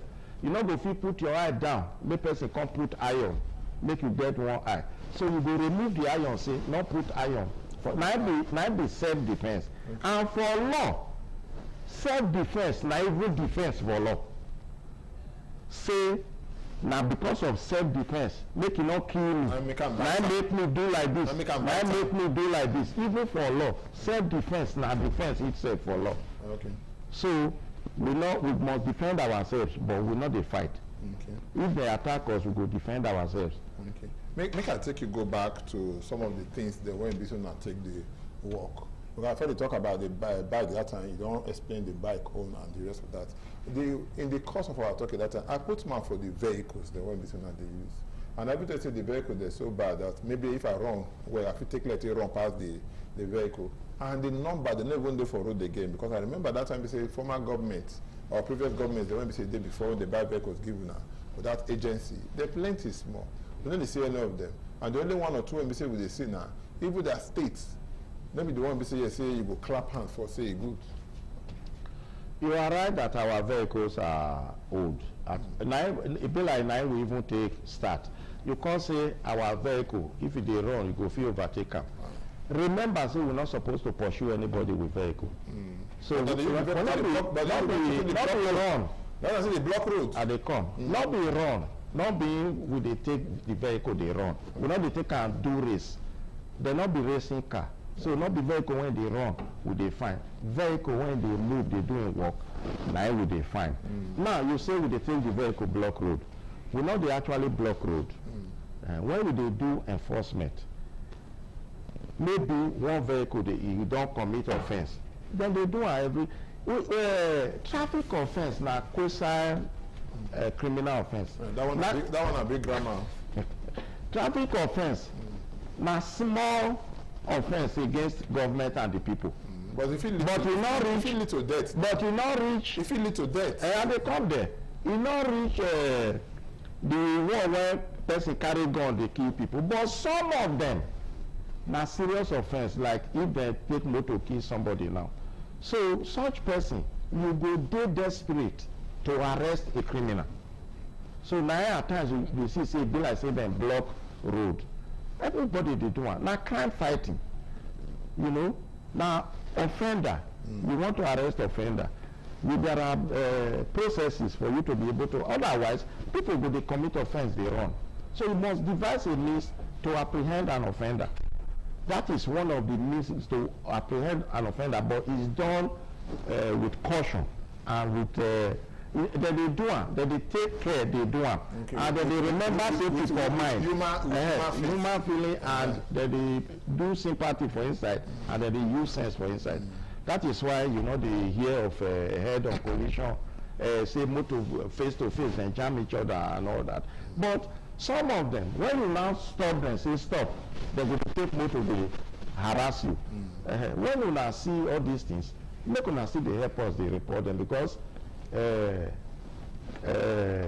crime, now everybody they join hand, they fight them. When I see some media houses, they criticize the people where they enforce law. I go come they say, why? But not be every action, not be every action from a law officer, not being do in the right manner. If we see the one where they not do well, even we will punish who not behave well for our system. Now so it be. Okay. I want to look this other matter when this is it concern us.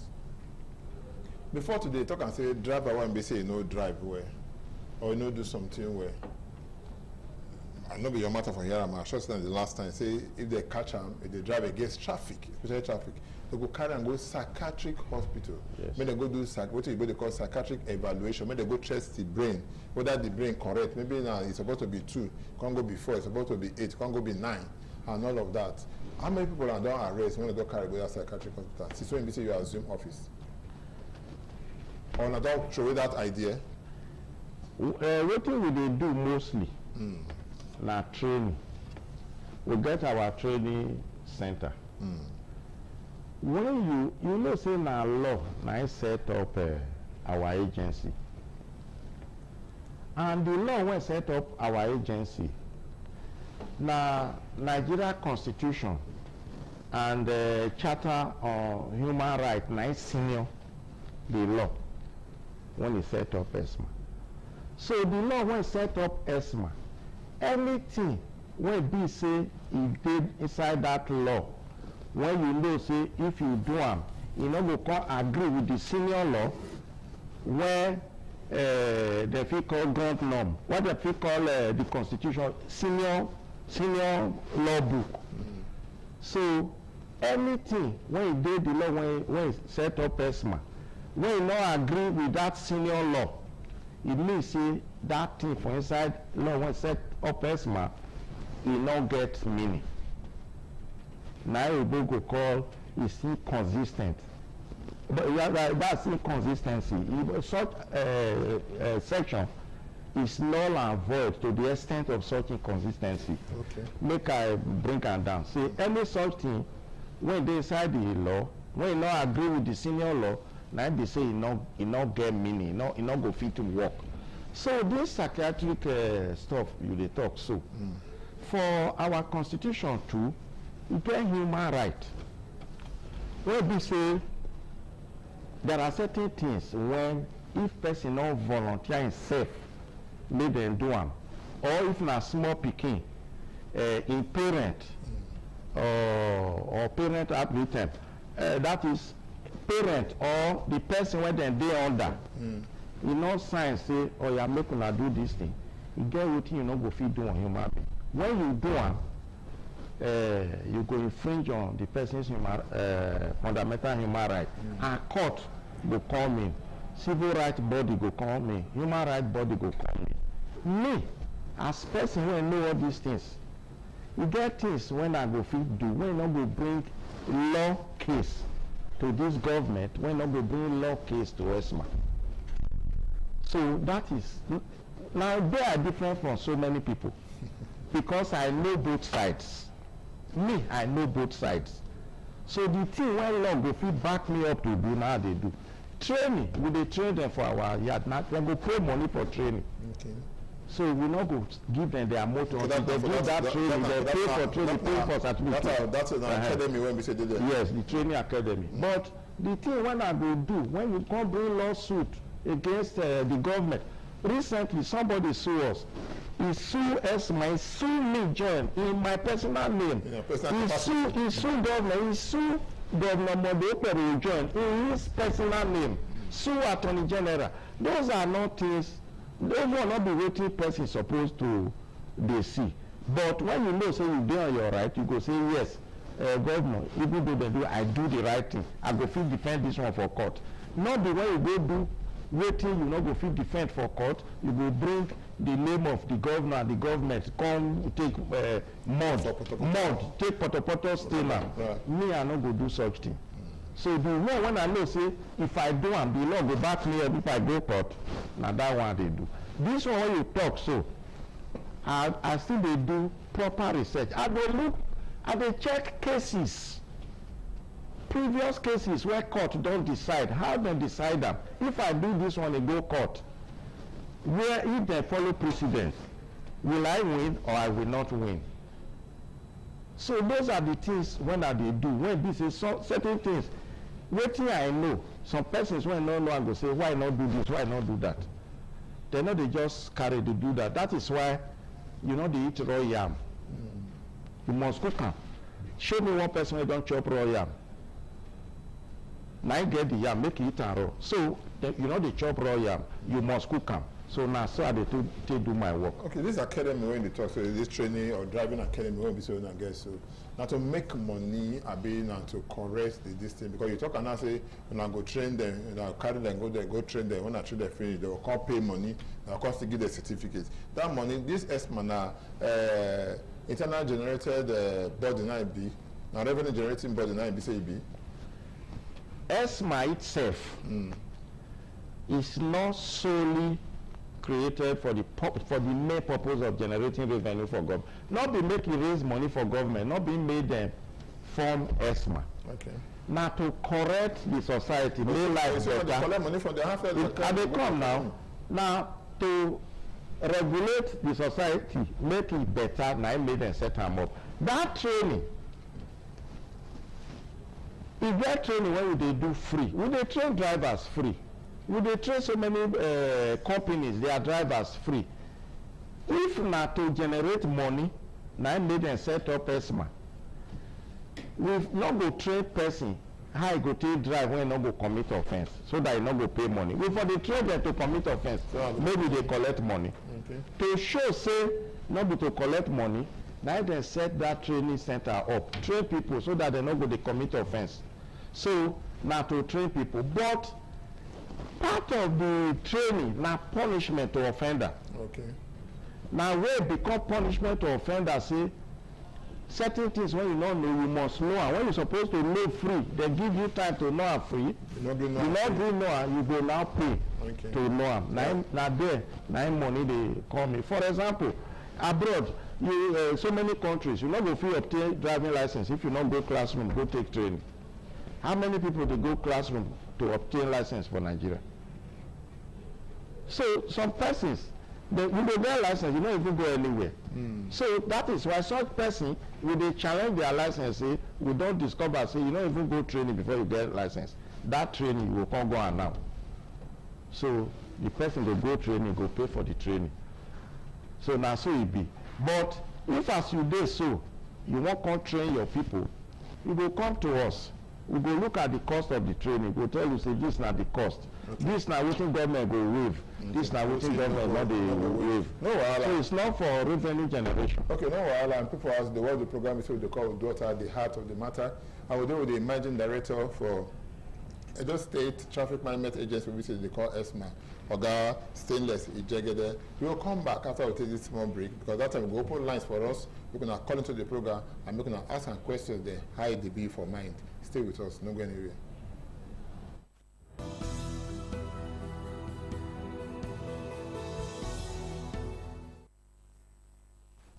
Welcome back. The name of the program now, Daughter, the Heart of the Matter, and they reach you for independent television. Anyway, we say they watch us. By this time now, we will open our lines. Then make it be so you talk to our guest here. When we say be Honorable Stainless Ijegede, when we say be the Managing Director for Edo State Traffic Management Agency. When we say we know as ESMA. Once you call, you will be part of the program. Ask the question when you say you want to ask. And the number when you say you go take call, we go put the number there, make you stand for the screen. But I will tell you the number now in case now 080 77 77 03 00. We will put the number there, make you see the number, make you call into the program 080 77 770300. Once you call us, you don't become part of the program with that. Before we go talk and save, the phone don't the ring because this is a very serious matter we're supposed to take. Hello, good evening. Hello, good evening, my brother Sadu. I greet you. How would you talk to? My name is Ovoide. Ovoide, we greet you so much. You know award winner for this our place. They try well. Thank you, sir. And to help us and help society. Now, so. I want to bring some points come out for the Oga. One of them is not the only ex-man, the federal or the traffic management agency waiting for road. You get the FROSC. You also get the police traffic unit. Okay. Where they walk for the same road. And if I see this thinking, it will lead to over-concentration of ex-man personnel just on the federal roads. So now there's a duplicity. The whole many of us do the same thing. And the masses know they fit the benefits. Because many of the schools deal within state roads. But if you go, you go see there's no traffic people of the state. Not even local government, they to even assist traffic on those roads and also children. You know? Then you look at your operational style, I believe say the Oga will fit work on that. You need to collaborate with every other agency. Every man who will say he won't do police work. He won't use the vehicle, they block road because somebody commit murder or anything to cause more accidents. On that road. Okay. No. Okay. No traffic management. I want to anchor. Okay, I just want this other point very vital, please. Okay. Now, we also look at the issue of what is my wrong? We also look at the issue. Okay. We also look at the issue of referrals. You know, ex-man. Issue of what? Maybe referral to say, okay, go to psychiatric referral. Yes. Ex-man job is not a licensing agency for traffic. To say, oh no, we will go do referral before we release your vehicle, or we go give you tax, which you will pay by yourself. Now only one determine the tax. Now only one will say you will go pay up. You know, you don't get any right to get a redress or the operating in school. No, some of these functions, they need to collaborate with other agencies. Okay. So that. All right. Ovede, thank you so much. Thank you so much. You hear what you say, that's my brother talk now. First, there been many things then come out. The first talk about, say, for our schools then, when we say people they pass, most of the schools, the when we say road they pass there, will not get ESMA officials there to help control traffic for this our children, and we don't hear stories of people that want to see they even get accidents there. You know, that's another number one. Number two, see now they collaborate with other bodies, less than they work in isolation. That one are true. But before you say you go answer that question, make I take on that one or two more calls, so you go put all of them together. Hello, good evening. Yeah, I want to call you for this program. We're there with you. What is your name? Where they call us from? I'm from Benin. My name is Jambu. Jambu from Benin. Talk to us. Hello? We're there with you. Carry on, Jambu. Okay. What I thought of this what they talk about, so. Well, hello? Carry on. They hear you. Carry on. When we say they will hide for back of under traffic light. So they will start a picture, they'll go the multiple phone. That's a criminal offense. I don't go to that now. Yeah, they also put measures. If you want to pay what do you call walkie-talkie. You know, they can also put to don't declare to so and so. Somebody will go ahead of under camera. They will have they will have one small kiosk. They snap that kind of thing. It don't make sense. Okay, thank you so much. It's even the time when they try to even control traffic. Now they will try to solve crime. Una make they control, they cause more crime or they commit crime. When they go, they hide under some places. They snap people. They come before they go to the other person. They block up from that side. So you add that to the first two questions when I talk about collaboration with other agencies and traffic. What is the or as my people want BC don't they see for where a BC schools them they. Okay, thank you very much. For collaboration, we dey collaborate with other agencies, the police, the road safety, the Edo State Security Corps, and the one people wrongly branded as yellow fever then, as them brand us Apakomisa police. We are very happy about that. I agree for that one. We agree. We adopt that name. So we dey collaborate together. But one thing, I talk of law just now. We dey collaborate well, and nobody don't even reason somehow to say Federal Road Safety Corps and ESMA, they even supposed to they work for the same place. They even get exclusive jurisdiction. For us, we dey manage the whole Edo State. If we not get collaboration, it gets some areas where we're not supposed to work. It gets some areas where they're not supposed to work. Okay. But because of collaboration, we they work together. We not they discriminate, say, no enter here. Okay. What about the one we get to do with schools then? No, that's the second question now. Then the school area, we they post for Benin, we divide zones. Inside Benin here, we have 12 zones. And outside Benin, we have 2 zones. One for Edo South, Edo North, one for Edo Central. But for Edo South, those one for Edo North and Central, see they work? Very well. Because that's not only for Edo South they see them. Soon now for around Ring Road. Because now Ring Road, we know they see them. Because now here you did, now make you this. You can't see from here. If you live here, you go see them. Okay. Now, for here, we get 12 zones scattered about. We cover out those 12 zones. So the schools, when they those areas, we they post people go there. Especially the one where they near road. It gets some schools when they off road, when they for corner, where motor not the quick pass. Where traffic daylight. Where daylight. That is why we choose priority. Where we post. Then you come to see when they post. So when you don't agree with me at the beginning, say yes, you don't get people the way and be saying don't get enough. I not say. When you come, they get staff. I not say we not get people. It's not get enough personnel. Yes. I said personnel at the post they go there. That now one thing when brain they do for somebody. We have roster. We have a way of drawing our roster. There's if before you can manage a place, you go even learn human capacity management. So when you learn that, you know how to post your men, and how to juggle your men, and how to assign responsibilities. So we get people to man that place. We post people go schools. But when we post person go, and if we know say he not go there, we get a report. We go there. That is why we get monitoring department. We get provost.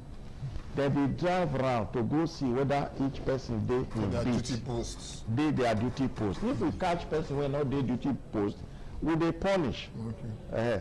So because of time, I'm many many calls them. They call so people they hide. But at the same time, there's no way. I'm a man that speaks the truth to anybody. At the same in the same vein, there is no way that manpower insufficiency, there is no way when we say as people not plenty so you not go still reflect for the number of people when they work for schools. Oh, okay. So you go still see that small deficiency. But to say we neglect that area at all, we not neglect them. Okay. So we dey cover them. So the other crime. So now when you report, we go intensify effort again to look whether the people they really go there or they not they go there. Okay, the other one we say you talk to people, they commit crime, they hide, they go to take pictures and the rest of video. How what you want to talk to that one? Because the guy they asked the question just now, you they laugh. You know, I see you now. the reason why they laugh, somebody suggests, say, how do you apprehend person when beat traffic light? How you go to apprehend them? If you not stop them, it means say you go beat traffic light, you go go.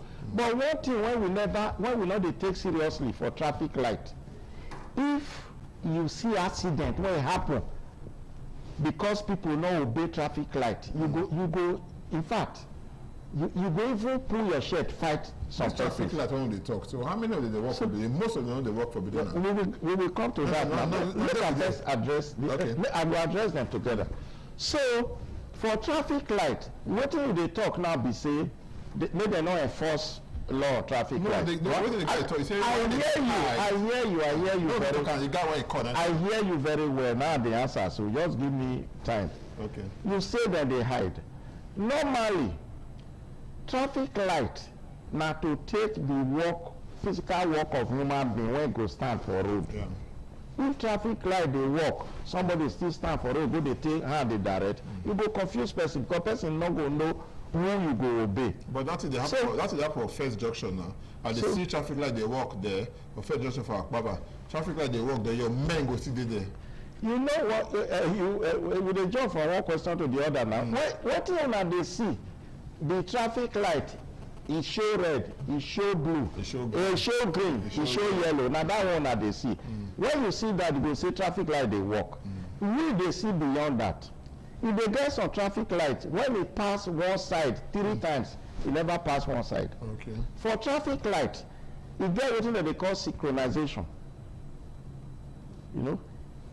The relay, there are rheostats, there are relays that will make the light, make them work accordingly. As this one they show red, this one they show green, this one when you see light show red, if they show green, some of them they show one person go dey one place for a long time. Some of them, 2, it go pass 2 person the same time.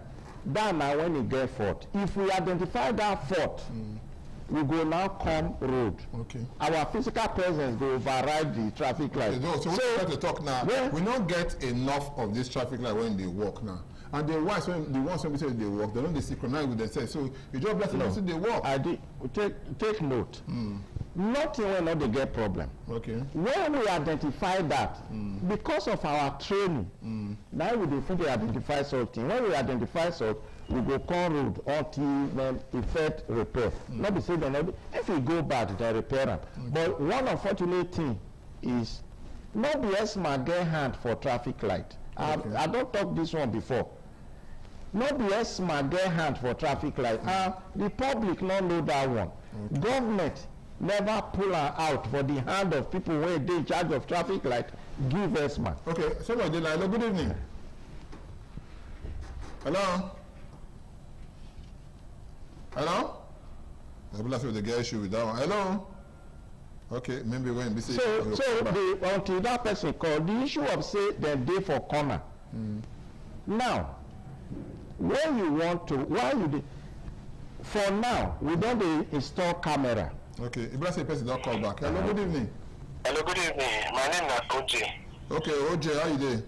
Fine, my brother. Where are you from call? President Eriko from Otofure. Okay, Otofure. Talk to us. Yes. First, I want to ask my brother, okay, we just talk for there. They talk about law.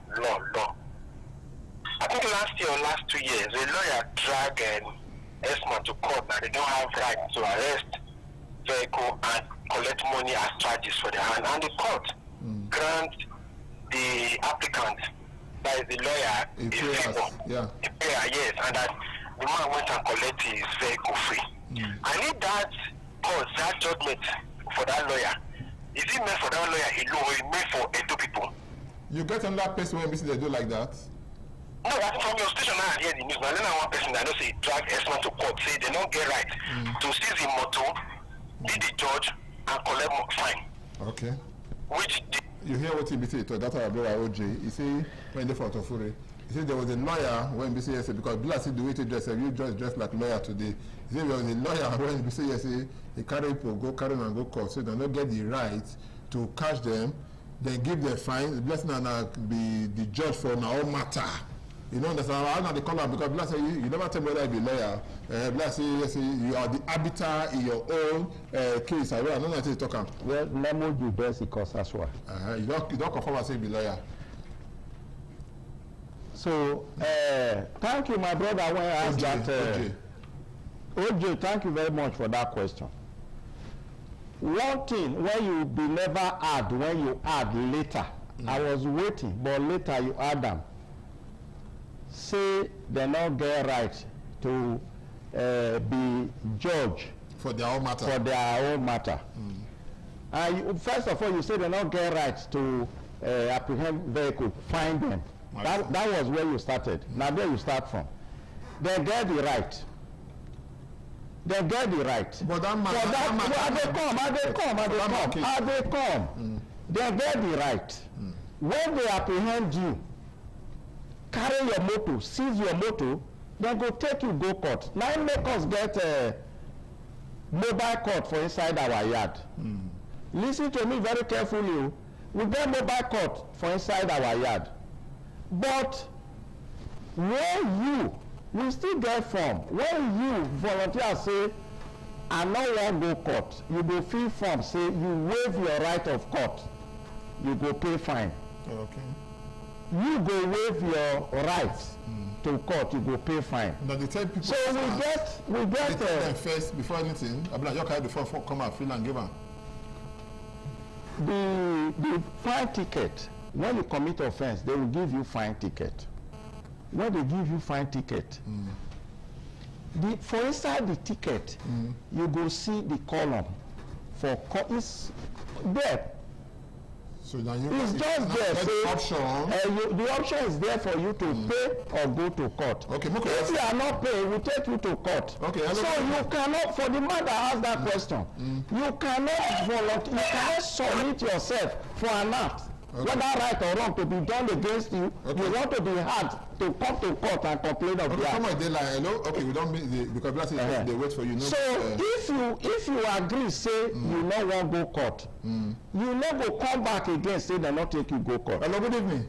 Good evening. I have 3 questions to ask. I know you time you just now what just they come. Okay. The Oga Tobias, I think when he talk say if they carry go to their office, they get mobile court there. I'm privileged to be arrested or whether detained. Can I go to their office? I'm privileged to say they arrest you. You know why I say I'm privileged? You never tell me. Because when you try, what you not really commit, and they force and say you commit and bring evidence, not they carry your motor go there.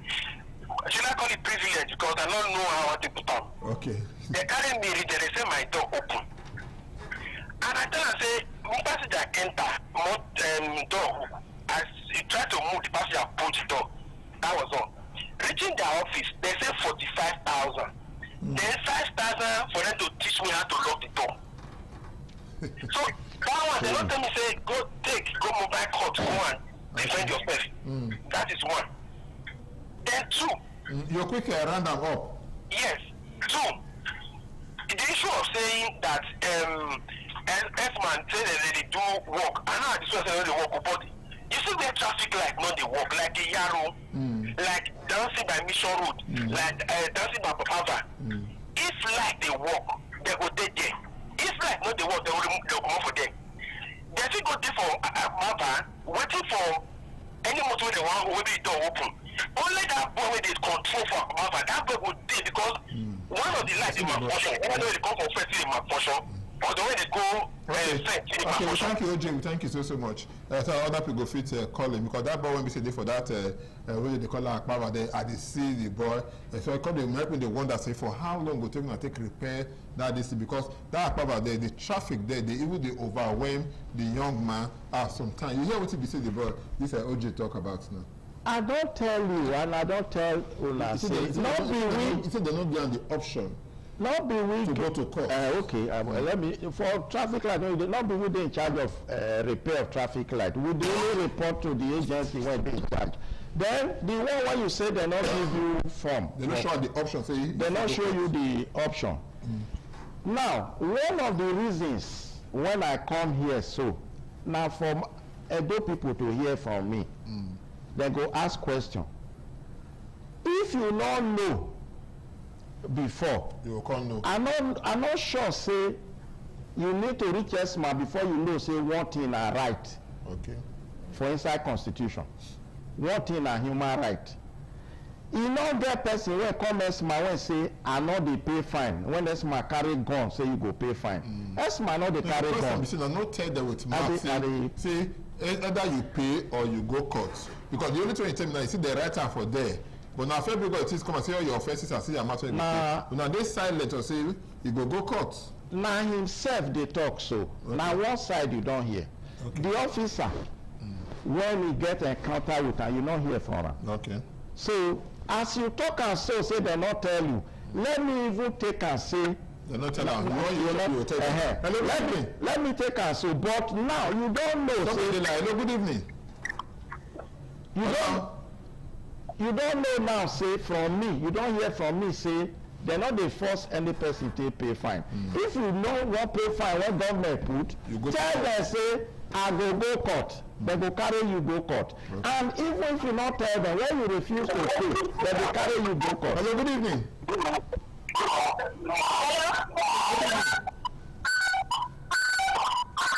Okay, blessed that one not clear. If you call back, we go pick so up. So for you to say, call up me, reduce the volume. Yeah, okay, for everybody who says man not get right to collect fine, they get right. The thing be say they not get right to what the court talk when that man talk that the court say you know go just fix fine the collector when you not take the person go court. Hello, good evening. Now court talk. Not be say they not go collect fine. He said what you did, they say you know go free just give person fine if you know carry and go court. Hello, good evening. Good evening, my brother. I don't know who they talk to. Now you go be the last caller today. Okay, Michael, my name. Where are you there from, Colors? Ogbo. Okay, talk to us. Yes, I want to ask Oga Esma whether those state nothing get bus stop. Because like that ring road where they talk that they load in anyhow, they don't passenger anyhow, but because of bus stop. Why not there? Not different those states. Okay, thank you so much. It's what I do say don't figure bus stop. Those states go figure bus stop. Why the number? And that one thing. When they inside this government program now, as I they talk, as I they even talk so, through PPP arrangement, a private person is even coming in to build bus stops and is bringing buses to run the way they run abroad, computerized buses. We are discussing with somebody. Those states go figure bus stop, but when you say bus stop, those states get bus stop. What do they talk? Whether they not fit build. Okay. I think that's what he wanted to say. We get bus stop now build. Okay. We not build. Now that what he mean. Okay. We get bus stop and drivers know. Now obey. They not agree obey. We get bus stop. Honorable Stainless Ijagade, Managing Director of Edo State Traffic Management Agency. We thank you when we see you work out comment today. I will show you next time when we call you. Time no ever they reach maybe to take this car matter, but we'll take us small. We want to talk about the people that when we say call into the program. Avoid that. We thank you so much when we say you call. We'll see next time you go still call again. We thank you Jumbo from Benin. We thank you OG for Tofure. OG you called more than once. We say thank you so much. Michael for Ogbo, we say thank you. The phone see the ring box to no go fit take out. Until next week we go see again. My name now Thomas Sado. Don't forget to press away and tell woman say sit down where you know what in they see. Have a good evening.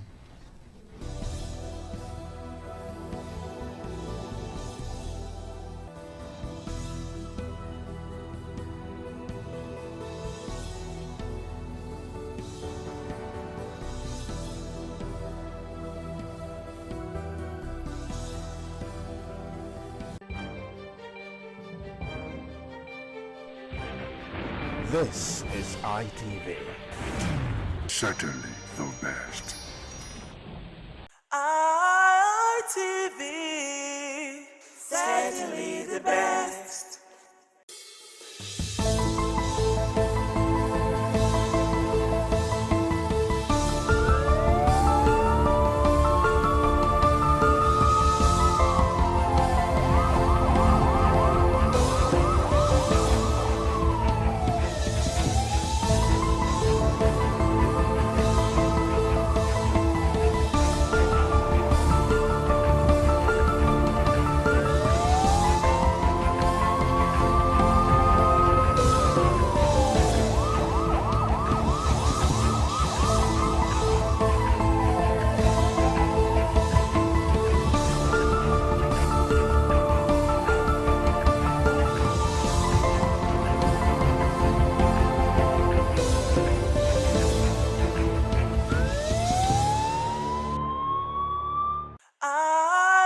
ITV, certainly the best.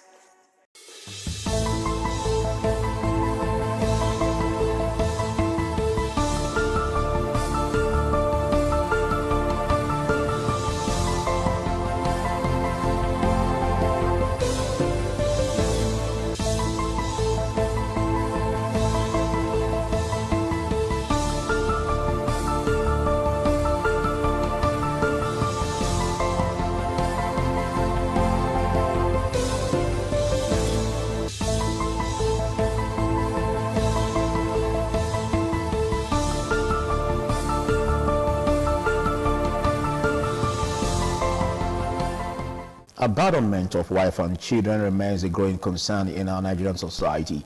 We're looking at the social, legal concerns, and outside the emotional trauma it comes with, the financial burden, the other challenges that could be associated with it. How can we resolve this, tackling it headlong? We started with the part 1 series last week, and we promised that we're going to be bringing you a part 2 of wife abandonment alongside the children. And basically we look at this and how we can tackle this headlong. And all of this has been an issue that many homes are suffering today. What is the responsibility of the husband, father in a home? And if the husband or father leaves the home, abandoning the responsibilities, what could be the consequence? Well, looking at the part 2 series, I still have the legal luminary with me, Emmanuel Obapolo. Big thanks for still being here.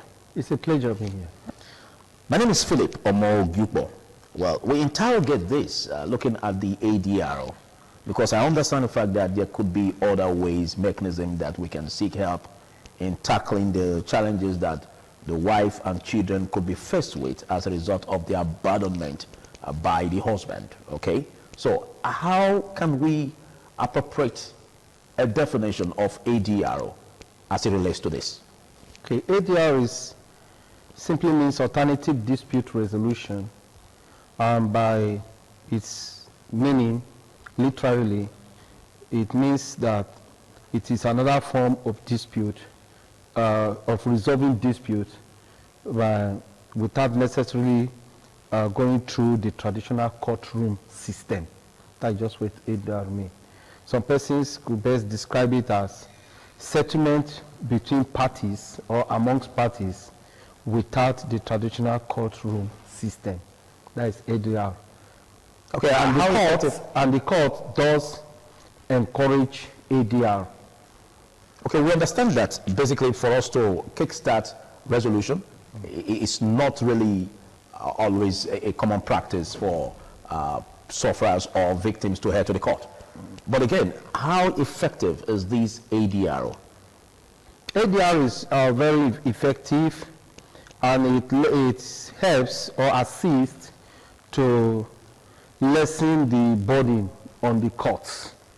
ADR, just now like I did say from the outset, that the court does encourage alternative dispute resolution to matters that are even pending in courts, where the court encourage the parties to go and resolve themselves or resolve whatever is the issue or issues between them or amongst them.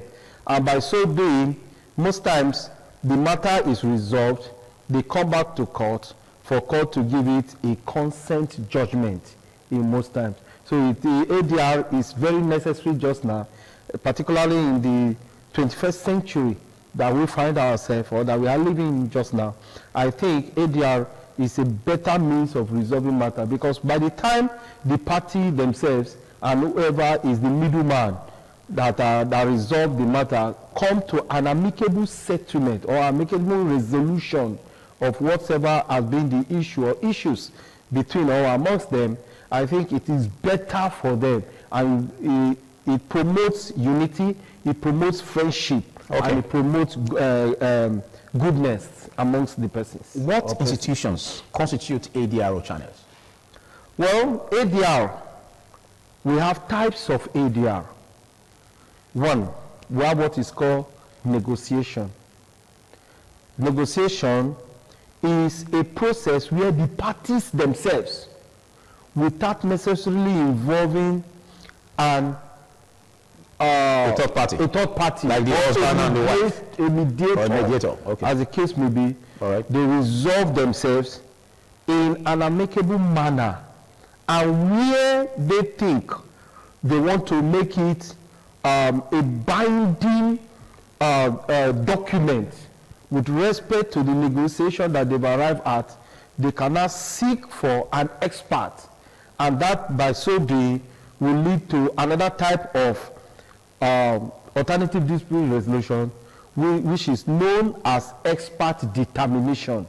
The expert is a person who is a professional in a particular field or profession or career, and that expert will guide the parties to an amicable resolution, wherein upon the resolution of whatever is the issue between them, it will now reduce it to writing, and it will have a binding force between or amongst the parties.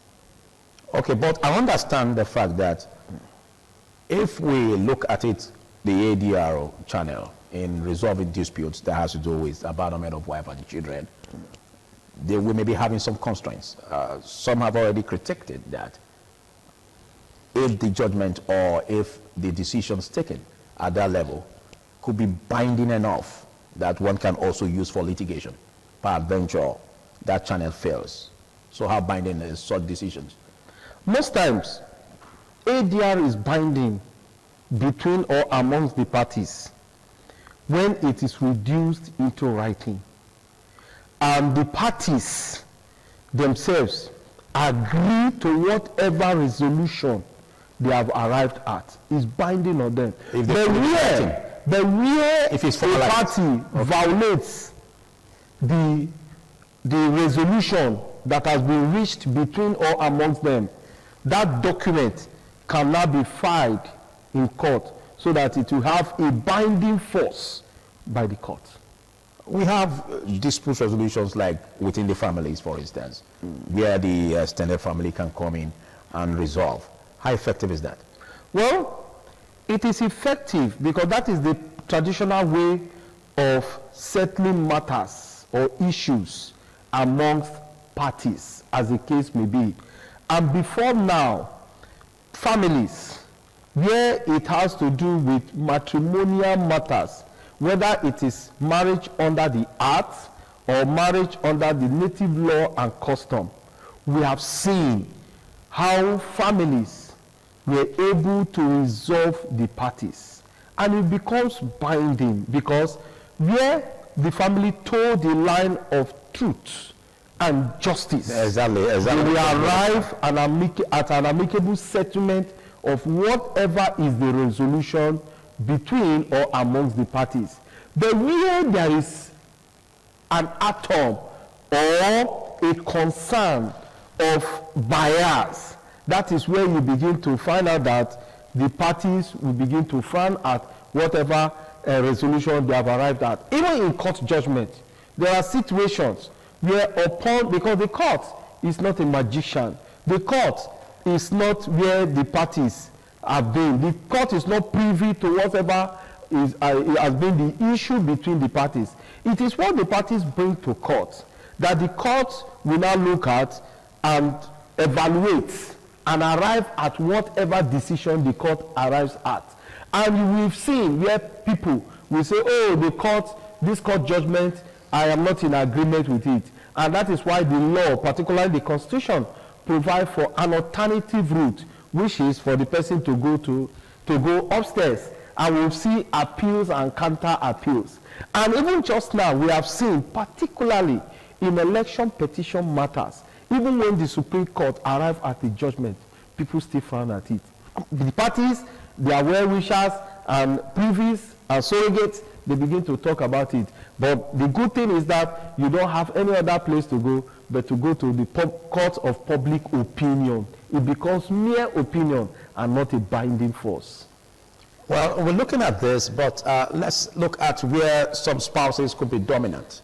While we could have some spouses that may not be dominant, where you just made mention of it, that there could be situations that will bring about bias, in all of this.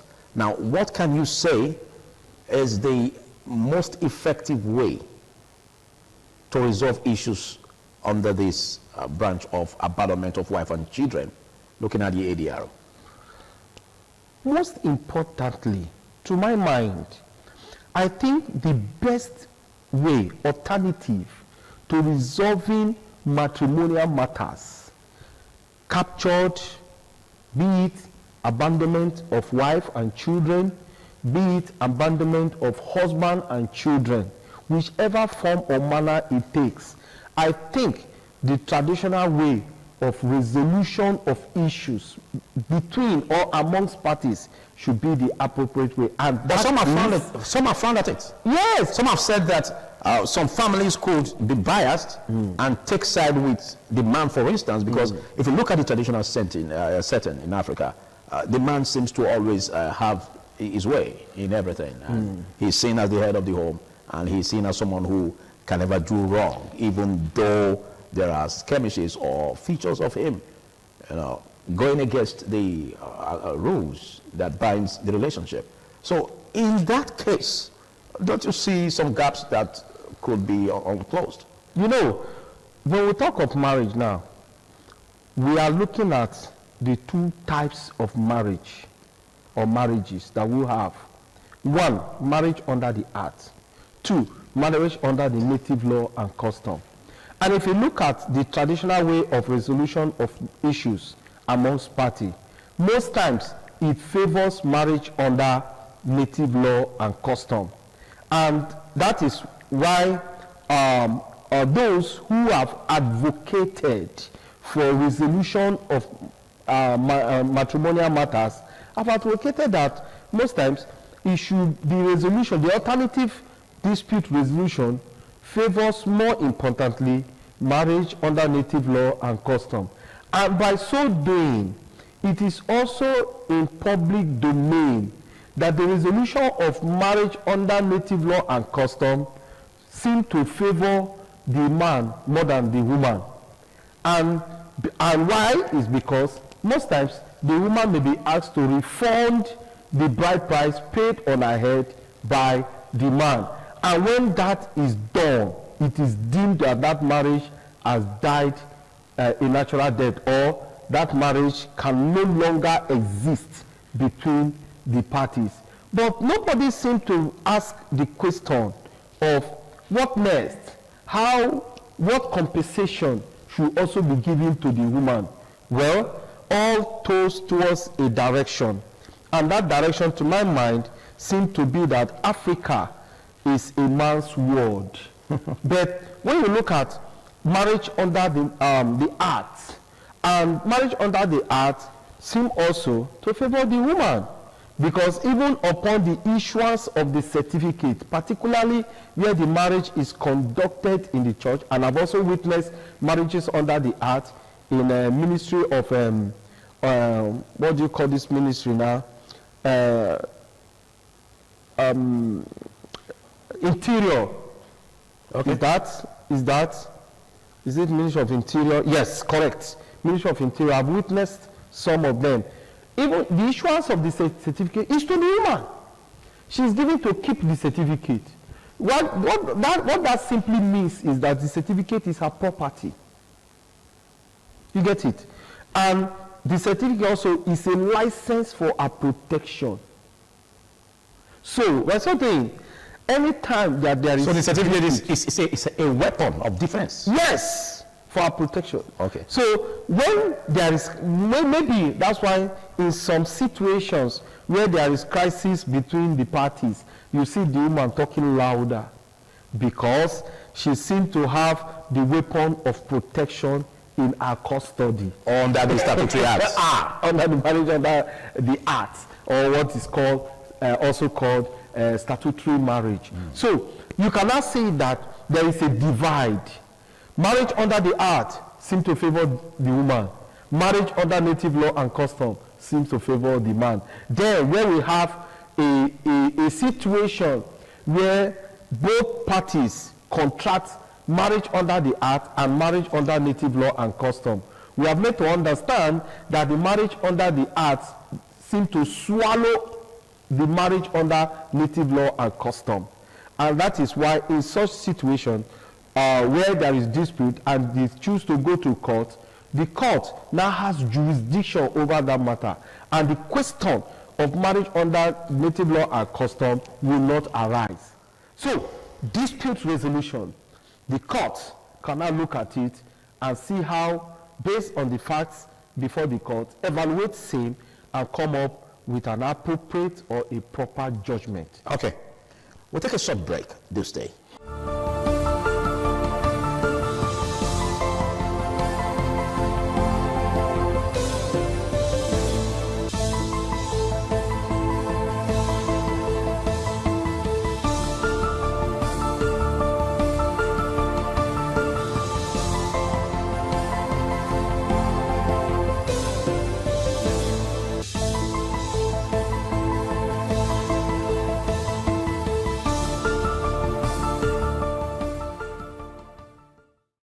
Good to have you join us once more. The program is Law and You, and I am Philip Omo-Gupon.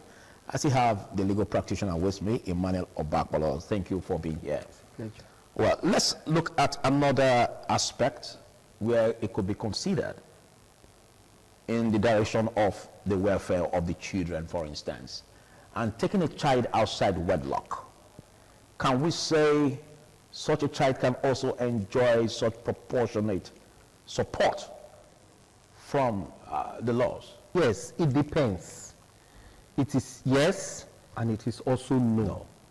Now, marriage contracted under the Act, where the child is gotten before that marriage,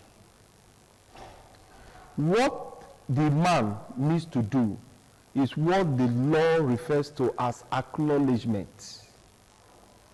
He needs to acknowledge that child to his spouse and family members. And where he doesn't, such child could be deemed illegitimate. But in our setting, particularly the African atmosphere, no child is illegitimate. No child. Particularly where a man, after contracting marriage under the Act or statutory marriage, and goes outside to carry out what I call extramarital. No, what I call satellite campuses, and have other children. The question now will be, will those children be legitimate children? Would they enjoy the rights? Would they enjoy such rights? The answer also is a yes and a no. But the man must have acknowledged those children in the presence of members of his family. So acknowledgement is the basis for giving them that right for them to be endowed with. Yes, is the qualification. Otherwise, they won't be endowed. They remain whoever they are. Yes. Oh, but you said under the African setting, for instance. No child is illegitimate. And by virtue of the provision of Section 42, subsection 2. But shouldn't that be also the way forward? Because if we are to look at reforms in the direction of giving rights to children, it isn't the blame wouldn't be on the child if the father refuses to acknowledge. And so by virtue of that, shouldn't there be reforms in our laws where, whether by acknowledgement or not, as long as a child is born and is determined to see that the child is the father is the biological father of such a child, shouldn't that be the way forward for reforms? The question so that the child can enjoy the rights, whether being acknowledged or not. The question would be, how do you determine whether the child is the biological child of that person, particularly where the person is deceased? DNA test, of course, we have that. You see the process.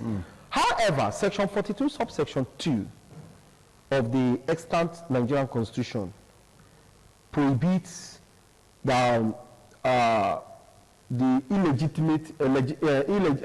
illegitimacy of any person. Exactly. Of any person.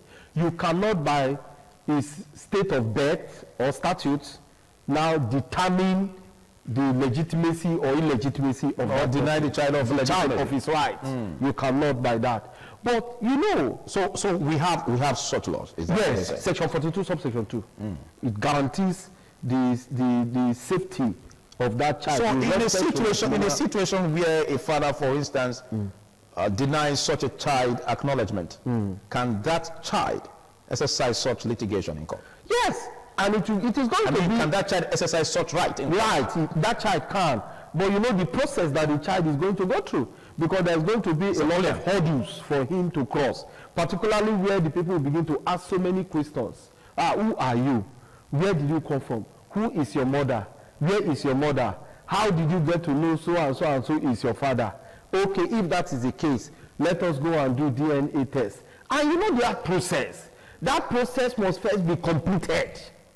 Must first be determined before you cannot say, okay, is a legitimate child of our brother. Okay, but it's so that a stranger will not come and claim legitimacy where he ought not to belong to that family. Okay, are you bringing a consideration where the man could be deceased? Yes, that's where the man is deceased. Otherwise, if the man is not deceased, is not deceased, it's just a wrong DNA test. Yes, if he denies it. It is even the paternity question of that child will be from the man and not from anyone else.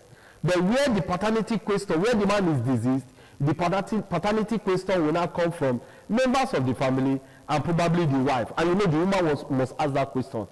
But when we have a challenge where the man refuses to acknowledge or recognize that the child, he is the legitimate father of such a child, what happens? Thank God for science. DNA will solve the question. That the question of the legitimacy of that child or the paternity. Is the man bound by the obligation to surrender himself for a DNA? Doesn't he have the right? He's bound by Doesn't he have the right he must to refuse? As long as the child says, you are my father, and the child gives reasons that will bring the question of who owns this child from the evidence presented by the child, the man is bound to subject himself. How is he bound? By the virtue of the fact that the so-called son is saying that he is the father? Yes. Peradventure now denies. I said, I'm not your father. How can he? So what could happen to make the man to be bound by the act and surrender himself for a paternity test? The child could go to court. Exactly. Constitute an action in court against the supposed father. And the court will grant his request for a paternity test, that the man should subject himself to DNA test to determine the paternity of the child. He has that right. I said that to say this because most times we have such strong-headed men that will say no matter whose ox is God, they will want to go through that test because probably they know themselves that they must have committed one act or the other that brought about such incidents, you know. But going forward, what could be the reforms? Like a challenge where some have raised, a question that was raised. If the woman, for instance, suffers neglect emotionally, could the court also address that aspect where compensations can be made for the woman who was neglected by the spouse, even though after the remedy has been done, comes in and takes care of the financial obligation? But what about the emotional neglect? Can such a woman seek redress in court in that direction? Yes. Like I did say, the Violence Against Persons Prohibition Acts provide for that. I know that would be that is criminal. It means that the man is going to go through a criminal trial for a man to leave his wife. Yes. For allowing her to go through such emotional trauma. Yes. The man could be charged for it. Yes. And not abandoning financially or the financial burden, no. Just emotional, as in abandoning her, not even sleeping with her. Emotionally. The woman can the man be charged to court for that? Yes, it can be charged. It's an abandonment. It can be charged. If you know that you just keep her and you don't want it, what you need to do, you file for divorce. You file for divorce. So it's the responsibility of the man to play his role in that relationship. Responsible father. Otherwise, if he fails to play his role, the woman can sue. Yes, as a responsible father or a responsible husband, you need to do the need. Whereby the man says he's not in the mood. It's not in the mood. Then file for divorce. Never in the mood to be close to the woman. Then file for divorce, and not to just keep her and abandon her. And probably, and you know, in such situation where emotionally you abandon the other spouse, then the possibility of abandoning her financially is also there. Is that it must be tied to it. Every form of responsibility that you ought to take with respect to the spouse, you withdraw them and neglect the spouse. We've seen men. You know, we can't place a number on it, but let's say majority or 50% of men, or less than that, anyways, that go about on extramarital relationships, even when they know that they are married to the woman legally under the act. What does the law have to say in such situations where men, you know, go denigrate their marriage vows and go into extramarital relationships, affairs? Does the law frown at such? Frowns at it, and it's clear, very, very clear. The only thing is that if the woman does not cry out, who knows? Who will hear it? So not until it takes the woman to cry out. And by crying out, and show evidences. Yes, by crying out that the husband has a side chick. Is that what you're talking about? Yes. Not another woman in put in a matrimonial will. We're looking at just a side chick. There's no satellite campus or campuses. Of course, yes. So which means the man can't do that. Yes. The woman can. The law frowns against the man to have a relationship. Wow. That is bigamy. It's the offense of bigamy. So the woman can institute an action against the man. What could be the find? Then you know, in our setting, just like I did say, that this African atmosphere favors the man, so it presents a man's world. But then the law has made provisions for remedy to cushion such steps taken by the man. It's left for the women to take actions on these laws. But the question again is, how many of them have that orientation? But exactly why the program is here. Yes. Exactly why we have such a program, to give them such orientation and let them know their right. But if you know your right as a citizen, as a woman, then it equips you to defend yourself legally. But you know, looking at the challenges you are facing in your matrimonial home. But you know, some persons could even look at programs like this and say, let me put it in our local parlance. Don't mind them, they just want to spare marriages. You hear people waiting that they talk there now, just now. Some persons could, particularly the men folk, will frown at that and say, what are they talking about? Don't mind them, they are jobless people. What is law?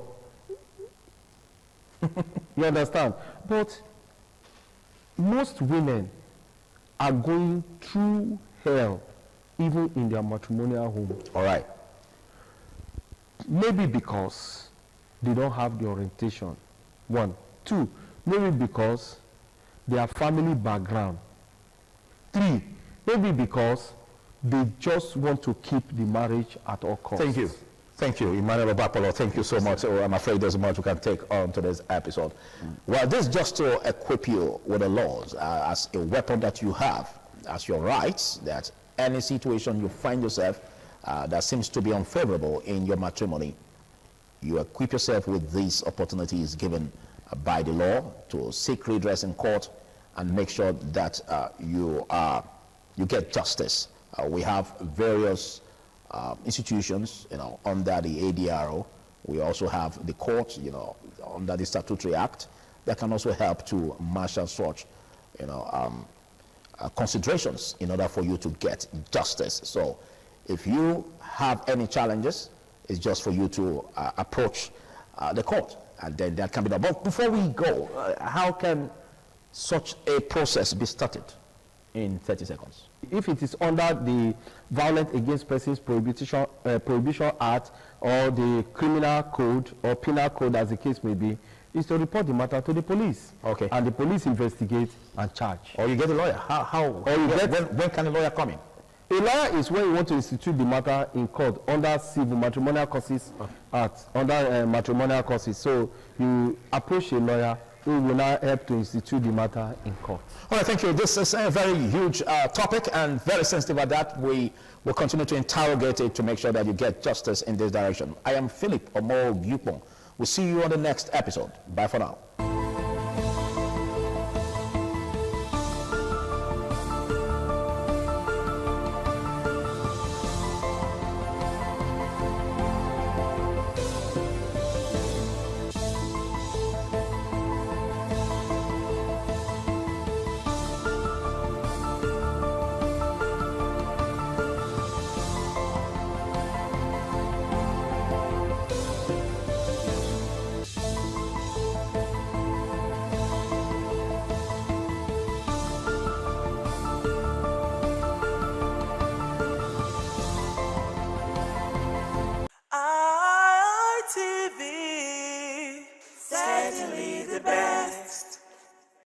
I am Joyce Ikogu. Joining me from our Benin Network studio is Wilson Omasha. Hi Wilson, good evening. Good Joyce, it's a pleasure sharing the screen with you tonight. How is Abuja? Abuja is cool and calm. It's also a pleasure sharing the screen with you. And also joining from our Lagos studio is Mercelina Unkwo. Hi Mercy, you always look radiant. Good evening. Beautiful evening to you, Joyce, and many thanks. You look good as well. Trust you're doing well. Many thanks, Mercy. And here's a reminder that you can watch ITV Live online at www.itvradioNG.com/live. Do well to follow us on all our social media platforms on Facebook, X, Instagram, YouTube, and TikTok at ITV Radio NG. All right, let's set sail. The President Bola Ahmed Tinubu has reaffirmed his administration's firm resolve to deploy emerging technologies to crush contemporary security threats and protect the lives of all Nigerians. As Abigail Aderemi reports, the President stated this on Monday in Port Harcourt, the Rivers State capital, during the grand finale of the Nigerian Army Day Celebration 2026 and African Land Forces Forum. Those were military displays during the grand finale of the Nigerian Army Day Celebration 2026. The theme for the celebration is protecting the nation and serving the people, a way forward for the Nigerian Army. Speaking at the Liberation Stadium, also known as Yakubu Gowon Stadium, President Bola Tinubu, who was represented by his deputy, Kashim Shettima, vowed to end insecurity in Nigeria through intelligence-driven and technology-enabled operations. He said his administration is fervently driving the modernization of the nation's armed forces by investing in modern hardware and building the capacity of military personnel to improve their operational planning and combat readiness. This administration is committed to modernizing our army to enhance its capacity to meet contemporary security challenges.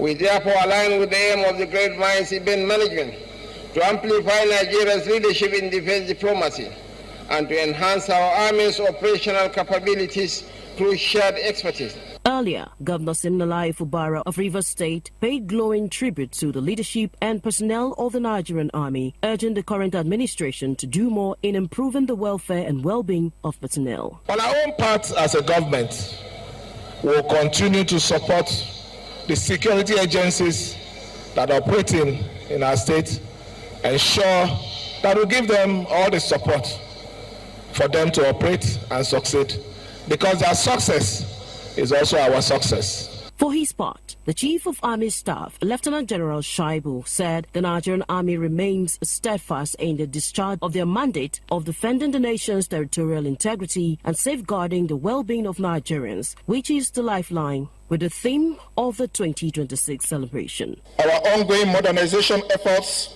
and community engagement initiatives have also aimed to strengthen public trust and further enhance the effectiveness of our operations, ensuring that the safety and security of every Nigerian. The high point of the occasion was the presentation of the Chief of Army Staff Commendation Awards, demonstration, and these by various units and formations of the Army, among others. From Abuja, Abigail Adiremi, ITV News. In other news, publisher of Sahara Reporters and presidential candidate of the African Action Congress, Omoyele Sowore, opens his defense in the alleged cybercrime charges brought against him by the federal government. Sowore calls human rights activist and lawyer Deji Adeyanju as his first witness. ITV correspondent Joseph Kadri reports that the trial judge, Justice Mohammed Umar, adjourns proceedings until July 13 for continuation of the trial.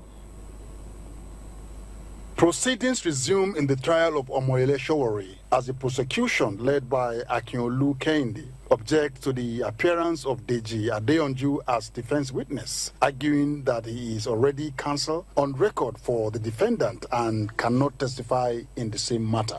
Counsel to Sowore, Olumide Fusika, opposes the application, insisting there is no legal basis to prevent the witness from giving evidence. Led in evidence by the defense, Adeyanju tells the court that President Bola Tinubu, during an official engagement in Benue State, says Nigerians have the right to criticize, insult, or call him names, adding that law enforcement agencies should allow citizens exercise their constitutional rights as part of democratic governance. The prosecution also asked the court to remand Sowore at the Kuje Correctional Center, arguing that he has failed to perfect his bail conditions and should remain in custody until he complies with the court's order. Justice Mohammed Umar declines to make an immediate ruling and adjourns the case until July 13 for continuation of trial.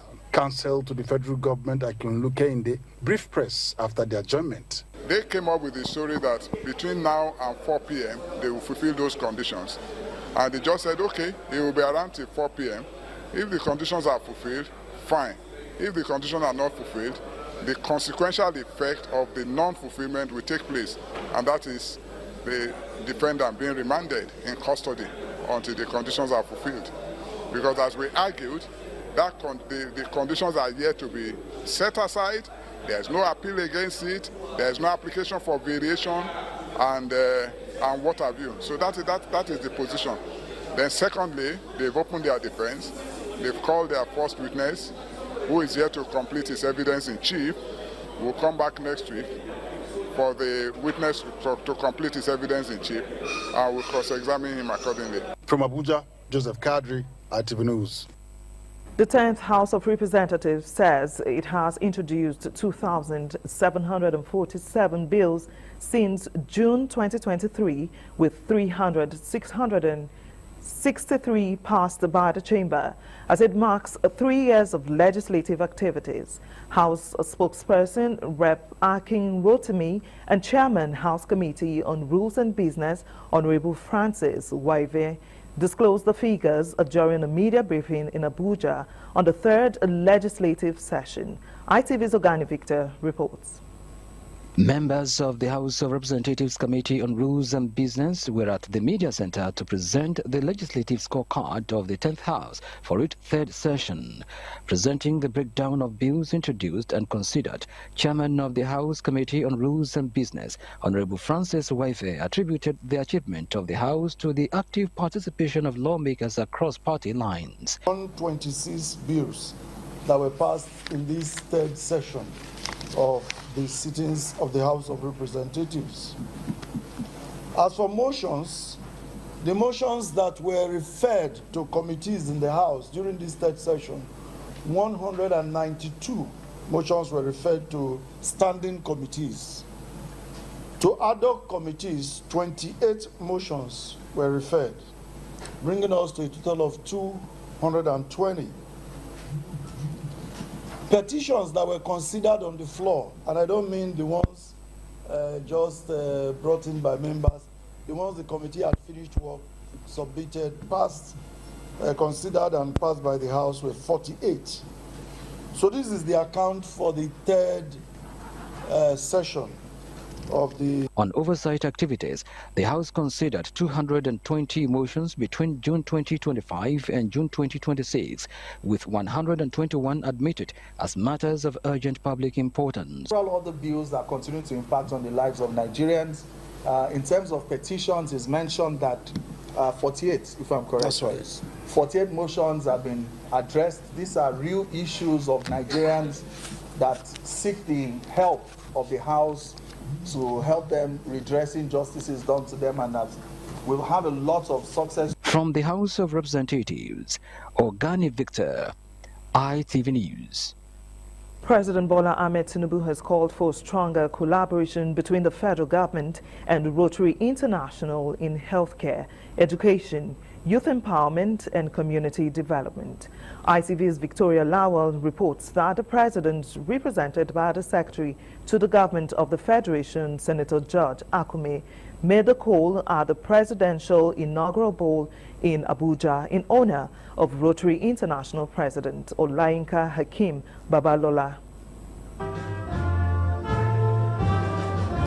Olayinka Hakeem Babalola's emergence as the second African president of Rotary International has been hailed as a proud moment for Nigeria and the continent. Representing President Tinubu, Senator George Akume says Rotary's values align with the renewed hope agenda, particularly in education, healthcare, youth development and service delivery. Across our communities, Rotary has complemented government efforts through the provision of clean water, healthcare services, educational support, youth empowerment programs. Federal government deeply appreciates these invaluable contributions and recognizes Rotary International as a dependable development partner. Millions of children work because Rotarians refuse to accept paralysis as a child's destiny.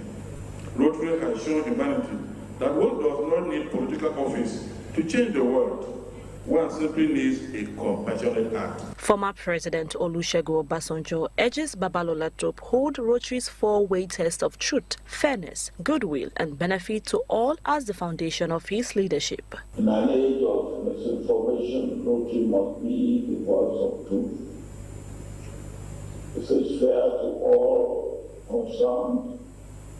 In a world of inequality, Rotary must be the voice of fairness and equity. Babalola says Rotary's achievements in Nigeria demonstrate the impact of partnerships in improving public health and community development. We are reminded that Rotary's greatest achievements are not measured by the meetings we hold or the plans that we make, but by the lives we transform and the hope that we create. Nowhere is that impact more evident than here in Nigeria. From Abuja, Victoria Lawal, ITV News. Our next point of call is our Benin Network studio. Over to you, Wilson. Thanks a lot, Joyce, and welcome to our Benin Network studio. Edo State government has issued a 24-hour notice to traders operating under the high-tension power lines at Egon Market in Egon local government area to remove their structures ahead of a planned demolition exercise slated for Tuesday this week. The Deputy Governor of Edo State, Right Honorable Dennis Idahosa, handed down the directive during an on-the-spot assessment visit to the area. Deborah Obeifun reports. The visit of the State Deputy Governor, Right Honorable Idahosa, and his entourage to the area was necessitated by the recent fire incident on the power line, which claimed one life and destroyed some property under the high tension.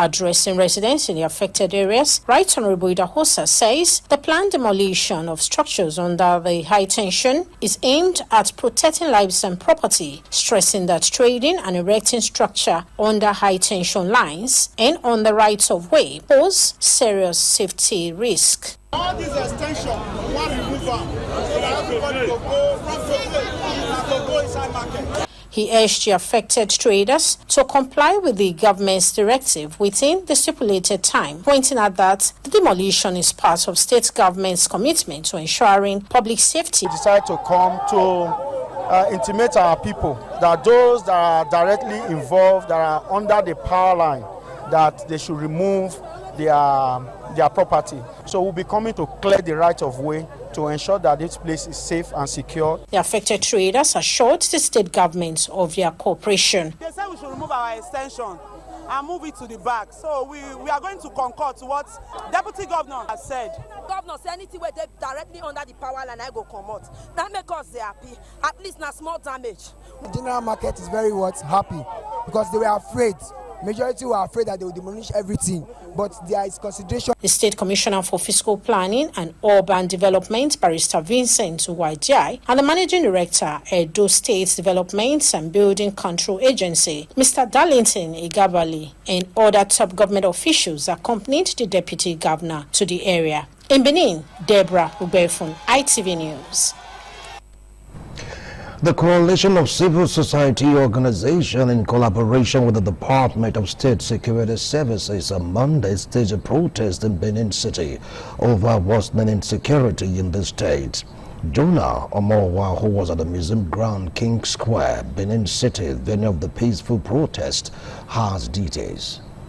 Let us say no to parties. I don't fight talk. Party what you they do.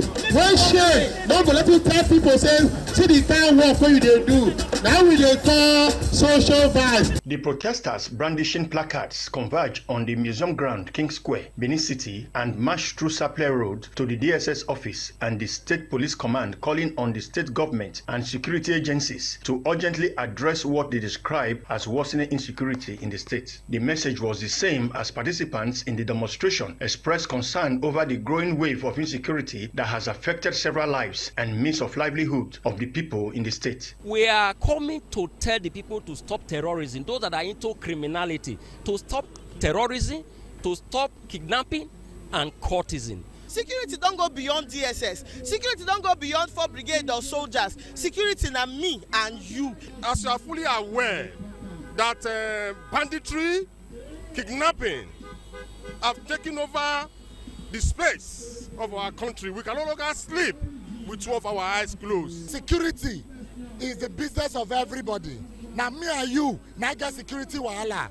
All these big men, they not got problem. They still money carry police, carry army. We are here to say no to kidnapping, banditry, any manner of terrorism. We are saying enough is enough. Attempts to get the attention of the Director DSS and the State Commissioner of Police to address the protesters were unsuccessful as they declined comments. From Benin, Jonah Omowa, ITV News.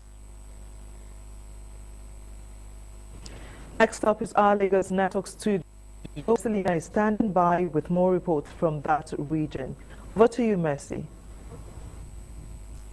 Many thanks, Joyce, and welcome to our Lagos Network studio. The federal government says it is accelerating and retaking infrastructural development in the country.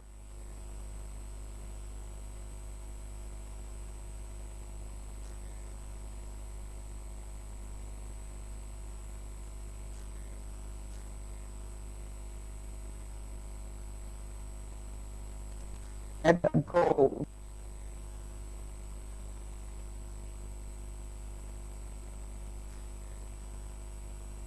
This while inspecting the Sokoto-Badagry Superhighway, thousands continue holding underperforming contractors accountable. On-the-spot assessments on the progress of the ongoing Sokoto-Badagry Road 1,625-kilometer road. The minister, while reassuring the road project will be complete,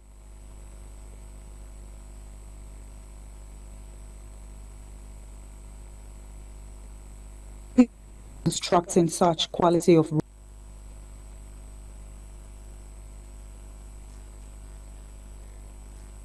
on-the-spot assessment on the progress of the ongoing Sokoto-Badagry Road 1,625-kilometer road. The minister, while reassuring that the road project will be completed in due time, said the quality of work ongoing across Nigeria is the same, pointing out that if Nigeria has been constructing such quality of roads before the inception of the administration of President Bola Tinubu, there would have been no need for government to be faced with road infrastructural decay. If we were building this kind of quality of roads in the past administrations, we wouldn't be crying for road infrastructure. Bini Asaba flowed into the Summit Junction, and that Summit Junction in Asaba flows into the First Niger Bridge. Reacting to the cries of flooding along the Lagos-Calabar Coastal Road, the minister said the drainage system in Lagos State has been compromised. The minister said although he has been directed by the president to address the problem of flood, pointing out that the state government has a law in place that discourages individuals from constructing on drains. Last night, we went through the coastal highway until 10 p.m. because you have to ask yourself whether there was drain off of the surroundings into the ocean. You have to ask yourself as if, and in fact there is a law in Lagos State that you cannot drain anything, no covert, no surface drain into the ocean. The minister also inspected ongoing Lagos-Abeokuta Expressway. From Lagos, Messelina Unkwo, ITV News. The Lagos State Police Command says in its bid to sustain efforts to rid the state of courtesan and other violent criminal activities, personnel of the command arrested a suspected courtist and recovered a locally made pistol loaded with one live cartridge during a routine stop and search operation in a Jokoro area of the state. The command said it intercepted a motorcycle conveying 3 passengers. During the search, one of the passengers, Yusuf Lamina Adegun, was found in possession of a locally made pistol loaded with one live cartridge. During preliminary interrogation, the suspect confessed to being a member of the Year Confraternity. He disclosed that he and other members of the cult group who are currently at large were on a mission to launch an attack on some individuals before they were intercepted by the police. The suspect is currently in police custody while efforts are ongoing to apprehend the fleeing members of the criminal group and recover weapons that may be in their possession.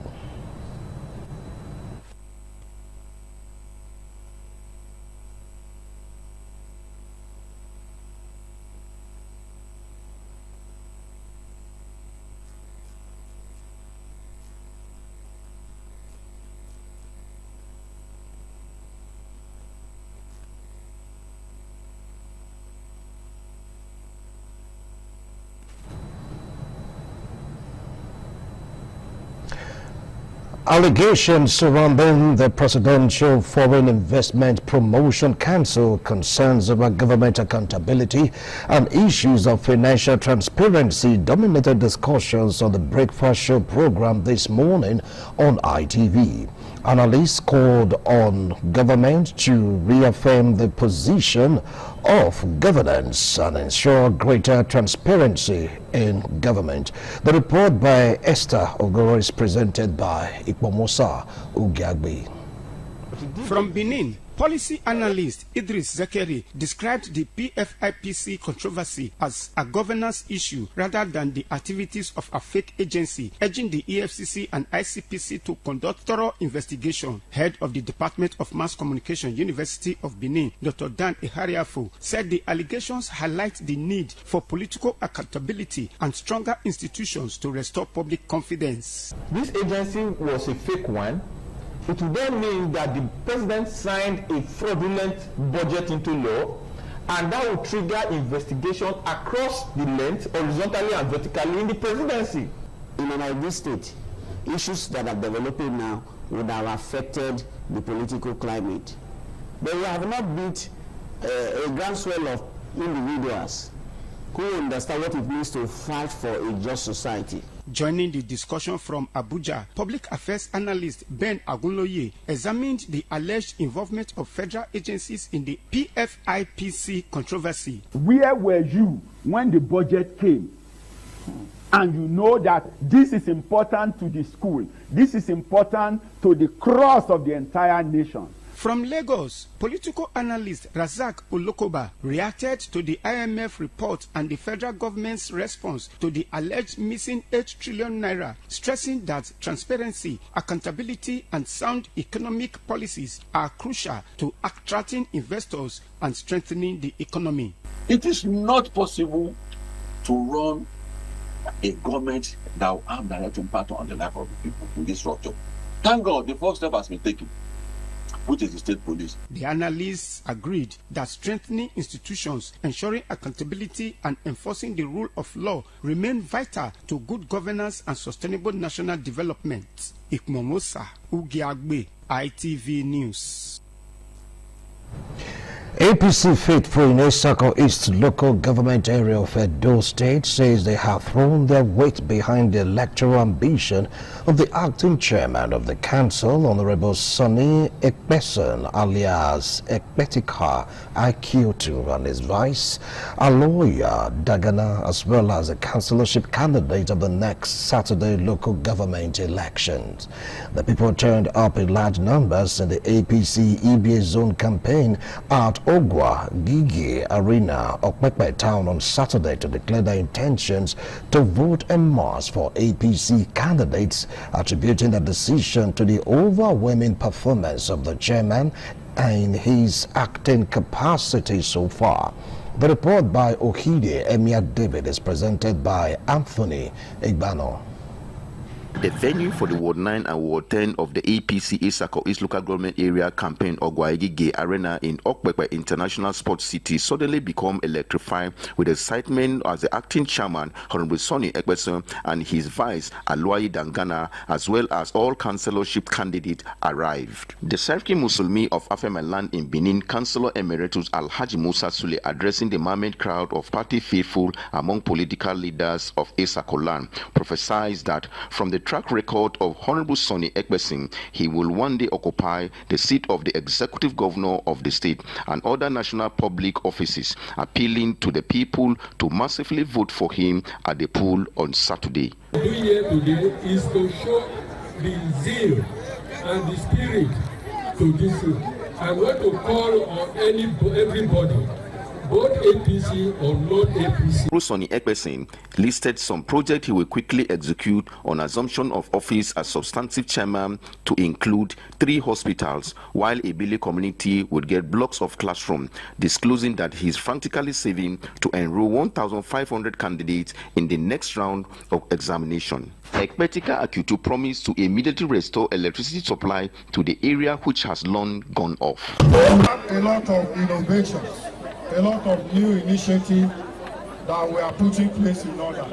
Everyone in Edo will benefit from Agbo. Edo State House of Assembly APC candidate Esako East constituency for 2027 general election, Alhaji Aminu Ibrahim Emafido, the present member of the constituency, Honorable Kingsley Ogona Huge Ugabi, says from the massive support from the people, APC candidates have already swept their votes comes Saturday. Everybody that has come here today, please vote for Sonny Ekpetika. Anthony Igbano, ITV News. Against the backdrop of prominent Nigerian families, the celebration of an 80th birthday has become more than a personal milestone. It is a testament to God's faithfulness, resilience, and the priceless gifts of long life. This was the atmosphere as family members, friends, and well-wishers gathered at the Civic Event Center in Benin City to celebrate Pa Anthony Uwa Osadiaye, patriarch of the Osadiaye family and a descendant of the renowned Edobo family of Okada in Ovia Northeast local government area of Edo State. Donald Eyimiye reports. The celebration of Pa Anthony Uwa Osadiaye's 80th birthday brought together family members, friends, associates, and admirers in an atmosphere of joy, gratitude, and thanksgiving. The retired Nigerian Army officer, respected community leader, and descendant of the famous Edobo family of Okada, was honored for a lifetime of humility, dedicated service, integrity, and positive impact on society. Among the dignitaries present were the Executive Director of Operations, Independent Television and Radio, Chief Eda Ogbede Unwose, and his wife Adeyinka Unwose. The General Manager, Special Duties, Independent Television and Radio, Mr. Abiodu Mudashiru, as well as sons and daughters of Okada from within Nigeria and the diaspora.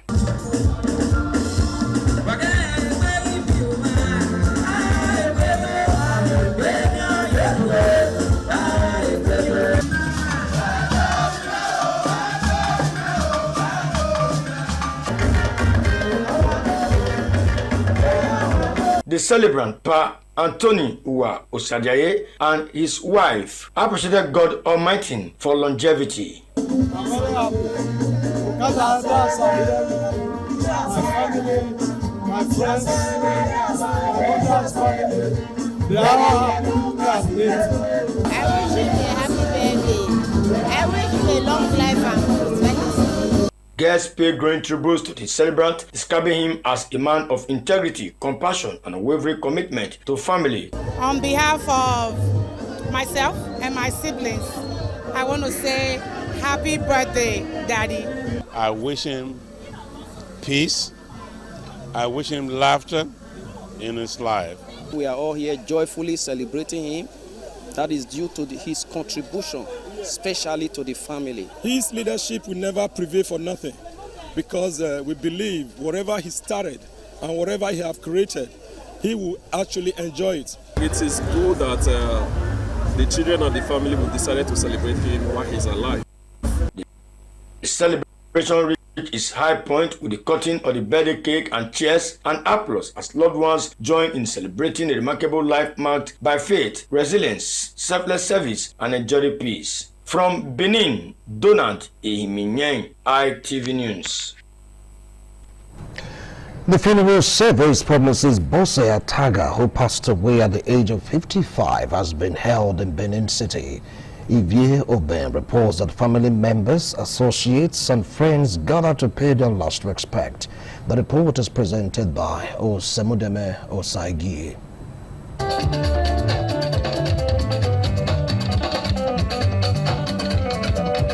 It was an emotional moment as children of the deceased, family members and friends paid glowing tributes during the funeral service held in honor of Mrs. Bose Ataga.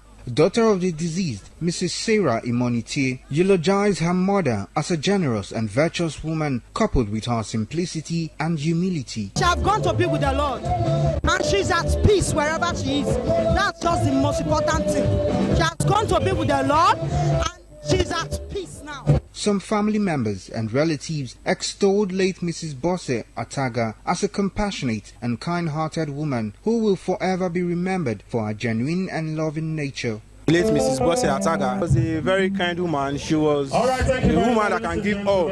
She was very kind. She was jovial. She was for everybody. My potato, my everything to me. So unfortunate, we lost her, but God knows best. She's my mom, like a second mom to me. She's someone that took me in as her own. When visitors happen to come in, they won't even know if you are an outsider. That's just the best way to describe her. She's a wonderful woman, beautiful, caring, lovely, and have a great concern for people.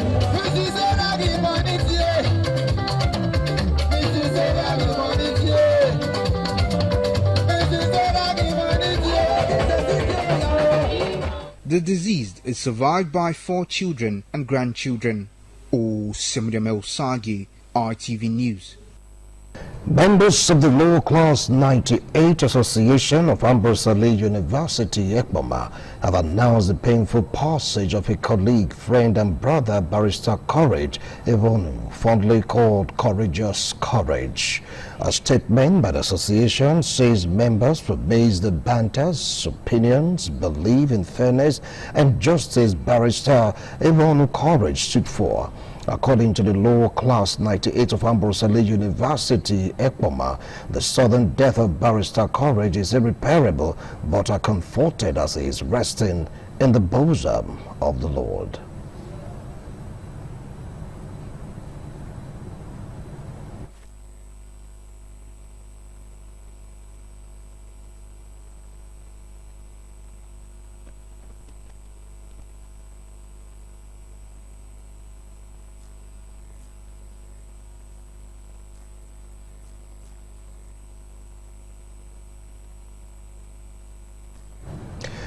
Elders and youth of Ogege Osemede community in Ikpobaka local government area of Edo State on Monday reaffirmed that there is no autonomous community known as Uwoke Oruma Ewari community. The elders said the position is consistent with an earlier public announcement by the Benin Traditional Council and called on authorities to address activities they described as misleading. Ehis Ohunamure reports. Ogege Osemede community reiterated that there is no autonomous community known as Nwoko Oma Ewai along Benin Saple Road. Addressing journalists, the elders of Ogege Osemede community said the Benin Traditional Council had in a public announcement issued in August 2022 clarified that Nwoko Oma Ewai is a part of Ogege Osemede community and not an independent community. 2022 eri mabo yeni ona do pin at a press statement ona issue white paper yo ona we ni aga regbe iso ni e okoro my why ona wa ona so ni ona wa wo no o ka bo makare kedo ya so lo gbodede ndori me wa hona we ba de o ka ma amulo ba de do la o igweye ugbo he na ni ma. The community alleged that some individuals are disregarding the Traditional Council's position by presenting themselves as leaders of a non-existent autonomous community. The elders appealed to the Oba of Benin, Edo State government and security agencies to intervene to prevent actions that could threaten peace and order. Okewa ere Saple Road egezet iniro no baya near community ayaro oko mairo e ma hold the mado de ma tamarioba keke bo monoba nedo egbe ebo werio ayero e wana ye ebo na na bieme ana yikana ko me bike arebo na ama okewa de.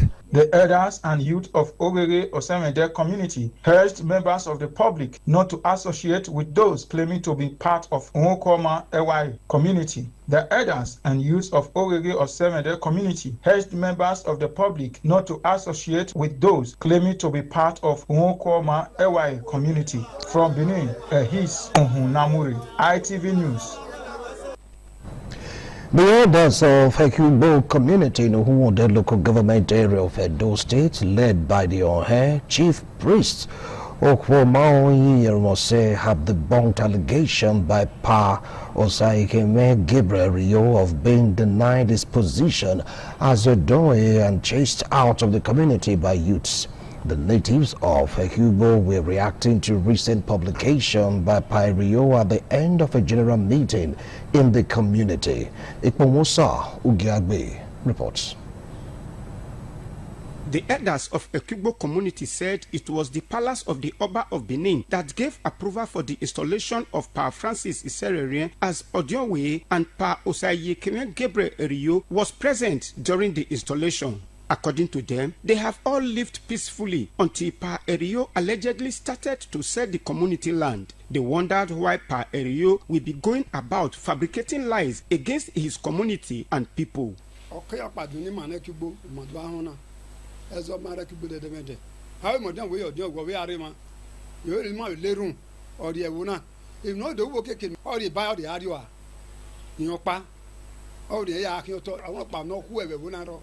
ọba àtọ́pẹ́ àdótayọ̀ ọdótayọ̀ at the end ọmọ ọjọ́ wèé do sọ̀wọ́ nẹ̀gbọ́ approve ní ma ọ̀gá ìṣẹ̀gẹ̀ ní ká dóyà ka òhe yẹ ọgbọ́n ni mà hí àárẹ̀ wọn nyẹ̀rẹ̀ àárẹ̀ wa. and kò bọ̀ náà yà mẹ́ ọjọ́ wèé ni a meeting ní ma do nyẹ̀ gbé ma do ẹ̀ bá àtọ́pẹ́.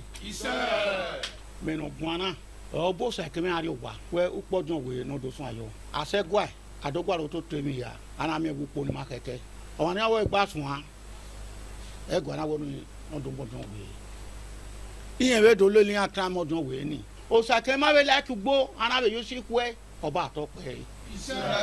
ẹ̀dẹ̀ náà mọ́dún wèé yẹ̀wò náà ìyẹn tó tà wá ni ọ̀márí inú wẹ́ ọdún wèé náà má kẹ́kọ̀ọ́ ẹ̀ yà yí ìwọ̀n kẹ́kẹ́ so ó dógẹ́ wẹ́ ẹ̀mẹ̀ náà tánà òhó rọ̀ta ẹ̀wò má kú ẹ̀ ọba àtọ́pẹ́. The natives of Ekugbo community called on members of the public to disregard allegations by Pa Osayekime Gabriel Eriyo Ikmomosa Ugiagbe, ITV News. The federal government will receive another batch of 217 Nigerians returning voluntarily from South Africa on Wednesday. The Minister of Foreign Affairs said an Air Peace aircraft has been designated for the evacuation exercise and will depart Lagos for Johannesburg before bringing the returnees back to Nigeria. The ministry said evacuation is part of the government's ongoing commitment to ensuring the safety and welfare of Nigerians living abroad. The returnees are expected to arrive in Lagos on Wednesday, where relevant government agency will receive and provide the necessary support for their reintegration. At least 9 farmers have been killed and several others abducted following a bandit attack on Kakangi village in Benin Gwari local government area of Kaduna State. According to a security report seen by AFP, the attackers stormed farmland on Saturday, opening fire on farmers while they were working. Community sources said the attack was a reprisal after local farmers reportedly killed a suspected bandit during a failed robbery attempt earlier in the day. The latest incident comes despite a peace agreement reached in November 2024 between the local authorities and the armed groups in the area. Benin Gwari remains one of the worst hit areas by recurring bandit attacks, with farming communities frequently targeted during the planting season.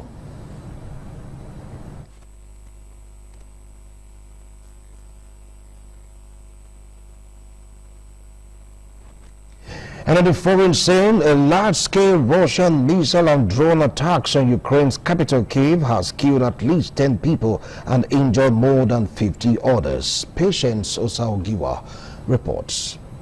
The Ukrainian Air Force said none of the 23 ballistic missiles fired at the capital could be intercepted because of dwindling air defense supplies. Officials said at least 14 people were killed in Kyiv and the surrounding region, while dozens were injured. President Zelensky appealed to Ukraine's allies to urgently provide more Patriot missile systems and air defense equipment ahead of this week's NATO summit. The attack involved dozens of missiles and hundreds of drones, causing extensive damage to residential buildings, warehouse and other infrastructure. Rescue workers continue searching for survivors trapped beneath the rubble. Ukraine says the renewed strikes highlight the urgent need for stronger international military support as Russia intensifies its area campaign. Patience Osaogiwa, ITV News. And that's it on the news tonight. Thanks a lot for watching. Good night.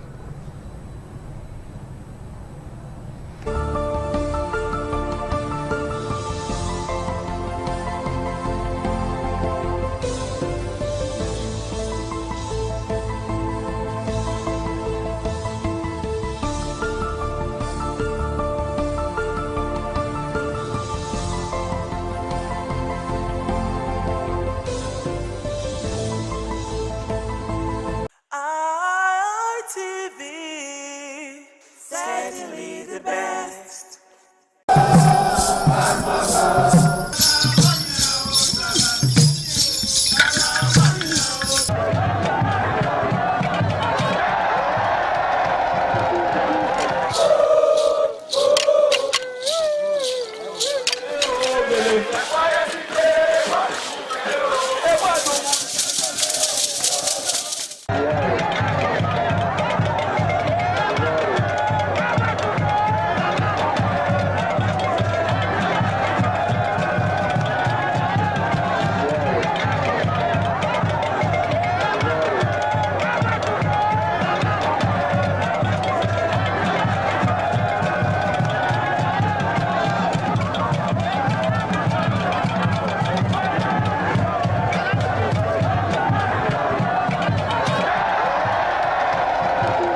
Ugieni Madonna, Imazedion, Orero, Oresniagbo, Emanazo, or Ugieni Madonna. You will have to serve the community for 30 years before you come to this stage. They will ordain you ordain title. Then by then you are one of the elder. This year now, we don't read the year, so that's why we can do this year. Historically, joining the Elders' Council, an individual must have reached a certain age and must have made significant contributions to the community through leadership, service, or other meaningful ways. There was jubilation in the community as sons and daughters of Okada, both at home and in the diaspora, trooped out to be part of the ceremony with various hymns of the initiates agog with festivities. Friends and well-wishers of those initiated into the Elders' Council jubilated at the Ogwedion after performing all traditional rites. The elders, known as Edion, in company with their loved ones, danced to their various homes where guests and family members were entertained.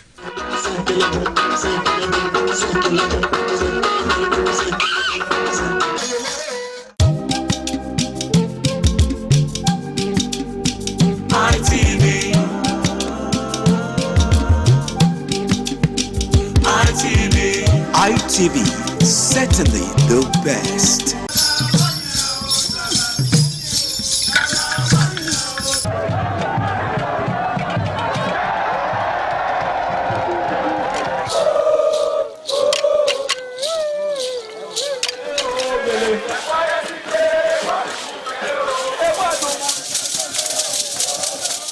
Some days, there comes the Ugemobo Festival, which the Oba celebrates outside the palace gate.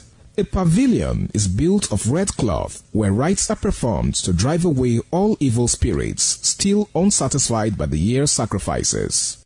The Emobo Festival is to commemorate an event in Benin history which dates back to 1504 AD.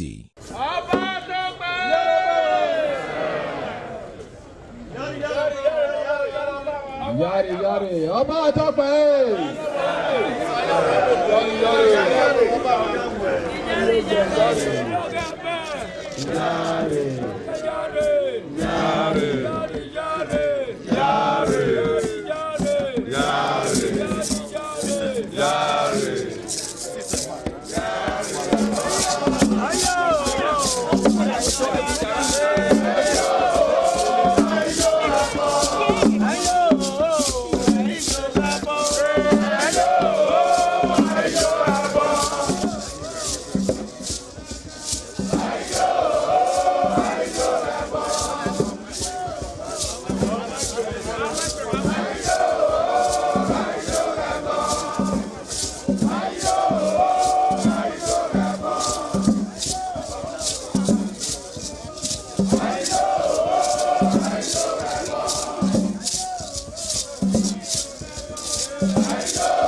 The Oba of Benin added a colorful mood to the year's celebration as he walks round the city center amidst cheers.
túwà ọba àtọpẹ́.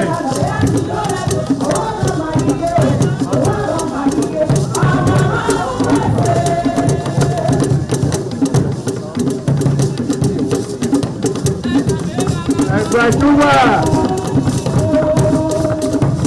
ọba àtọpẹ́.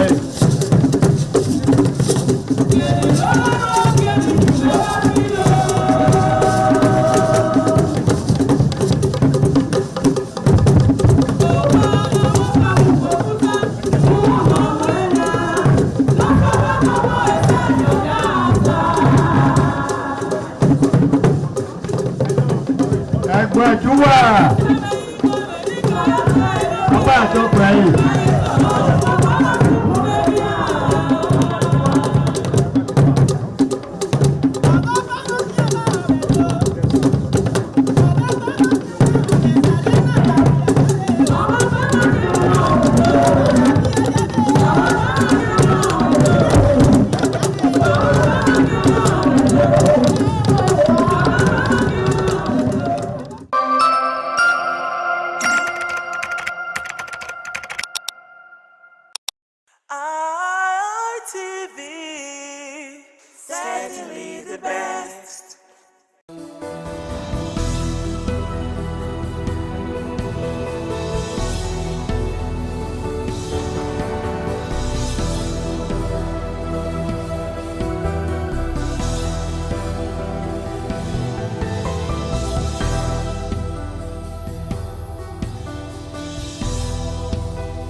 Alright, it is another wonderful time on your television, and many thanks for joining us this afternoon on the program African Discourse on Independent TV. My name is Evan Sunokuge. You're welcome to the program today, being a Monday, and of course it's a good one that we had this same program last week on Monday. Well, today on the program we are so packed, and we are so we've set aside the discussion for you for your education and of course your enlightenment today. We are going to be talking about the xenophobic attack in South Africa and of course the status quo now. Today being the 6th day, goes to show that it's about 6 days that an ultimatum was given by unofficial government, people that are not related to government in any way in South Africa. And of course, given that ultimatum that come on the 30th of June 2026, that undocumented migrants in South Africa must leave. And of course, that has to do with all other nationals in South Africa, Nigerians, Malawians, Ghanaians, and all that. And of course, that has come and gone. So we're going to be looking at the event that has happened, after that deadline, and how the Nigerian government and governments of other nations of the world, affected nationals, how their governments have been reacted to the recent happenings. Well, to do all this discussion this afternoon, we're so privileged to have 3 gentlemen. And of course, when we say 3 gentlemen, they have the right information because they personally probably saw some of the attacks, some of the situation in South Africa. And good enough, one of them has been on this program about 2 or 3 times because we've been following the trajectory on the xenophobic development in South Africa. And of course, today to discuss on the topic we are handling today, talking about the xenophobic attack and recent happenings and how government is responding. We are so privileged to have Abdul Razak Abaka. He's the Edo State Liaison Officer to South Africa on diaspora matters. Mr. Abdul Razak, you're welcome to the program African Discourse. Abdul Razak, you're welcome to the program African Discourse. Okay, all right, so we're trying to reconnect back to him, and when we get him, we're going to put him on the program this afternoon. And also, we have another guest on this program, Dr. Smart Orobi is also joining us on the program today, and good enough is joining us virtually all the way from South Africa, and he is the president of Nigeria Union in South Africa, NUSA. Dr. Barrister Smart Orobi, welcome to the program.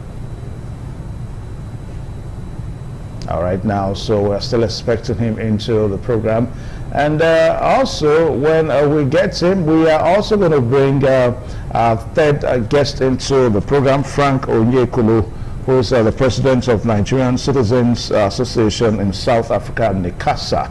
So, like what I told you, that the program is well packed up, today on the program, Africa in Discourse. Well, let me just give you a background knowledge of what has been going on, for quite some time.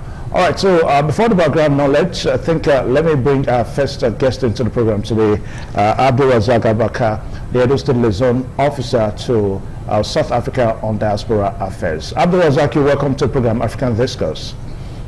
Good afternoon, and thanks for having me on the show. Yeah, you're welcome. All right, so before we had you on, I was just going to give a background, knowledge, a background information on what we are talking about today. Now, we understand that the 30th deadline, has come and gone, and it was an unofficial ultimatum that was set by South African anti-migrant groups for undocumented foreign nationals to leave the country. And on that day, that's eventually the day 30th September of June came, and the main group behind it marched with support from other groups like Operation Dudula. And they circulated messages and videos calling for all undocumented foreigners to leave by June 30, 2026, or they will be burnt down or they will be killed. And we understand that the government did not set this deadline. That's the South African government did not set this deadline. And the president in South Africa, that's Cyril Ramaphosa, condemned the vigilante action and said that the law must not be taken into private hands. And that was the situation. So it was a day eventually that came, and we understand that it was marked by protest here and there. And that also resulted to some death of some, foreign nationals in South Africa. Take, for example, Nigeria. Officially, as of today, we understand that the Nigerian authority has, announced the death of 2 Nigerians. And it has been said that investigations are going on in South Africa to actually find those that are responsible for, what's happened. Now, please join us to welcome again Abdul Razak Abakar. Abdul Razak, you're welcome to the program.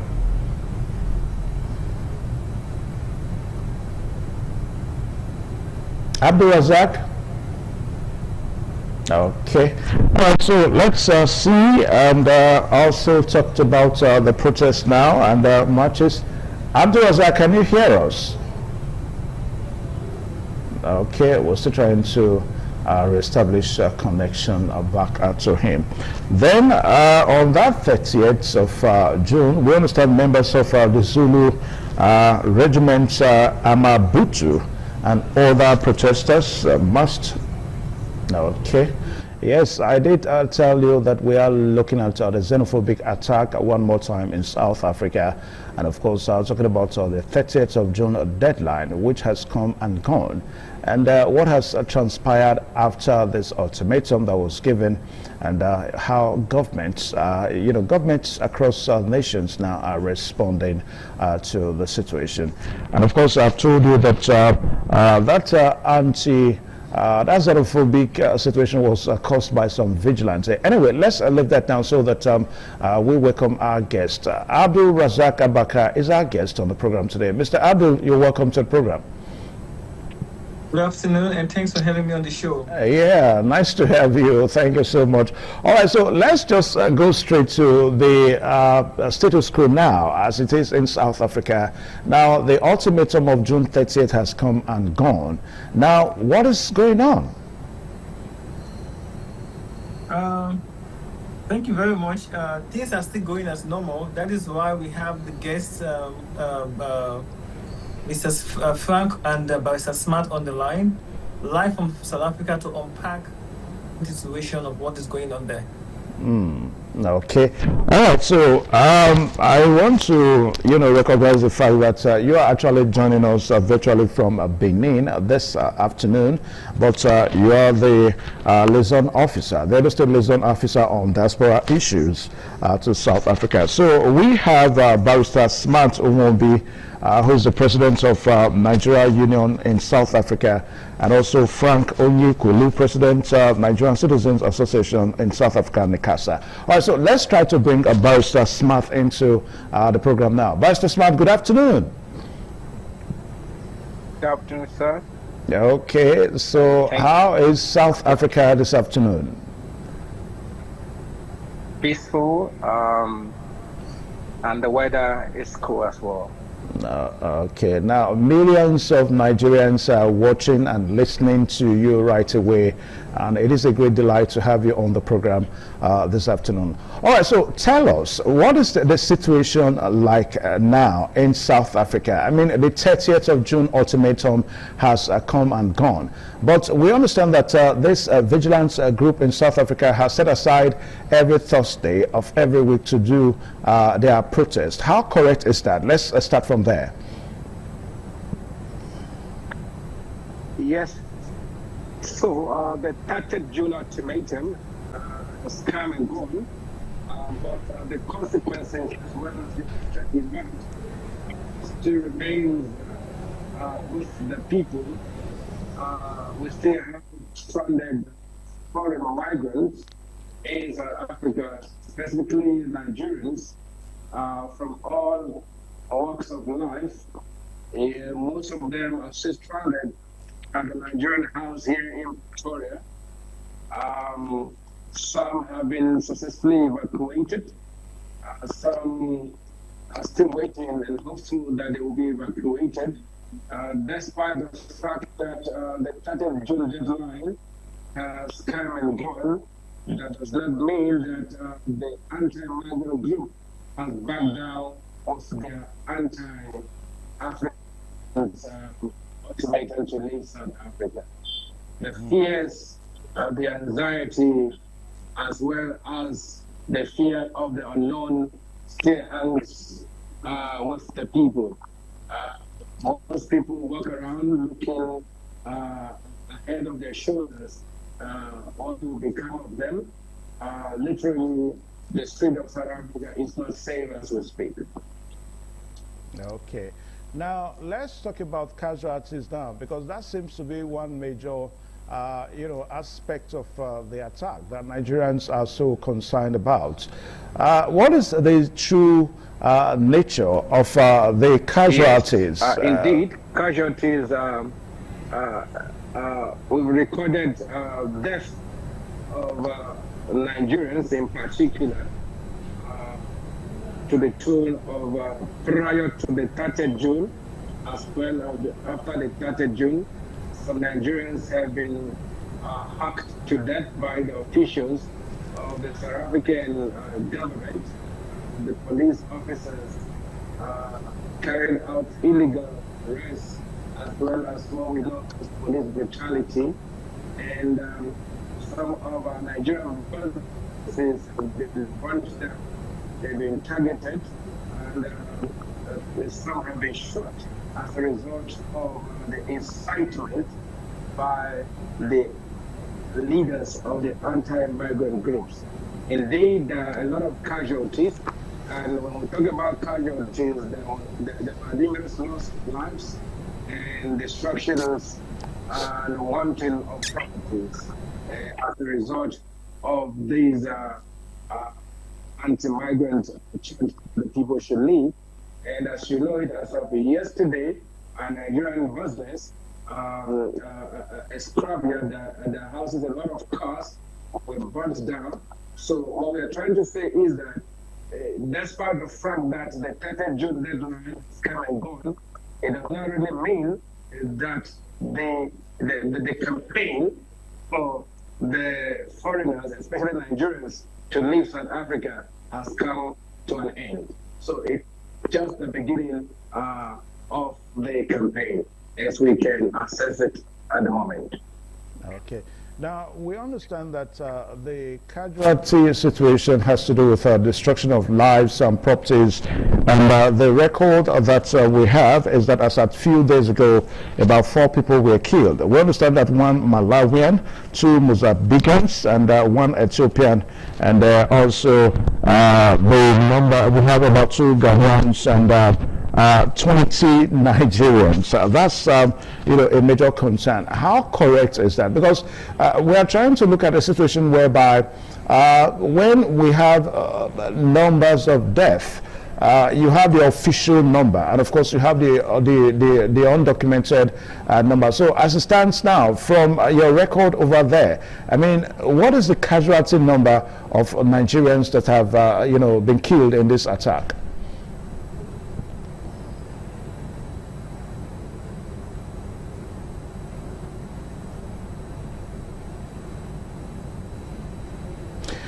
Alright, just trying to reconnect back to Barrister Smart. We'll be there, and when we get in one more time, we'll bring him on. Now, let's bring Abdulrazak Abubakar into the program. Now, Abdulrazak, you're there.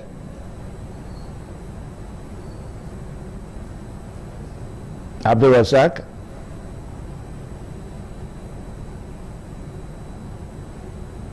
Abdulrazak Abubakar, I mean, the guy that is joining us from Benin, if you can hear us, we're loud and clear. We've been able to at least make a way on the program today. Now we have Abdulrazak Abubakar, who is the Edo State Liaison Officer to South Africa. Now, Abdulrazak, good afternoon. Abdulrazak, good afternoon. Good afternoon. All right, so we're really having some tough time on the program today. All right, so Abdulrazak, if you can hear us, good afternoon. I just spoke with you a while ago. Good afternoon. Okay, can you hear us now? Good afternoon. All right, so Abdulrazak, if you can hear us, good afternoon.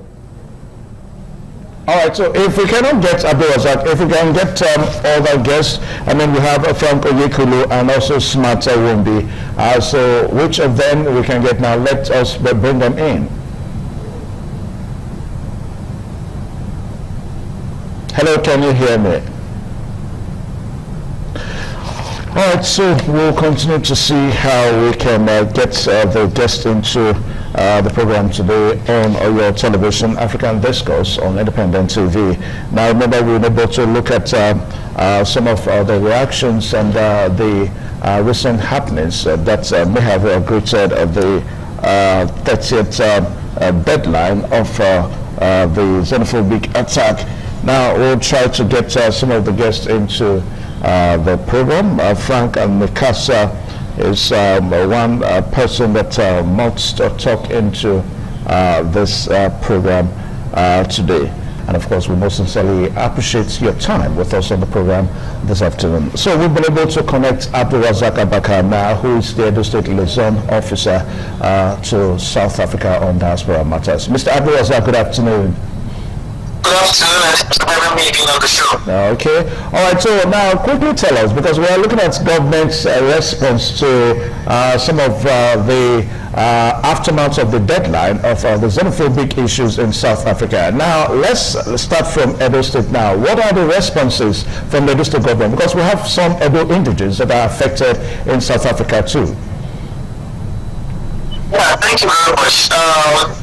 Most, like the first, in general, in the Nigerian government, we are evacuating, they have sent the first flights now from South Africa to evacuate more of our citizens back to Nigeria. And if you are always on social media, you can see that the Edo State Migration Agency has received some of our people that came over from the first 2 flights. So I can't really confirm the number, but I can see some of the buses we have seen. You have 1 minute remaining. All right, so we're going to ensure that we get that connection back on the program this afternoon. We sincerely apologize for all that. So we'll see that we'll get a connection back as we go on the program. Don't forget the program is African Discuss. All right, good enough. Now we have Abdul Razak Abaka on the program one more time. Yes, Mr. Abdul Razak, please just speak on. Yes, so like I stated earlier, the Nigerian government has sent the fourth aircraft now to evacuate more of our citizens from South Africa. And from the Edo State point of view, we have the Edo State Migration Agency, whom I know have received some of the Edo State indigenous that came on the mandate of His Excellency the Governor of Edo State, of which the DG of Edo State Diaspora Agency is working hand in hand with the Edo State Migration Agency, which they have more details on the total number of people that has been evacuated so far.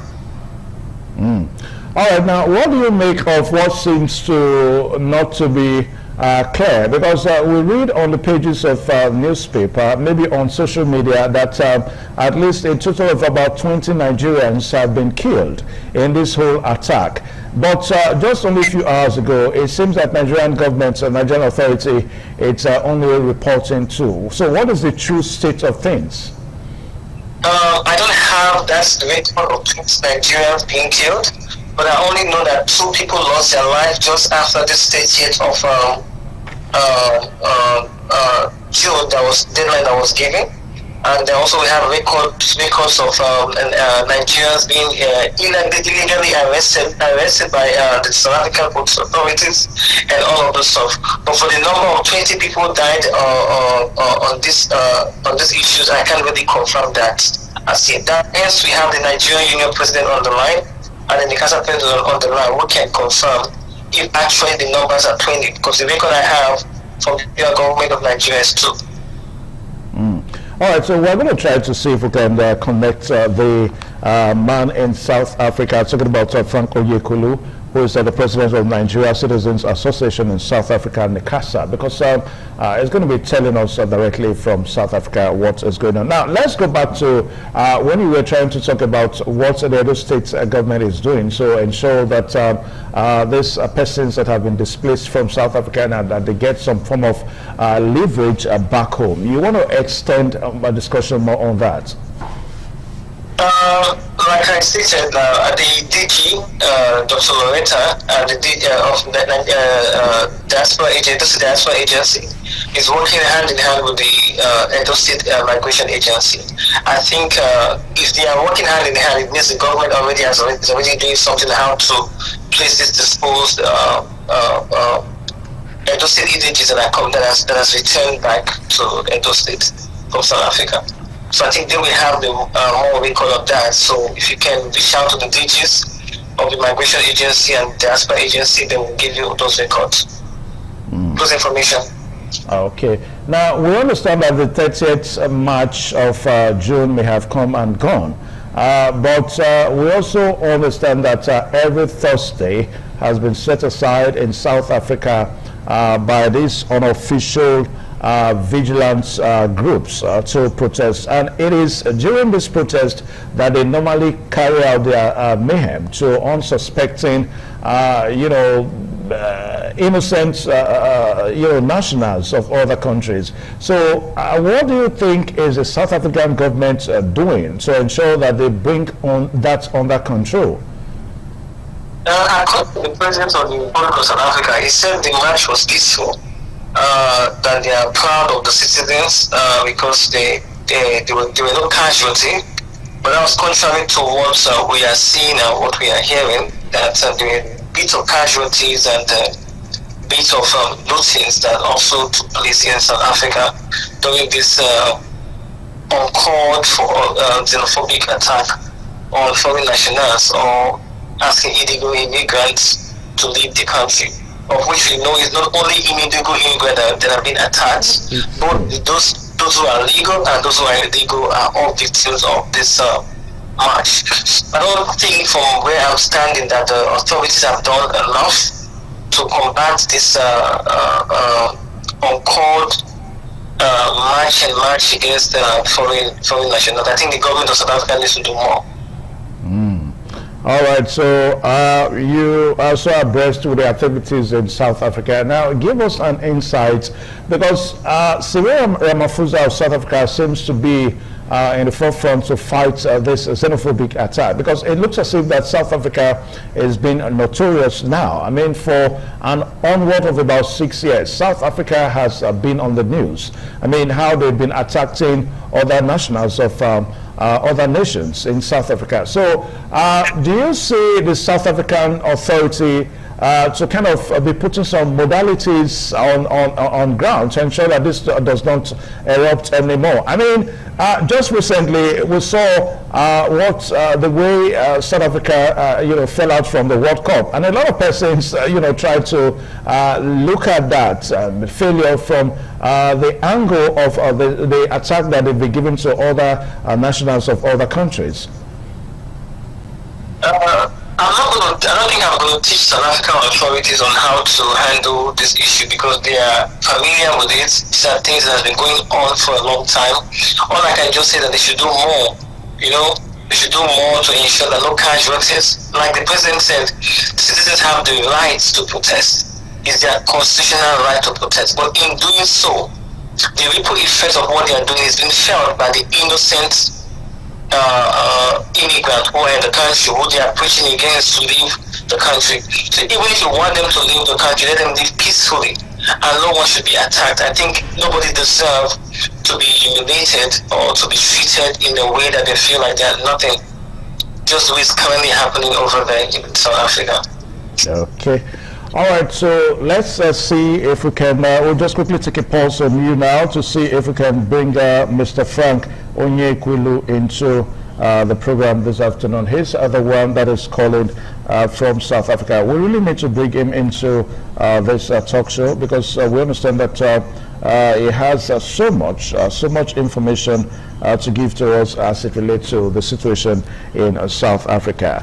Now, just as what Abdul Razak Apaka said, that every Thursday has been set aside for protest, but one good thing that we seem to have seen in this protest is that last week Thursday we saw a very peaceful protest. So we do not know whether that is going to continue, and we just hope and pray that that continues, so that even as the March 30th has come and gone. Yes, we have Mr. Frank Onyekwilu.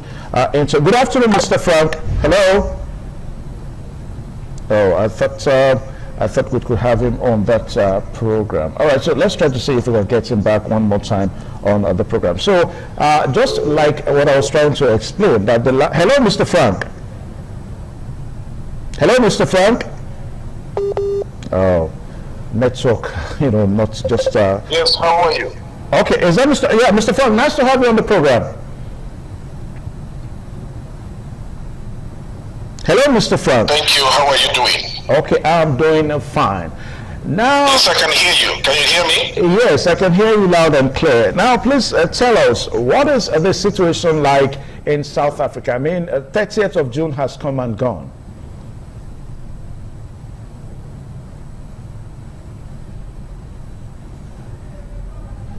Good to all the viewers.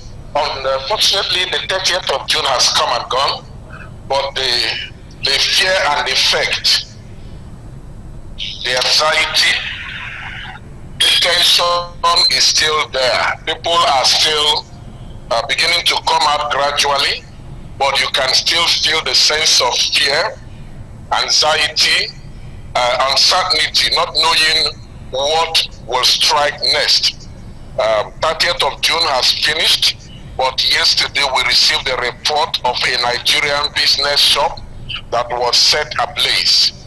I mean, that this happened after the 30th of June, happened yesterday being the 5th of July. So the uncertainty, the fear, the tension, it's still there within the community. Many are opening their shops with a little bit of fear. And that is the problem we are having currently. Okay. Now, please, we want you to tell us what is the exact number of casualties, because what we read on the pages of newspapers now are different. Some media record only 2. That's just the one that is on the news some few hours ago. Why on some social media platforms we have as much as 20 Nigerian casualties? So what is the true number of Nigerians that have been killed in this attack?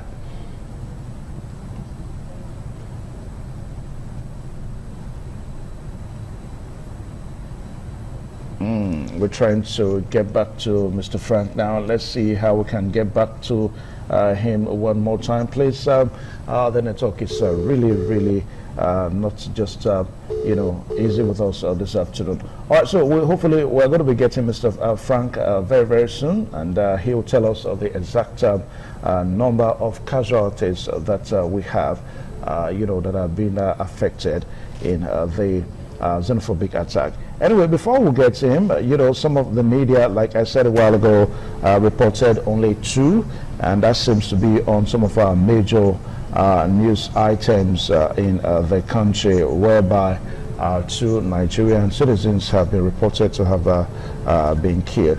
And that seems to be one major talking point, because this idea of not reporting the true casualty, the true number of casualties, is a major problem in the country. I mean, this is not the first time that we're having this kind of situation. Even at times when we have similar issues back at home, I mean, take for example the the terrorism issues and all that. We have a situation whereby authorities report under number, what some persons call reporting on that number. So that does not reflect the true nature of things. A lot of Nigerians are expecting that if anything happens, that the authority should be able to report the true number of victims, so that we can actually ascertain the true situation. Anyway, let's try and see if we can go back to Mr. Abdulrazak Abaka, since we cannot bring Mr. Frank into the program again, because Mr. Frank is joining us all the way from South Africa, so it's a long distance. So because of a network issue here and there, we really cannot join him. So let's try and bring Mr. Abaka into the program, even as we try to wrap up the program this afternoon. Don't forget, the program is still African Discourse on Independent TV, and we really sincerely apologize for all the network issues that we may have encountered during the course of this program. All right, so that's big fear that we cannot also bring Mr. Abaka into the show today. Anyway, this is where we'll wrap it up on the program today. Big apologies that this is all we could have on the program today. Network issues here and there.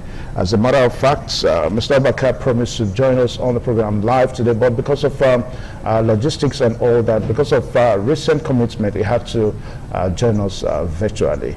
All right, so on to same time next week on this same platform, African Discourse on Independent Television.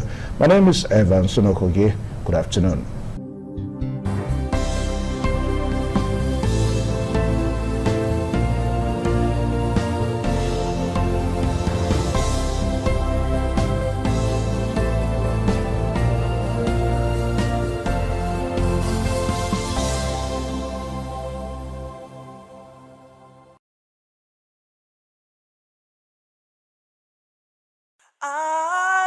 ITV, certainly the best.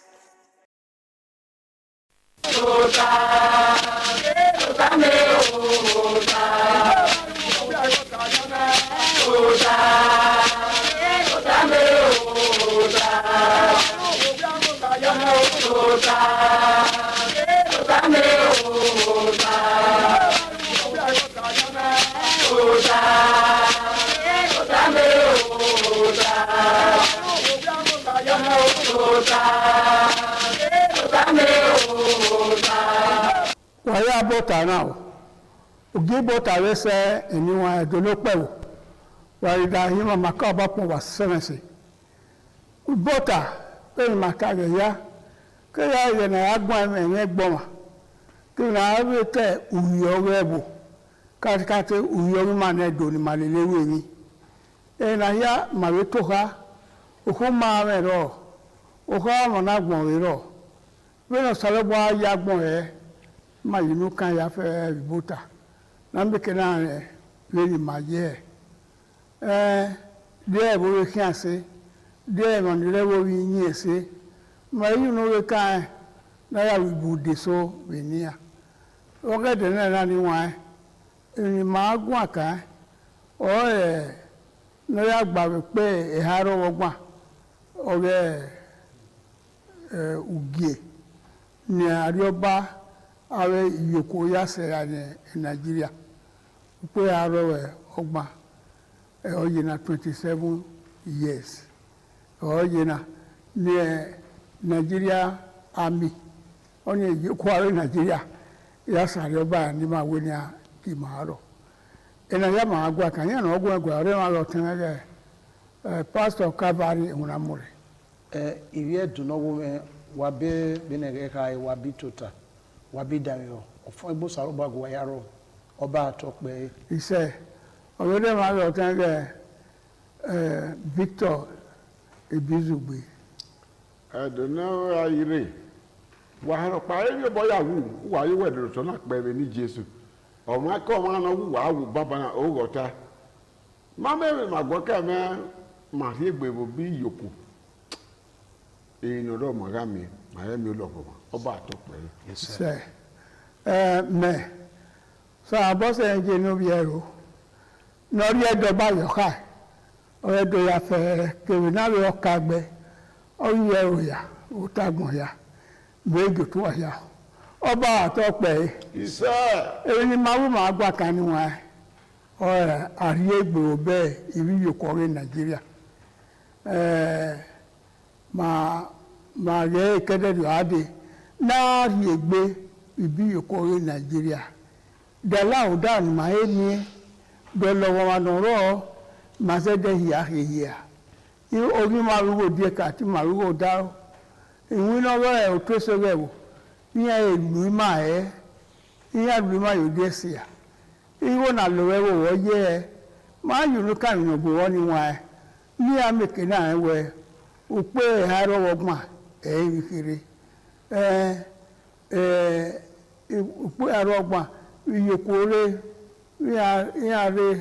iya do kon iya we ya fe ami ani haro ya fe ma me ya alawoma adowo evoti adobie wola otue osege we Nigeria ena yafe maaye maage otenege pastor Calvary unamure uage ige otuawe sege wo kebe igina dona na dobe pediwe ba kina yena yena domo wesi obuka domo sa ikaka bo gitu wa do no pe o ni ka we gitu wa sin we wa be nege kai eme no kai me o kari oba owo tebu ma oge Nigeria ma ya gwa kan ara bi omo na ga nwa ne ka setting osun ya be we bo nwa ne omo ga gba opiwe va ne baba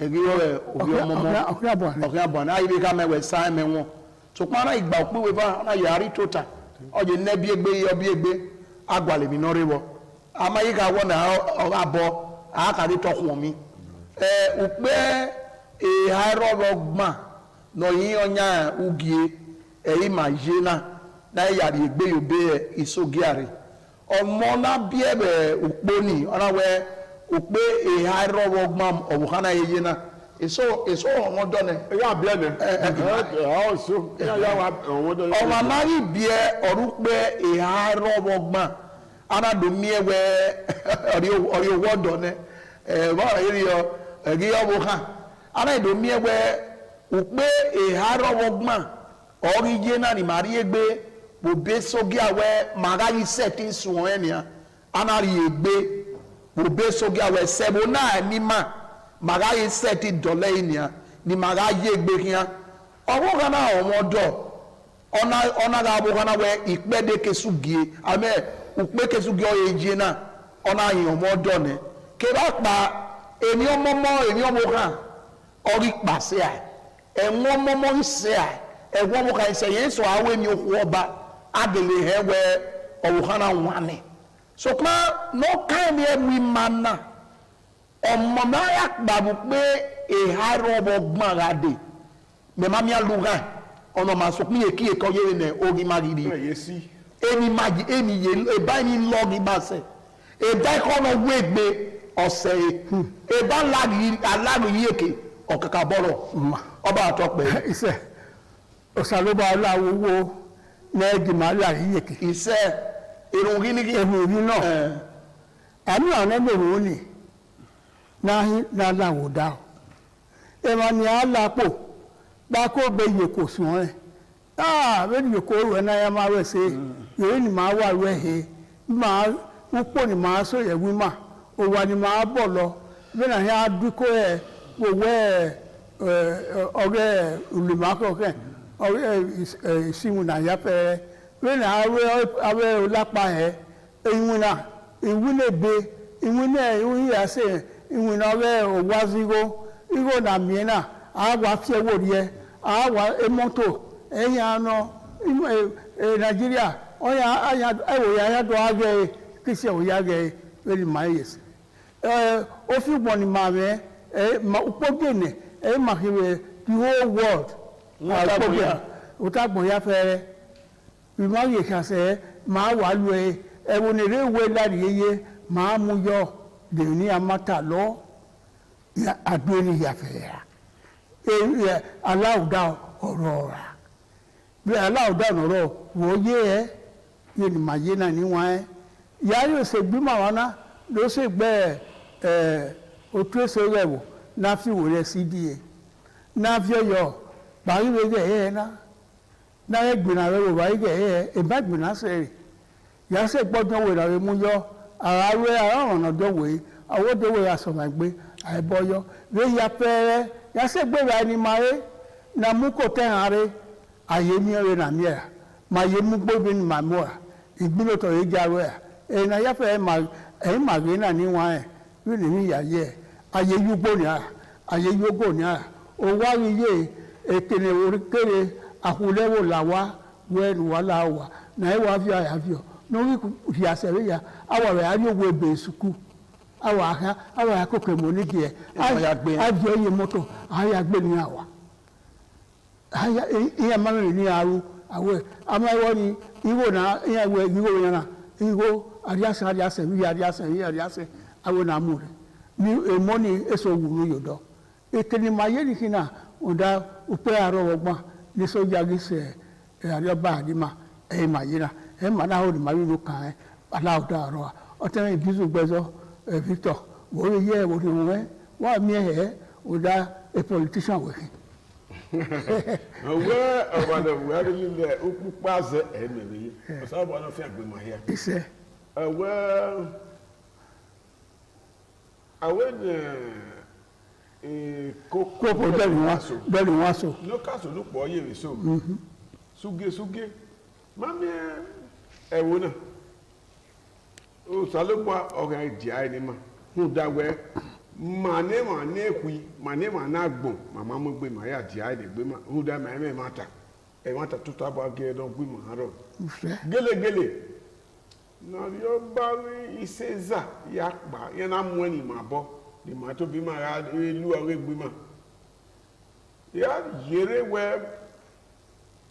egede wona na ga a Midwestern region Agi we ona ki region iva. O te pana fia ngode e mutala re na gaga. Ana do ai 12 states. Ana wa gai. Ni e ma ne kwi ma ni wi ma ri o ge gbi mai mama e fi opa. Yi seza o e gaga sekiri ma e yina no state ma me na. E democracy 27 years. Ikpi e haro ogbon ra ihin onyangi mama e fi state opa mami what's the boda owo me gwa lori me no pa gwa lori awe na fi e ba ko edo ana fi e na fi yeva hotel Edo South ina we agwa the state edo ko government no rigbe Essential way is to work ma be gwa le no si kesuge. E not mi abi gwa le. Agigi ya ye tigi. Bi ma ta ti kukugbe ni ma mu dia, ni ma mama no fu ma ya gbe na rai no fu le gbe ga gbe ma do ri oni gbe ma. O do ni o ma gi mu ni ma, o ma ge igba. E so bi ara to mi abe. O padà te decree, o padà wa atani.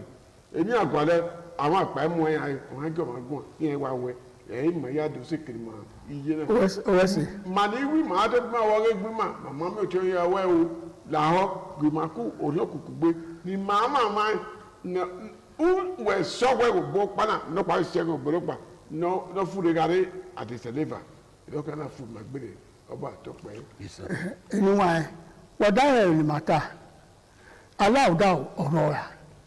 Oni magwa kana ba ya mi lauda he ba ya mi afiwo ye na ari enima e ma ni nya bo ya fe bo de we na o lapa yi o la awe police bo ye ya vie wu yo awe vie awe ni na be to se gebo avi ayo awi vie awa na bo ye na ni wa e nda wa dole yi awa me ọ̀kárí ọba ọ̀rẹ́wò àwọn àwẹ̀ ìwò náà lòwẹ́wò yìí náà yá yé ẹ ọwọ́gbọ́n yá wá ná àwọn àdọ̀lẹ́ yìí àwọn àsùpò púpọ̀ ní náà ẹ̀mí ẹ àwọn àsù eréwé nàti eréwé àwọn àsù ẹ àwọn òkè òwúrọ̀ ẹ̀wò náà ètè yé èyàn ní yàfẹ́ ìyànyá ẹ rẹ̀ abótósè rẹ̀ wò ìyàmú ẹsẹ̀ rẹ̀ bọ́ọ̀gì jẹ́ ẹ náà òhun àmì lóore.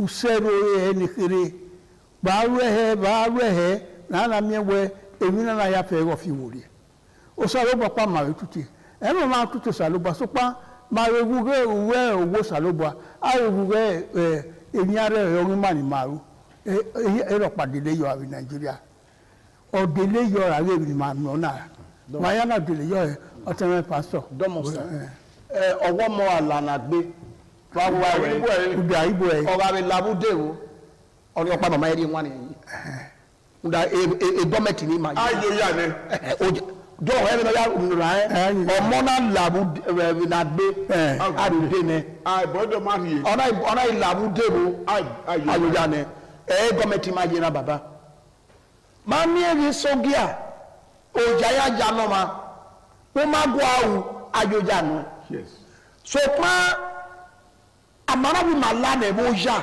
abia ge government ge sogi awi mae aba agbo ba gbia awa mama gwa we na akwe e gadu magbero akpori ne na wo ma na do mu yi ma bona te dre mo wa mu ni atobi ya we pe pe na gwa lo ya na mo gwa mi we usanka me ora do gbo de natana nu da ugage wa be ge no ga ro be ge ni e sogi na ga re federal government ati won ogete ebudo are awulagbada nara reda de state ya ege na wona ya gbolo to to e ba ni adobo ina reda de na ya luigo e 3000 no ma se ya de fuel ye 5 liter no ezagodo nekere arunda egie egan unda isogia oja ya janoma we onyine mani ma be na ya segbe de sogia no baba eni ya igba no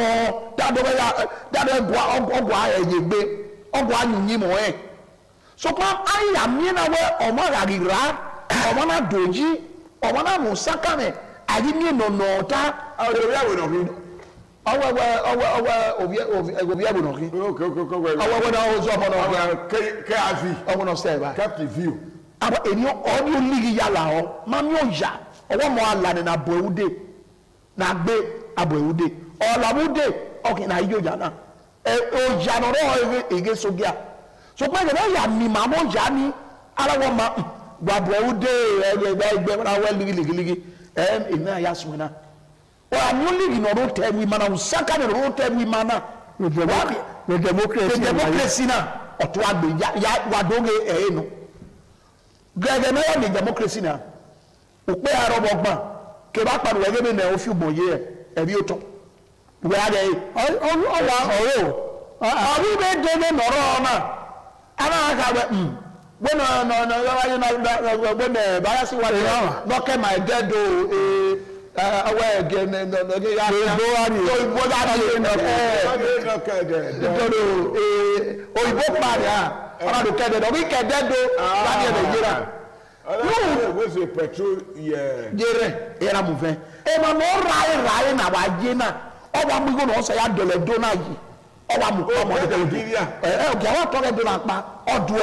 kókó gbìyà ẹ̀rù náà gbọ́ lọ. Mami ẹ̀fọ́ yìí sẹ̀dá gbádá ìgbẹ́ náà tẹ́lẹ̀ bí gbé jọ náà. Anáwó ènìyàn máa ní adé ní ẹ̀dọ̀ kí ẹ̀ ọ̀kárí ọba òfin ẹ̀rí wọ̀nyá fi ẹ̀.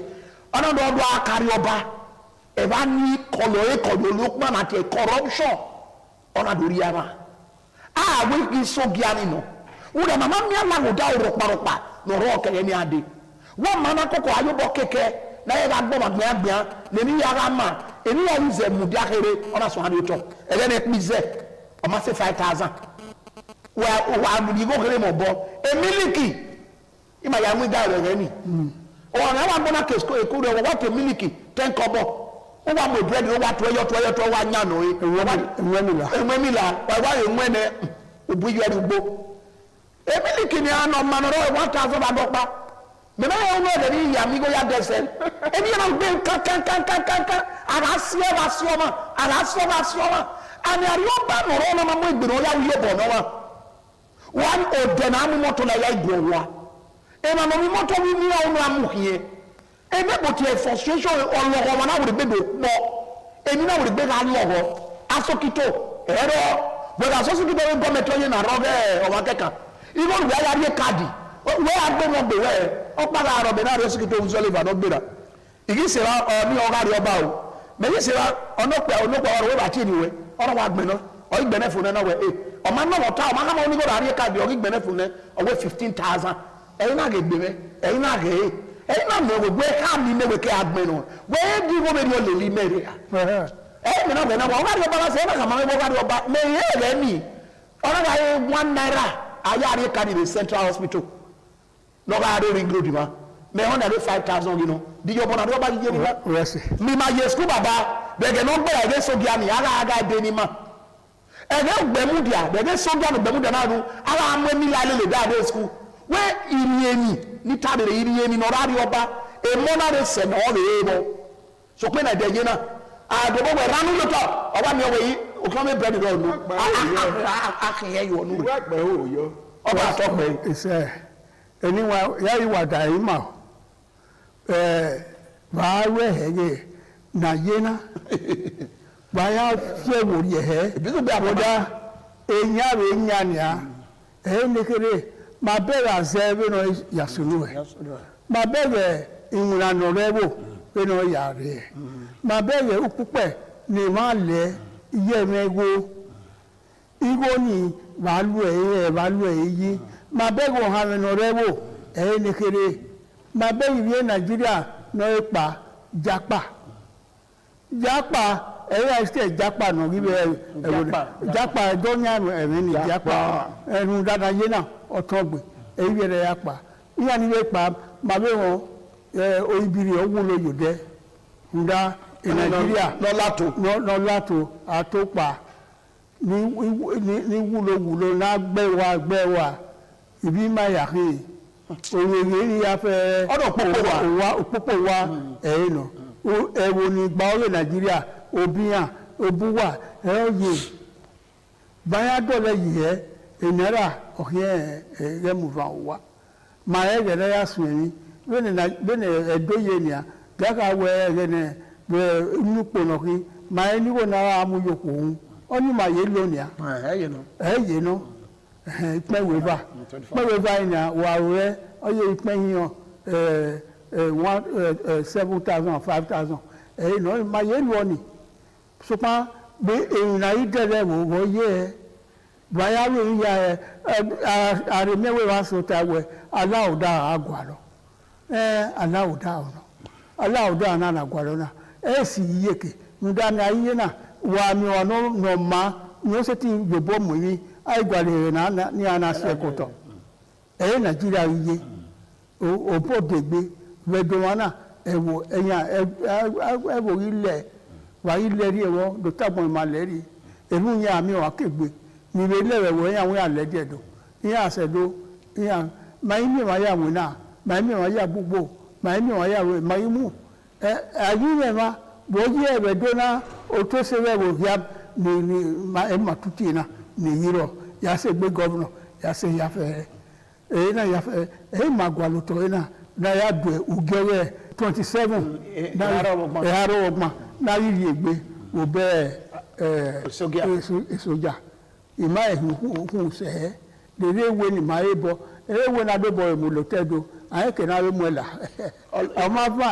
ọmọ òkèrè ẹ̀wọ̀ èrè ewé kàrà yẹ ọ̀la wọ̀là wẹ́ẹ̀mí yà la nìyà àwíyàlá èkènè ayámọ́ẹ̀lá ayámọ́ẹ̀lúwà ayámọ́ẹ̀lẹ̀kènè ìyàwó iná ọ̀nà ọ̀tá nínú ẹ̀ èyí náà yà ni wọ́n tẹ́ bízùgbé ìwé ìbòwé adé yóò yí inú kàn án. Bàbá ọ̀sán abọ́dà ó dé báyìí máa ya náà fi ìwé rẹ̀ dàgbé máa ya ẹ̀dọ́ tẹ̀wọ́n pa ọwọ́ hàràhà ó kò kó ikú yọ ibù ló bí yẹ ìbò ẹ̀ rẹ̀ bábẹ̀kẹ̀ máa yí nàdọ̀rọ̀ àgbé máa náà àwọn àgbẹ̀ náà ọ̀sán abọ́dà náà gbọdọ̀ mú máa gbá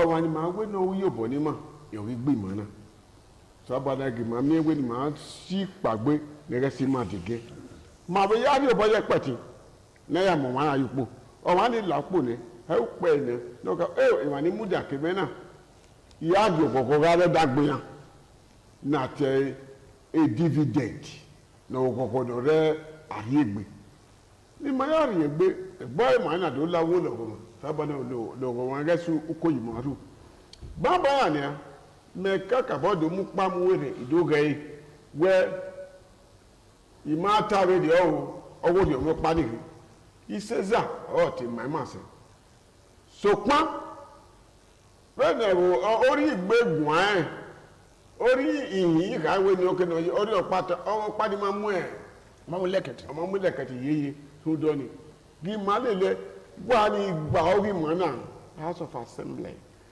House of Senate House of Representatives the President the Governor wàyáwó ẹ̀yẹ èèmọ̀ ni wà gbà oge wàhálà gbà ọ̀rọ̀ àmúhàyà ẹ̀yẹ̀mọ̀ anágbọ̀n èèmọ̀ anágbọ̀n ni awúlò ọ̀hánà ìgbèdó wọn dọ́wọ́ nọ̀bẹ̀ ń tẹ̀tí lè mú gbó ní òyìnbó ìwé náà èèmọ̀ ya gbà kan ìbò dẹ agbésowà àmọ̀sọ àmọ̀ yẹ imú agbódà tó ti kó yẹ lọ́yà fún.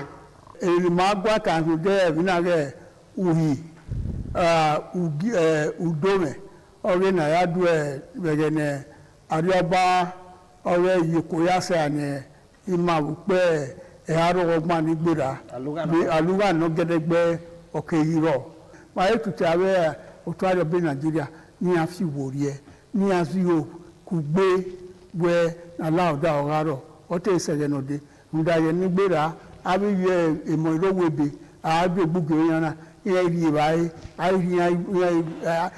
yẹn àrí stadium yẹn àrí ẹ̀yà àrí mìíràn lórí àrí yé wíwó náà yé náà ní wọn wọ́n ṣe Nàìjíríà rí ilé petrol wọ́n mú ẹ rí àyíṣẹ́ tí ì kàwọ́dẹ́ àyíṣẹ́ tí ì yúgbó àyíṣẹ́ tí ì yógò èyí ni bóyá fẹ́ wà ẹ má máa náà tútì ẹ àrí ọba yàfẹ́ máa pọ̀ mọ́sàrò bá yẹ̀dẹ̀ náà náà lórí ìmọ̀ ẹ̀sọ́ ìmọ̀ mara lọ́sàrúbà jẹ́ gbéra ya nìkún ní rẹ̀ hospital ní kìnnà kìí náà lọ́bẹ̀ ló wà ní gbémara níkà náà jẹ́ gbéra wa sàbọ̀ jẹ́ gbéra wa yàfẹ́ mẹ́ma náà mú gíbo tàwọn ẹ̀dẹ̀ nínú ayétọ́ ìmọ̀ya ka ògè náà dóná sàbọ̀ náà dé bàmá yàfẹ́ ọba àtọ́pẹ́ ìṣẹ́.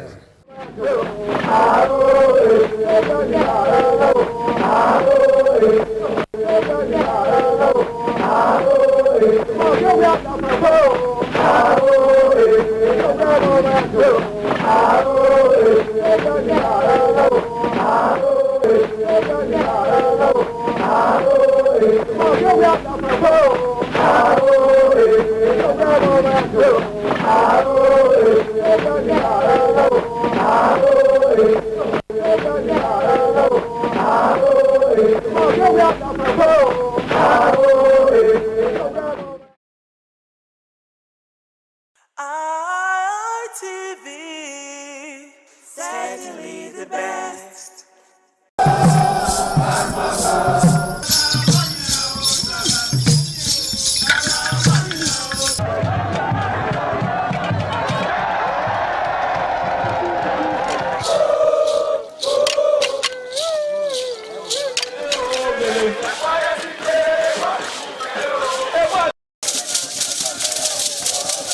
In the evening of the initiation day, all the newly initiated Edion danced to the residents of the Odion Way and also visited some homes of the various senior elders, where Chief Elder Ogbeide Onwonse was very conspicuous, especially at the country home of Sir Chief Dr. Gabriel Osaro Igbenedion with his family on the night of the initiation.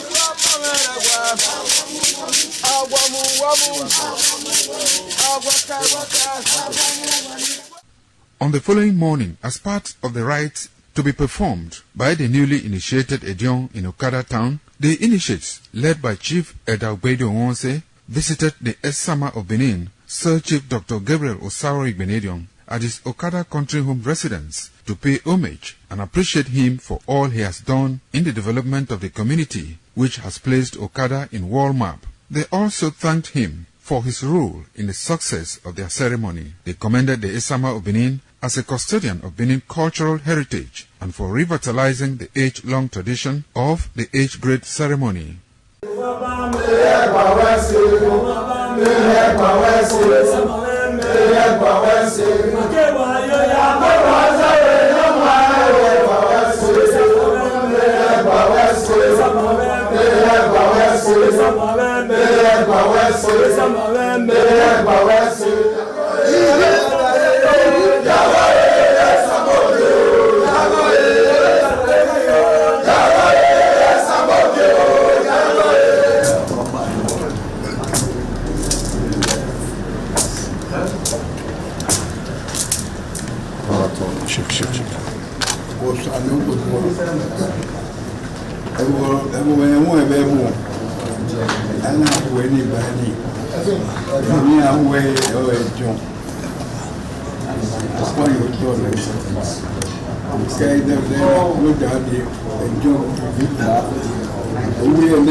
ITV, certainly the best. Once again, welcome to this fitness show on ITV this morning. I'm Bengato Destiny, aka Man of Steel. Already, I've introduced us to the use of cardiorespiratory exercises and aerobics. This morning, once again, we want to take another variation of aerobics. Thank you as you watch. We will be stretching first, of course, otherwise called the warm-up, which is very essential and necessary in every workout. Afterwards, we'll do a cool down. 1, 2, 3, 4, 5. Inward, please. 1, 2, 3, 4, 5. Outward. 1, 2, 3, 4, 5. Please return that, please. 1, 2, 3, 4, 5. Inward. 1, 2, 3, 4, 5. And outward. 1, 2, 3, 4, 5. Alright. For our waist and of course on our torso, we have to do some stretching. Please place your hand by your side. And let's go. This direction first, please. Let's go. 1, 2, 3. Alright, that will be fine. Now go this way. 1, 2, 3. Alright, and before the last one, let's place our hand behind our back. Mind you, it's proper this way. Don't go like this, it's wrong. Just do this or alternatively do this. Alright, well, I prefer this personally. 1, 2, 3. Yeah, that should stretch your back for you. Of course, let's do our thigh stretch. 1, 2, 3. Remember, when you pull your thigh, ensure that your elbow is directly facing, your knee is directly facing the ground. Alright? 1, 2, 3. Yeah, that'll be fine. Guys, are we good? Alright, the first program to be run this morning will be the mountain climb. Yeah, many of you are conversant with this move. And of course, we will be introducing more to you. But for now, let's hit this. Alright, let's step down to it. Yeah, all good? Yeah, good. Let's go. We're going 3 sets and 10 reps each. Let's go. 1, 2, 3, 4, 5, 6, 7, 8, 9, and 10. Woo. All right, please. Woo. Yeah. How do you feel? Yeah. That was set 1. It's necessary you do your workout, the reps, and it's set. All right. So that was the first set.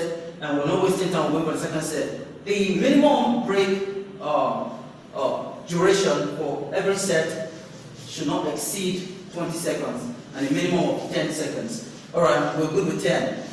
Of course. Let's do it again. Alright, let's go. 3, 2, hit it. 1, 2, 3, 4, 5, 6, 7, 8, 9, and 10. Alright, when you do this, more effect will come to your abdominal region if you just look up while doing it. What I mean is this. Alright? So not all the way this. But there's nothing wrong with staying this way.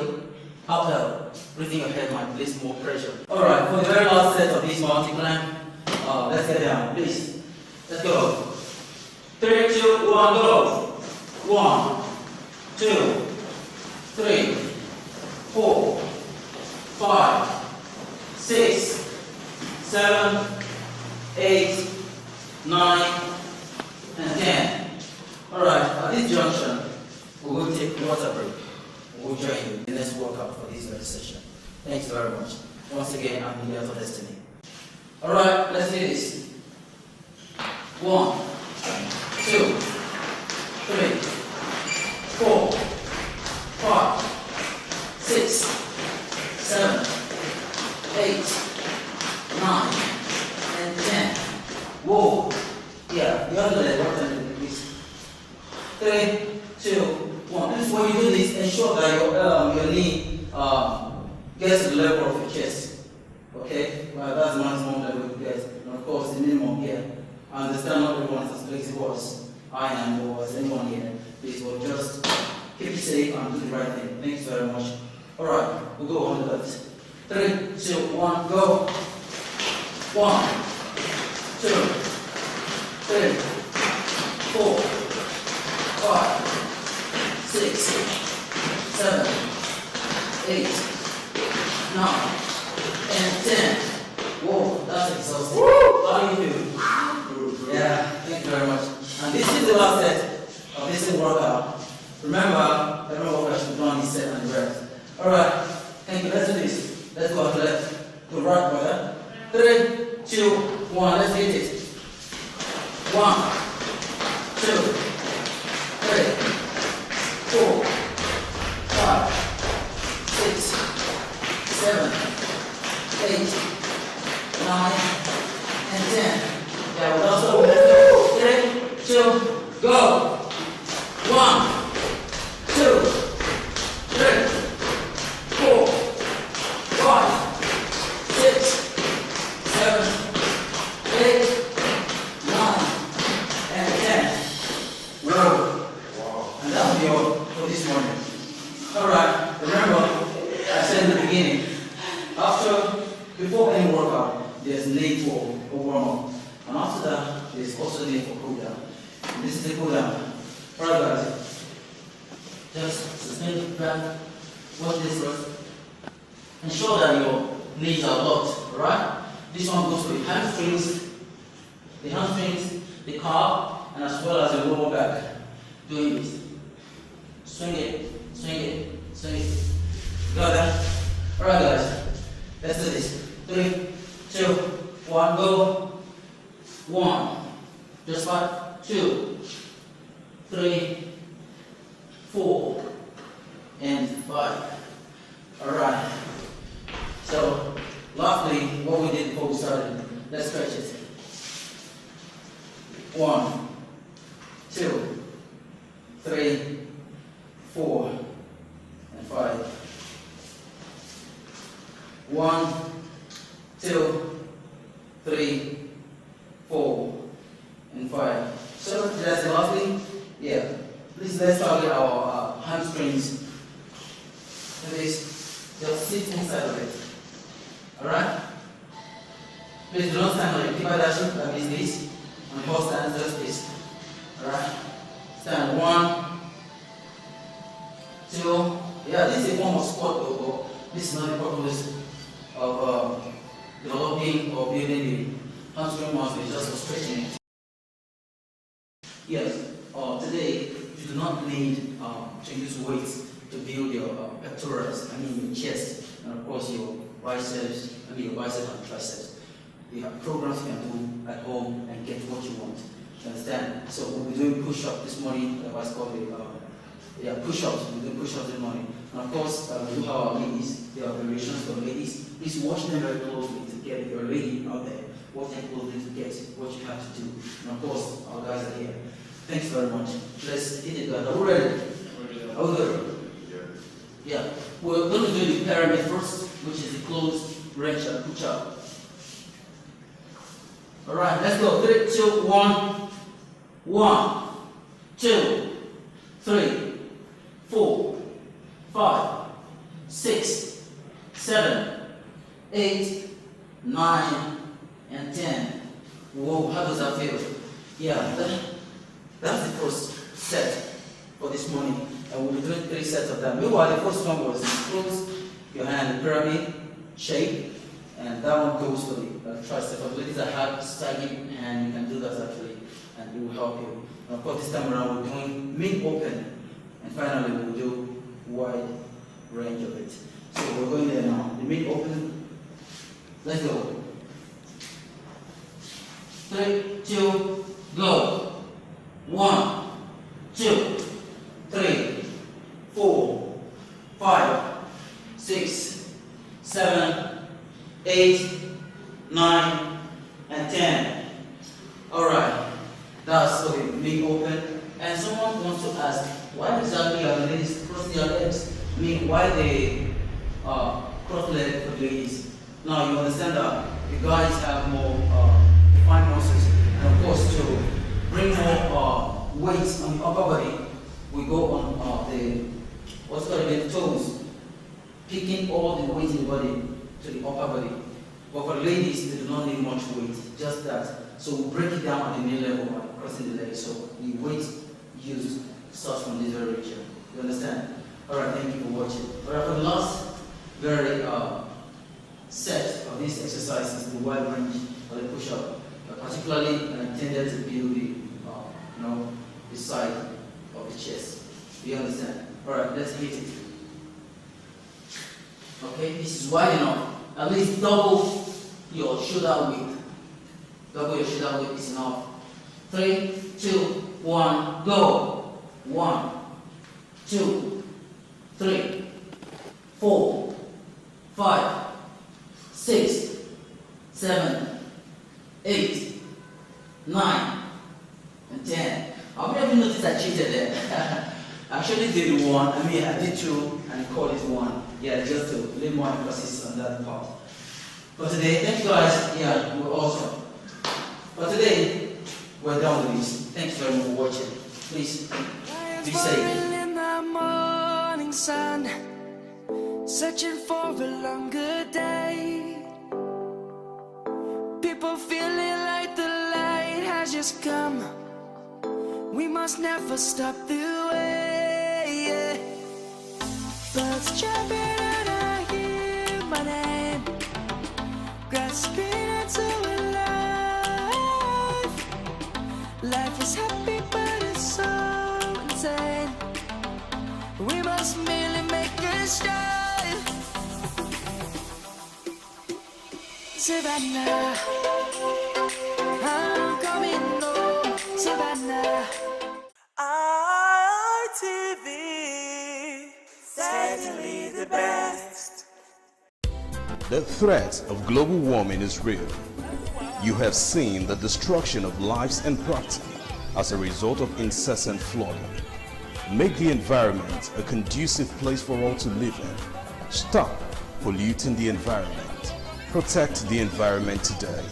This message is brought to you courtesy Independent Television and Radio.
This is Aqua Game, a popular game in Africa played by our ancestors to entertain themselves after each day of farming.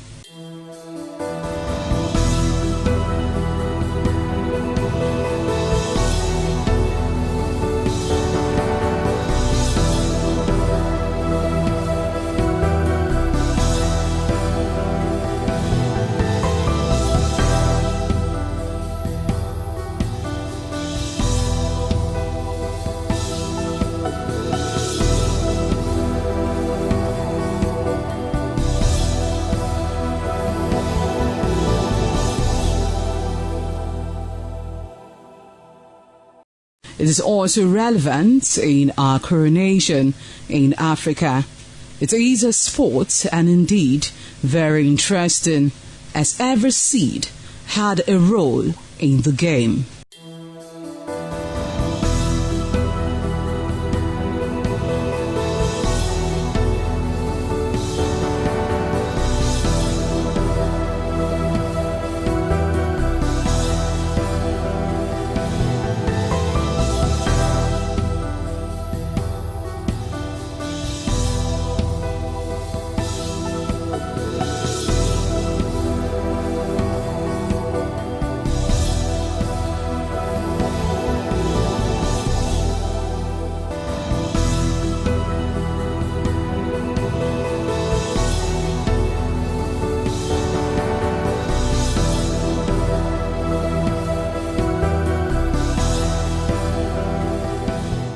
Playtime is 45 minutes per set. There is no age limit as long as you can spin aqua seed. Ayo or aqua game, known as the game of intellectual. This game requires a lot of mathematical skills. Aqua game is played with carved wooden box containing 12 holes.